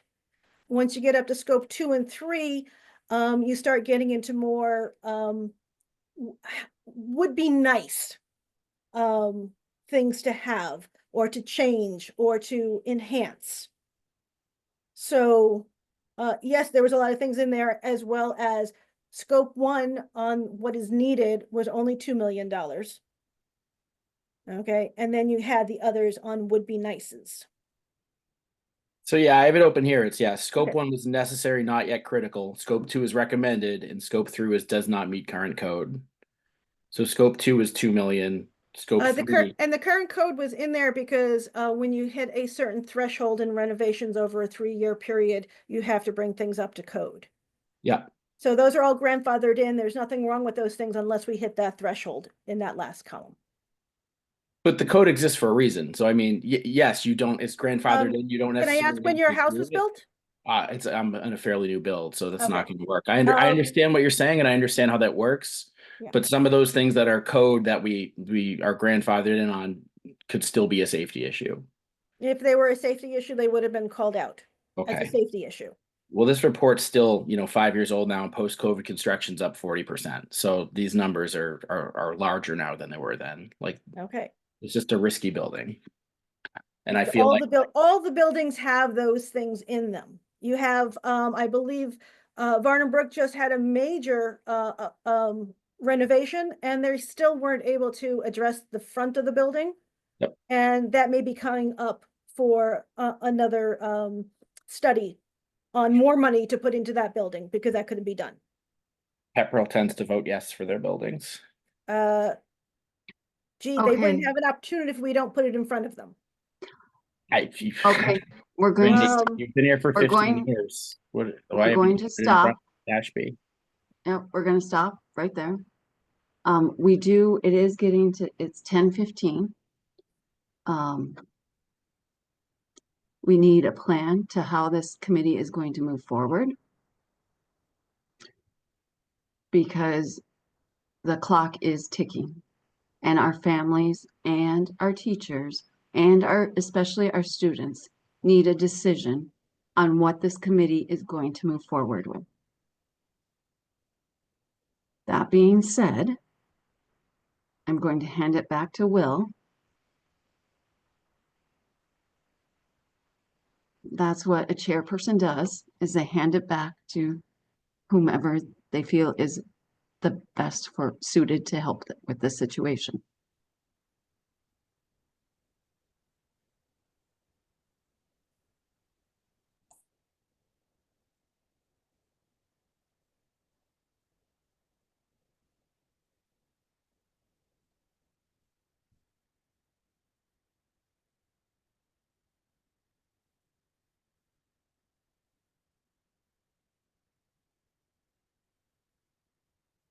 Like me to do, Chair. Well, I'll start if you like. we need to come up with a contingency plan of, if we're not handing this to the towns, and if they're not going for the overrides, things of that nature, where do we go next? I think buses, we should talk about that again and just vote on that of, yes, we should cut those seats if anyone has no problem with that. That's an easy one that's not gonna give everyone too much heartburn. And then I think we have to talk about Ashby again.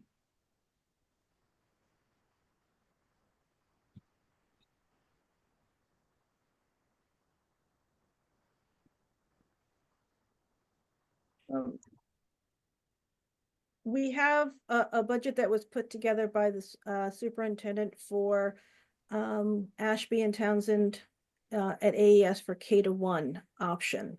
We know that budget will reduce $1.6 million down to a 3.15% increase. We don't have, the only thing we have as far as the option 4 is that a possible $900,000 reduction. I don't know what that would be.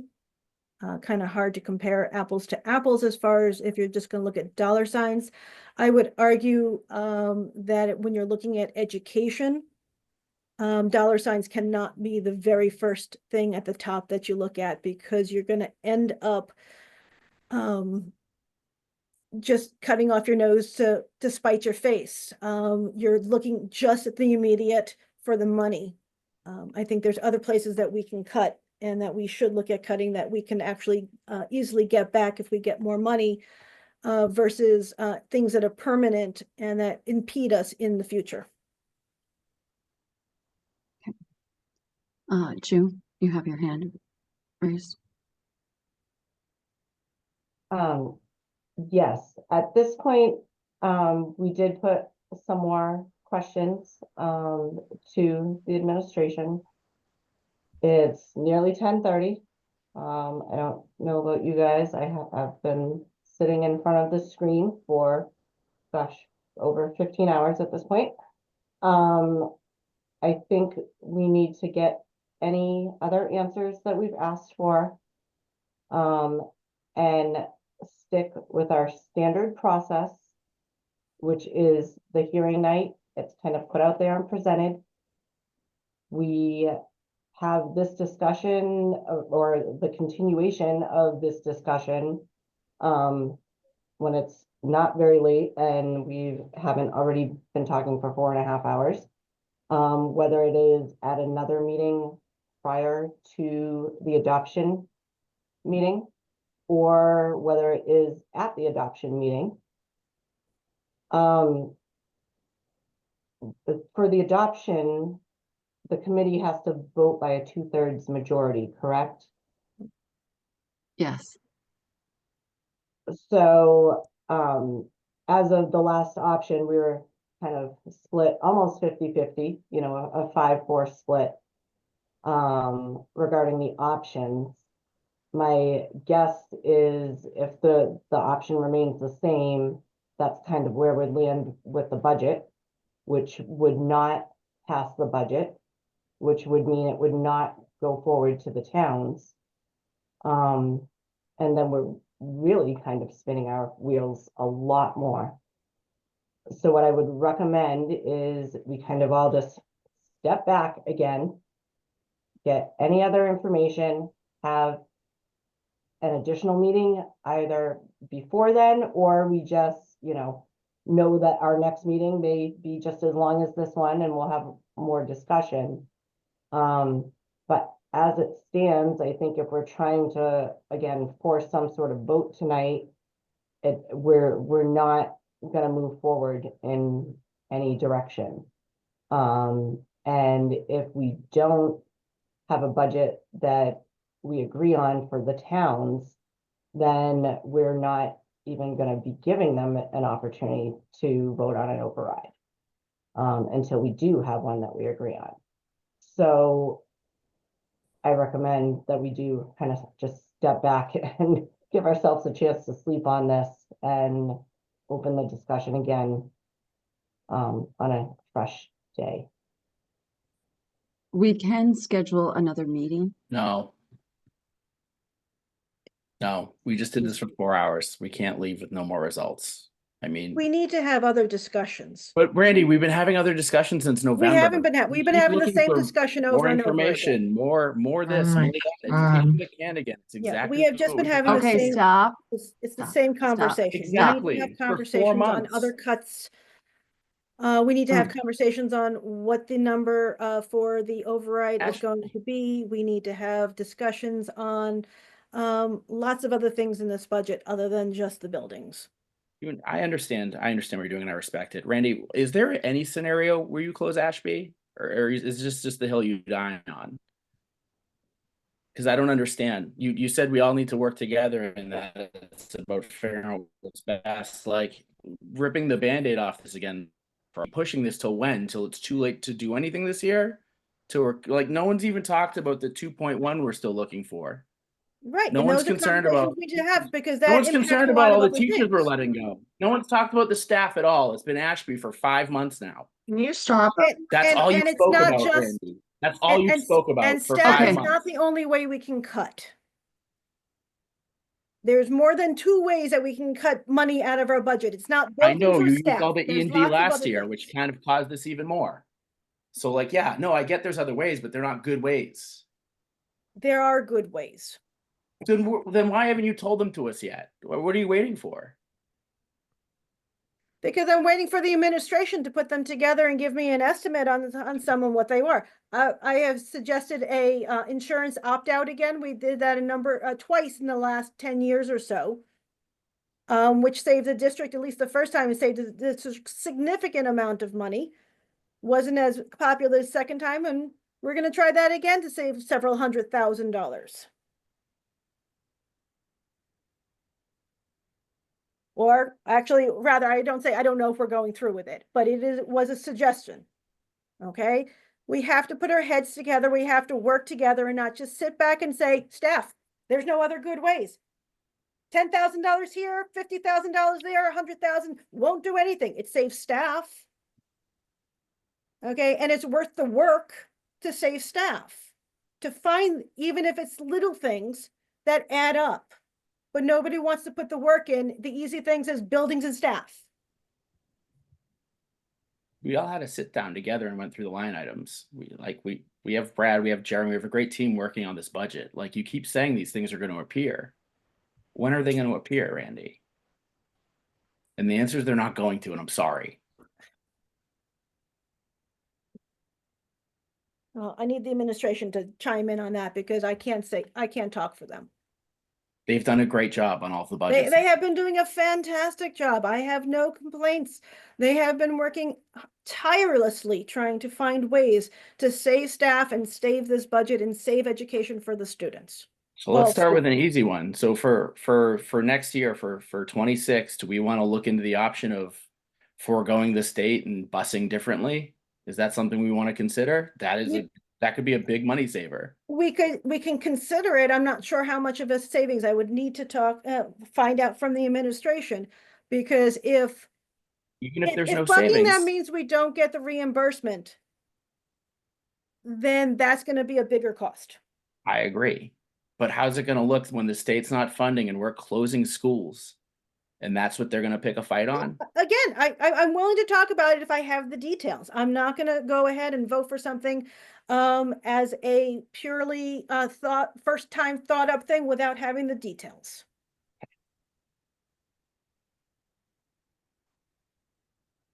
Okay, that's all I need. Give me information is all I've been asking for here, and then we base all of our stuff on information. I vote to reinstate option 4 as our way forward. I second.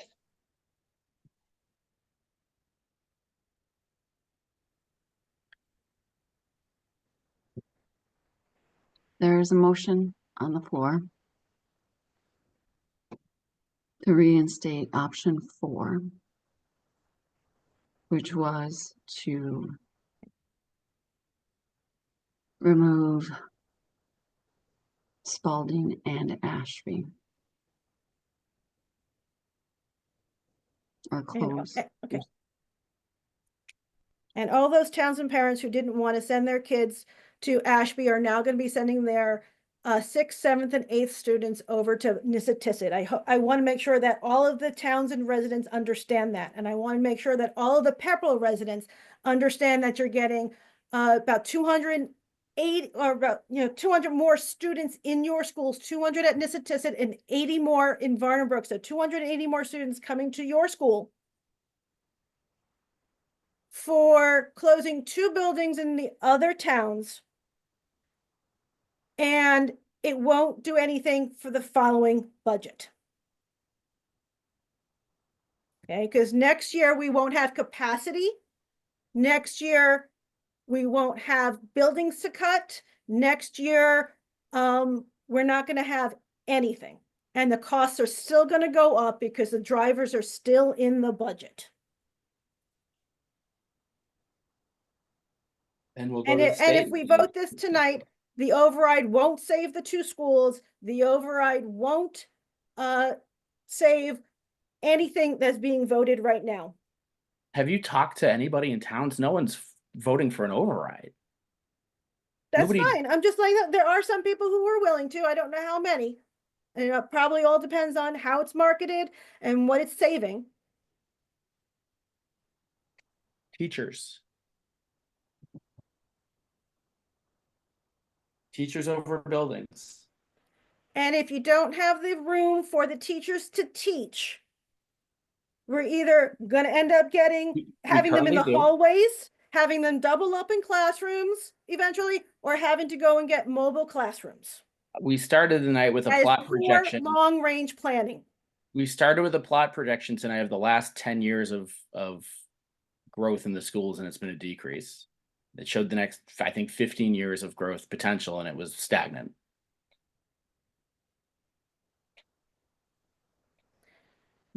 And we've been filling the space with bringing special education in district so that we can have them in the district, which is a benefit to them, so that we can save on out of district costs. We bring these programs in so that we can save money.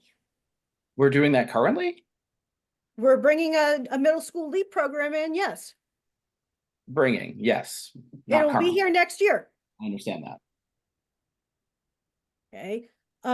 You go back 15 years or 20 years, we didn't have any of these programs or very few of these programs in district. We have been bringing them in to save money.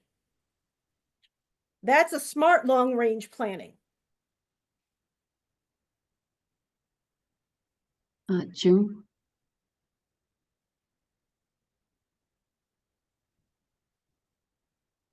Whoops, you're on mute, June.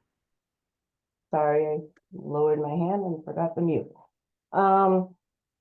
So with that option, again, we'd be adding 300 kids to Pepperell schools, almost, including almost doubling up the students in the sped classrooms.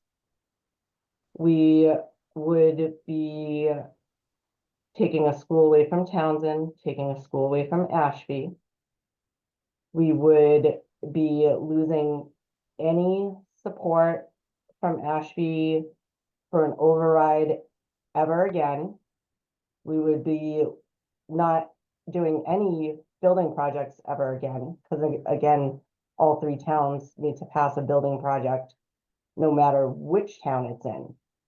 So Pepperell will not have any improvements to their schools ever. Townsend will not have any improvements to their schools ever. And again, Ashby would have no school and essentially not be part of the district anymore. That's what you just put on the table, you're telling me. So what you keep screaming is we are NM, but you should be saying it's we are NM as long as Ashby stays open. As long as Ashby is included in NM, yes. And again, They're still the included. admin made a recommendation that they recommended above this plan. So you don't want to go with the admin recommendation, Correct. even though that was included in the budget hearing that was just presented to all of the towns. Which So sound like it somehow you would did have not to go add over. in that $1 million back in, which would be more teacher cuts, I guess. If the only two line items you're looking at are buildings and teachers out of all the possible line items. Well, we already made all the other cuts we can in that 1 point. Well, it's funny you say that. 1.536. You've been here for 9 months, Patrick, and the process that we go through year after year, you keep saying it's so much more dire this year. It's not. This is the process that we go through to trim it down. We go back and forth. We discuss ideas. We realize maybe this one idea isn't the best idea. We go back and explore another idea. How many years have you been here, June? Well, in the district a long time, but on school the committee just about 6. Okay, well, what you guys Although I are was at doing, meetings plenty what you before guys that. have been doing isn't So, working, because I've been here for 2 years now, and it's been a nightmare my 2 years here with cuts. well, we haven't been hurting the students the way that this would propose we hurt the students. Because you guys got to cut everything else. And I was saying this last year when you used all the E&D. I said it's gonna be worse next year. Nothing's changed. And now you're saying the same thing. So now you're saying the same Not the same thing. as hurting a student. That's I just would that's be just a interested that's an in emotional hearing more attack without from yes, it admin impacts at this students. I point. understand that. I'm sorry, Emotional I thought attacks you aren't called on great. me. Excuse me, I really thought I had the floor for the June. moment. I've been Thank you. cut off all night. Superintendent Morgan and Dr. Reese, could you speak more as to why you made the recommendation that you did? Lisa, we have a vote on the floor that was seconded. Yes. We're going with the protocol of meetings. That's Yeah, there's allowed for discussion, which is what's happening. All right, everyone, I know that it's late, and I know that this is an emotional topic. I'm going to ask everybody to refrain from talking over one another. Everyone has a valid point to make. So just be respectful to one another. All right? All right. Superintendent Morgan, do you have more information for the committee? I don't have more information other than what I've shared. I think that the one thing that I would say at this point, I reviewed the two options to keep Ashby open. In looking at everything and having more time to really look at the numbers and look at the flexibility, I would not recommend closing two buildings. I do think that we could end up in a really difficult spot if anything happens with regard to growth.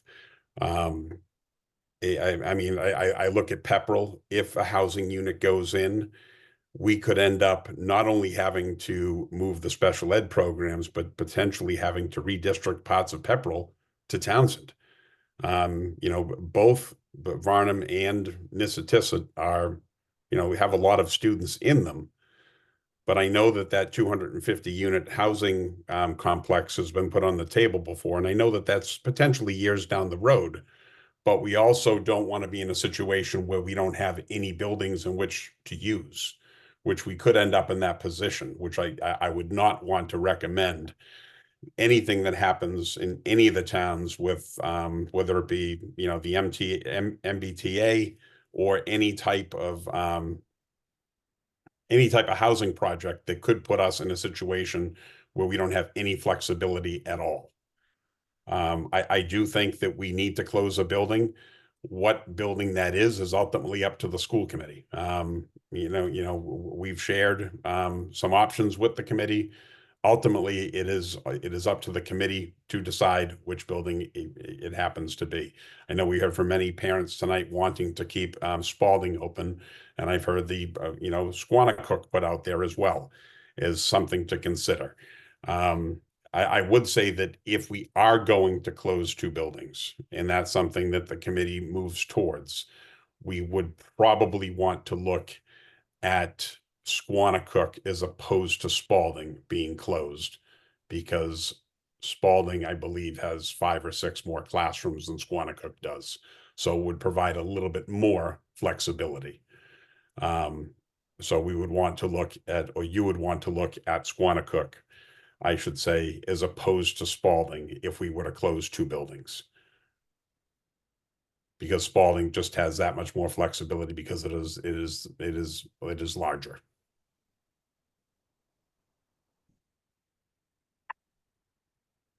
All right, Patrick. Whoops, you're on mute. You're on mute. If Sorry. the only concern then we have is growth, then it's still Ashby makes no sense because there's no room to grow there. And it's not centralized. So then I would assume we keep Spalding open and close Ashby. Like these are just basic logical things. Like I feel like I'm either a crazy person or just like I don't know what's happening anymore. Like this doesn't make sense. Randy? One, just a little kind of odd point point of order, I guess it would be called. Being that we have a proposed budget that closes one school, having a motion to close two schools doesn't seem like the right motion. It should be some kind of a change to the budget. Again, just technicality. But wanted to bring that up. The other thing is,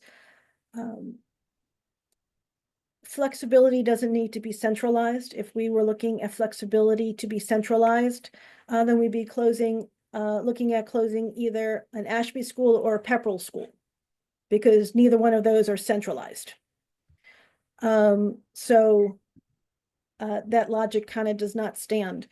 But I will stand by keeping Ashby open because there are multiple reasons why you do things. Okay, money is one thing, education opportunities are another. But the communities count, unless we are just lying to all the communities that the communities actually are something that we want to preserve, that we want to be part of, that we want to encourage to grow, that we want that all three communities are part of something. And when you're dealing with that, you can't just go and ostracize one of the towns and say, your community is very welcome in the other two towns, but we're never going to come there. We're never going to do anything for you. That does not create a welcoming opportunity for that community. It's ostracizing them. So that needs to come into the considerations when we're looking at all of these things. We're looking at every child. Are you really going to sit there and say that Ashby, you have to go and travel to get all of the opportunities? We value like everybody else, but you have to go and travel for all of your grades, for everything to come to us because we're bigger, we're better, and you just don't have enough numbers to make it a point for us to come over there. Which is what you're trying to say, saying that it's a small school, there's no room for growth. There is room for growth. If you take a look at the percentage that you're talking about in each town, they're a small town. The percentage that the other towns were talking about the growth, they can handle that with 2 classrooms or 3 classrooms. So I don't take that argument very well. There are many, many facets that we need to consider, and I hear all too often from people, 1, maybe 2 of the facets being considered and the others discarded. June? And we would have a problem with this because closing Ashby reduces the budget by 380,000.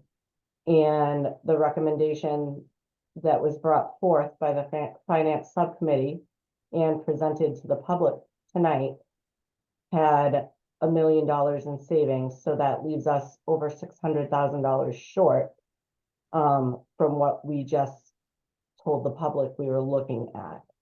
So that more staff that we're looking at reducing? Where would that be made up? Because you're essentially asking to add money back into the budget now for that closure. Can I speak now? I don't know who that question's for. Brad, do you want to answer first? Yeah, so the budget had, again, just using round numbers, accounted for either a closure of $400,000 or $600,000. And then the flip side would be a reduction in staff through consolidation of, if it was a $400,000 building, $600,000, if it's a $600,000 building, $400,000. Again, we used round numbers. If If Ashby or Squanicook were 380, 390, we called it 400. And if Spalding was, I think, 585, we called it 600. Right, So but still, the $1 million is still a combination of a building closure and staff reduction. but the staff reduction was organic due to the balance in class sizes and the reconfiguration. It wouldn't be just an additional cutting of people somewhere and adding, making essentially bigger classes. I think any closure would account for a consolidation of staff. Any one of them would, because it's a combination of custodial and operational costs. So the custodial costs were in there, as well as some other as well as some other positions, and then some teaching and or support staff were also included in that. So the closure of any building would result in a reconfiguration, or not a reconfiguration, but a consolidation of some sort. That makes sense. Patrick. My goal would be to make as many cuts as we can and then try to get an override for like $1 million, because that's possible, especially if it's to save teachers. I don't know if I'm able to rescind the vote I requested, just to make more sense based on the budget and based on Randy saying it's against policy. I vote that we change the closing building from Spalding to Ashby, because that will alleviate the growth concerns. It allows us, I know Townsend doesn't want to send kids to Asheville, and they made that perfectly clear tonight. So maybe they will vote yes for an override if they're that passionate and strong about saving a school and saving teachers. That's my 2 cents on it. I think we're wasting our time on the small beans when we still need to figure out if an override will even pass, or if we're just in trouble either way. It really is damned if you do, damned if you don't. So I vote we close Ashby instead of Spalding. And Townsend reps, I really think you should listen to what your constituents said this evening. All right, Patrick. I'm going to ask Tom. Tom, did you have something to say? You did raise your hand earlier. You don't have anything to say? I did, but it's fine. We've gone on long enough. June? So again, closure of Ashby is the most minimal of savings of any of the options at that 380.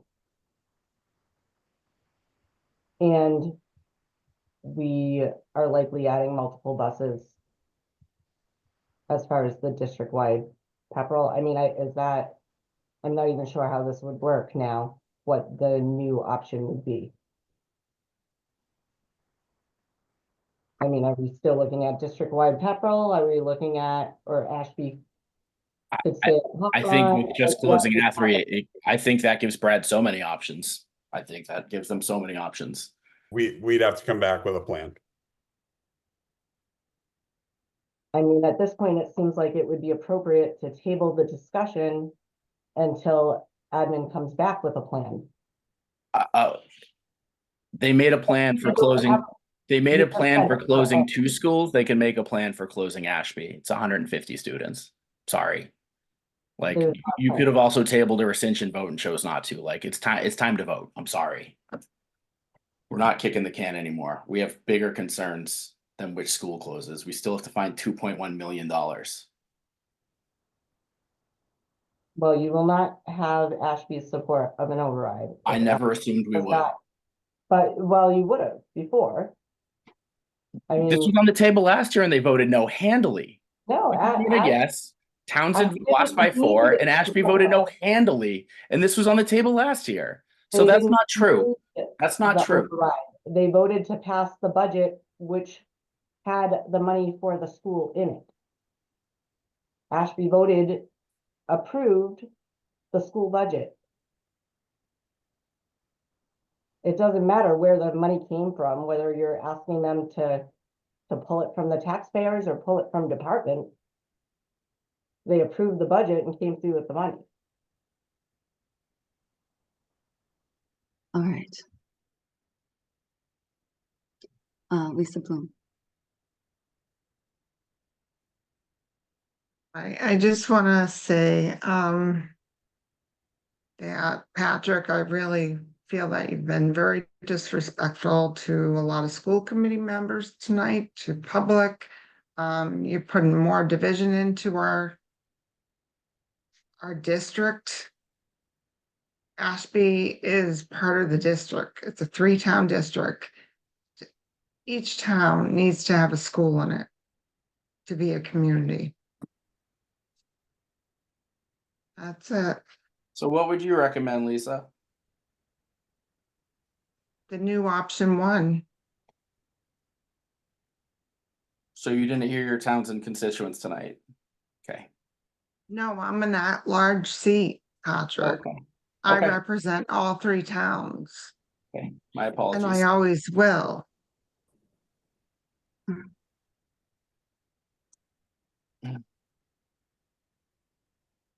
Randy. As far as who we represent, it is in our policies that we represent the students. It is in multiple policies.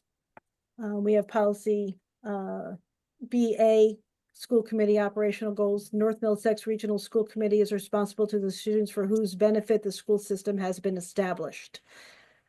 In policy BCA, School Committee member ethics in the school committee and their relationship to the community, realize that his or her primary responsibility is to the children. Okay, I understand that we have to listen to the taxpayers. Absolutely, we need to listen to them. But the very first thing that needs to be on our agenda is the education of these children and looking at all of them to be equal. We don't look at a small town and say their children can do whatever we need them to because the bigger towns have different ideas. Every child deserves to say, I belong to NM and have the exact same reason why they are saying that and the exact same feeling of belonging. Okay, having a school in each district helps that.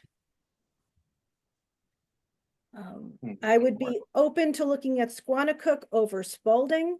Of course you What would. I heard tonight was there was a lot of passion about Spalding. But like that gentleman had said, any kind of a compromise, which is what we have to do here, looking at this budget, is a compromise, means that not everybody gets everything that they want.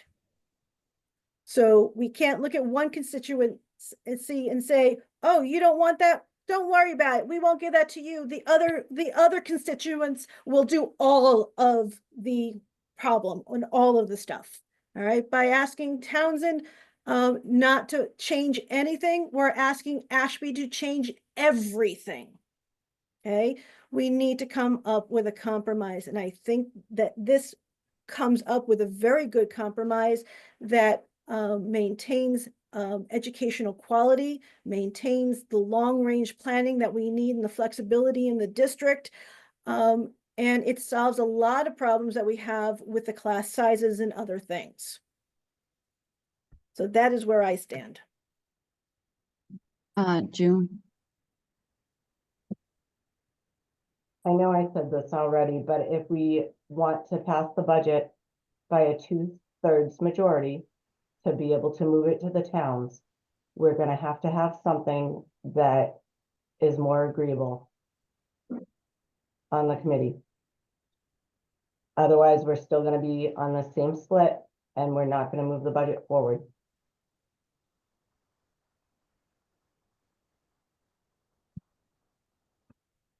I know everyone is going to hate this because it is getting late. It's almost 11 o'clock and we've been here too long and everyone is getting tired. And I think everyone is starting to argue. And I know that we need a budget. My suggestion is that we reconvene for another meeting And I know that people are shaking their head. I get it, Patrick. I get it. I know. moved to vote. I moved to vote at a second though, so I don't understand. Yeah, but I'm considering everyone here. Well, where was that when they rescinded the vote 2 weeks ago? And I made that a statement when a rescission was made too. I said, we need to consider it, but we held the vote. And I can still hold the vote if everyone on the committee or somebody does not want to table it and get to table it. I think that would be the next step, is to table it. I know people don't want to do that, but I do think that people are getting very tired. I will move to table. Second.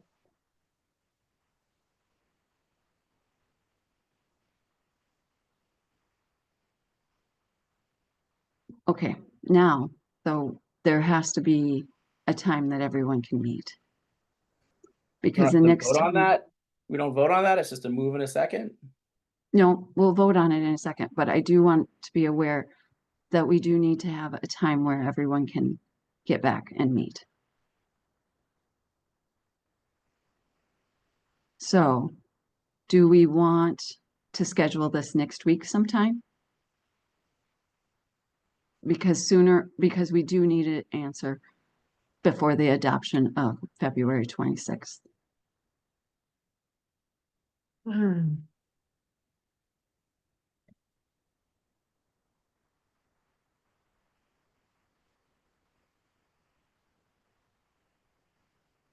I mean, we can vote down the table if everybody doesn't want to table it. We need to vote for that. Because people can continue if we want to continue.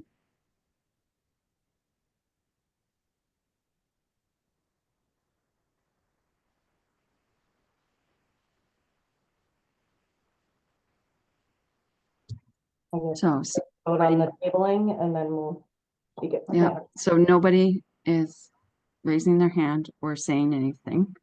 So I'm going. Regarding tabling it, I It's thought I the made table. myself perfectly clear. No, I know, but we're going to vote on the table. Okay, yes, thank you. All right. Okay, Lisa Bloom, Yes. Bill Berg, Yes. Tom Casey, No. Will Hackler, No. June McNeil, Yes. Patrick McPhillips, No. Randy Roush, Yes. Jill Twig, No.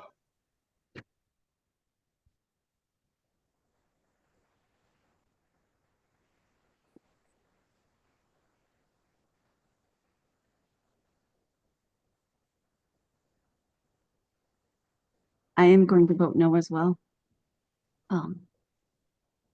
Because we do need a decision and our families do deserve a decision. And I'm sorry that this meeting is going to go longer.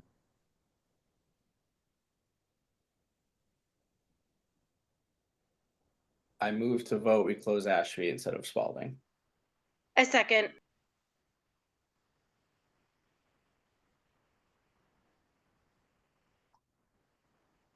Okay, a motion is on the floor. It is to close Ashby and not Spalding. It was motioned by Patrick and seconded by Jill Twig. All right, I'm going to go down the list again. Here we go. Lisa Bloom, No. Bill Berg. Bill, I can't hear you. Bill? Oh. What? Should be able to hear me. Yep, I can hear you now. No, What did you say? I said no. No. Okay. Tom Casey, Yes. William Hackler, Yes. June McNeil, No. Patrick McPhillips, Yes. Randy Roush, No, and I think we're sending an absolutely awful having no discussion on this, we're sending an awful message. Jill And we Twigg. will have trouble passing a budget. Just because we vote this in doesn't mean we have a budget. Jill Twigg. Can you repeat the options just for a second so that I make sure that I'm voting correctly? It's yes to close Ashby, no to, And to keep Spalding on the table. so yes To to keep close Spalding. Ashby. Yes, Jill. Yes, sorry, I got sidetracked. Yes, yes.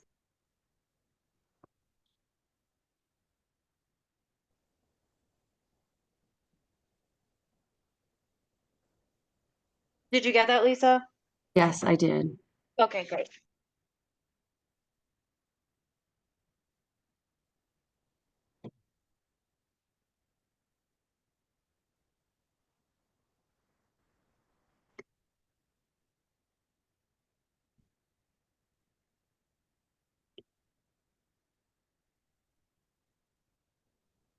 I do not make this vote lightly, and I do look out for the entire district.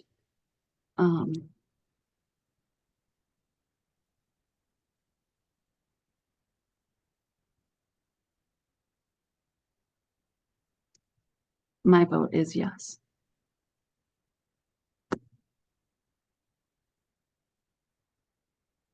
It's a 5-4 vote in favor of closure of Ashby and to keep Spalding.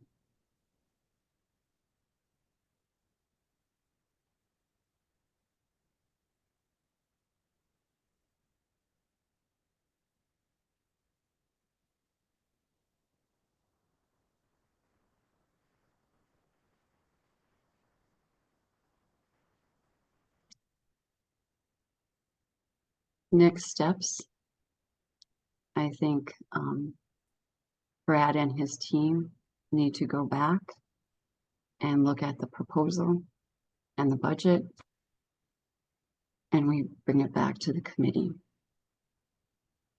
I do recommend that we probably have another meeting, as we do need to have a budget, and we need to have a budget by February 26th to send to the towns.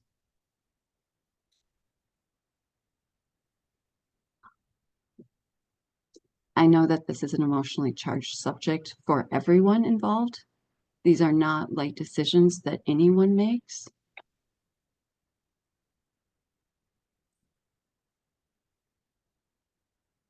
But we simply do not have money to continue doing this. And the can is getting kicked down the road. We need to find a solution to help us. And I know that the state is not going to come in and help us at this time. We may have to look at closing another school as well. So I want the public to know that that's a possibility as well.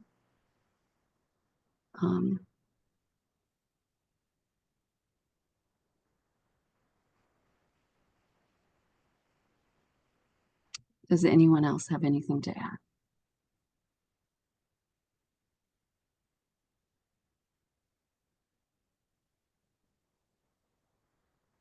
All right, I think we are going to take a motion to adjourn. So I second. Oh, well, I can't make the motion, but you can. So go moved. first. Okay, that's Will Hackler and Jill Twigg. All right. We're gonna go down the list. Lisa Bloom. This is to close the meeting. Yes. Lisa Bloom. Bill Berg. Yes. Tom Casey. Yes. Will Hackler. Yes. June McNeil. Yes. Patrick McPhillips. Patrick McPhillips, yes.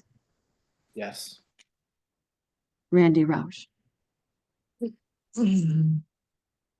Jill Twigg. Yes. And myself is yes. All right. Good night, everyone.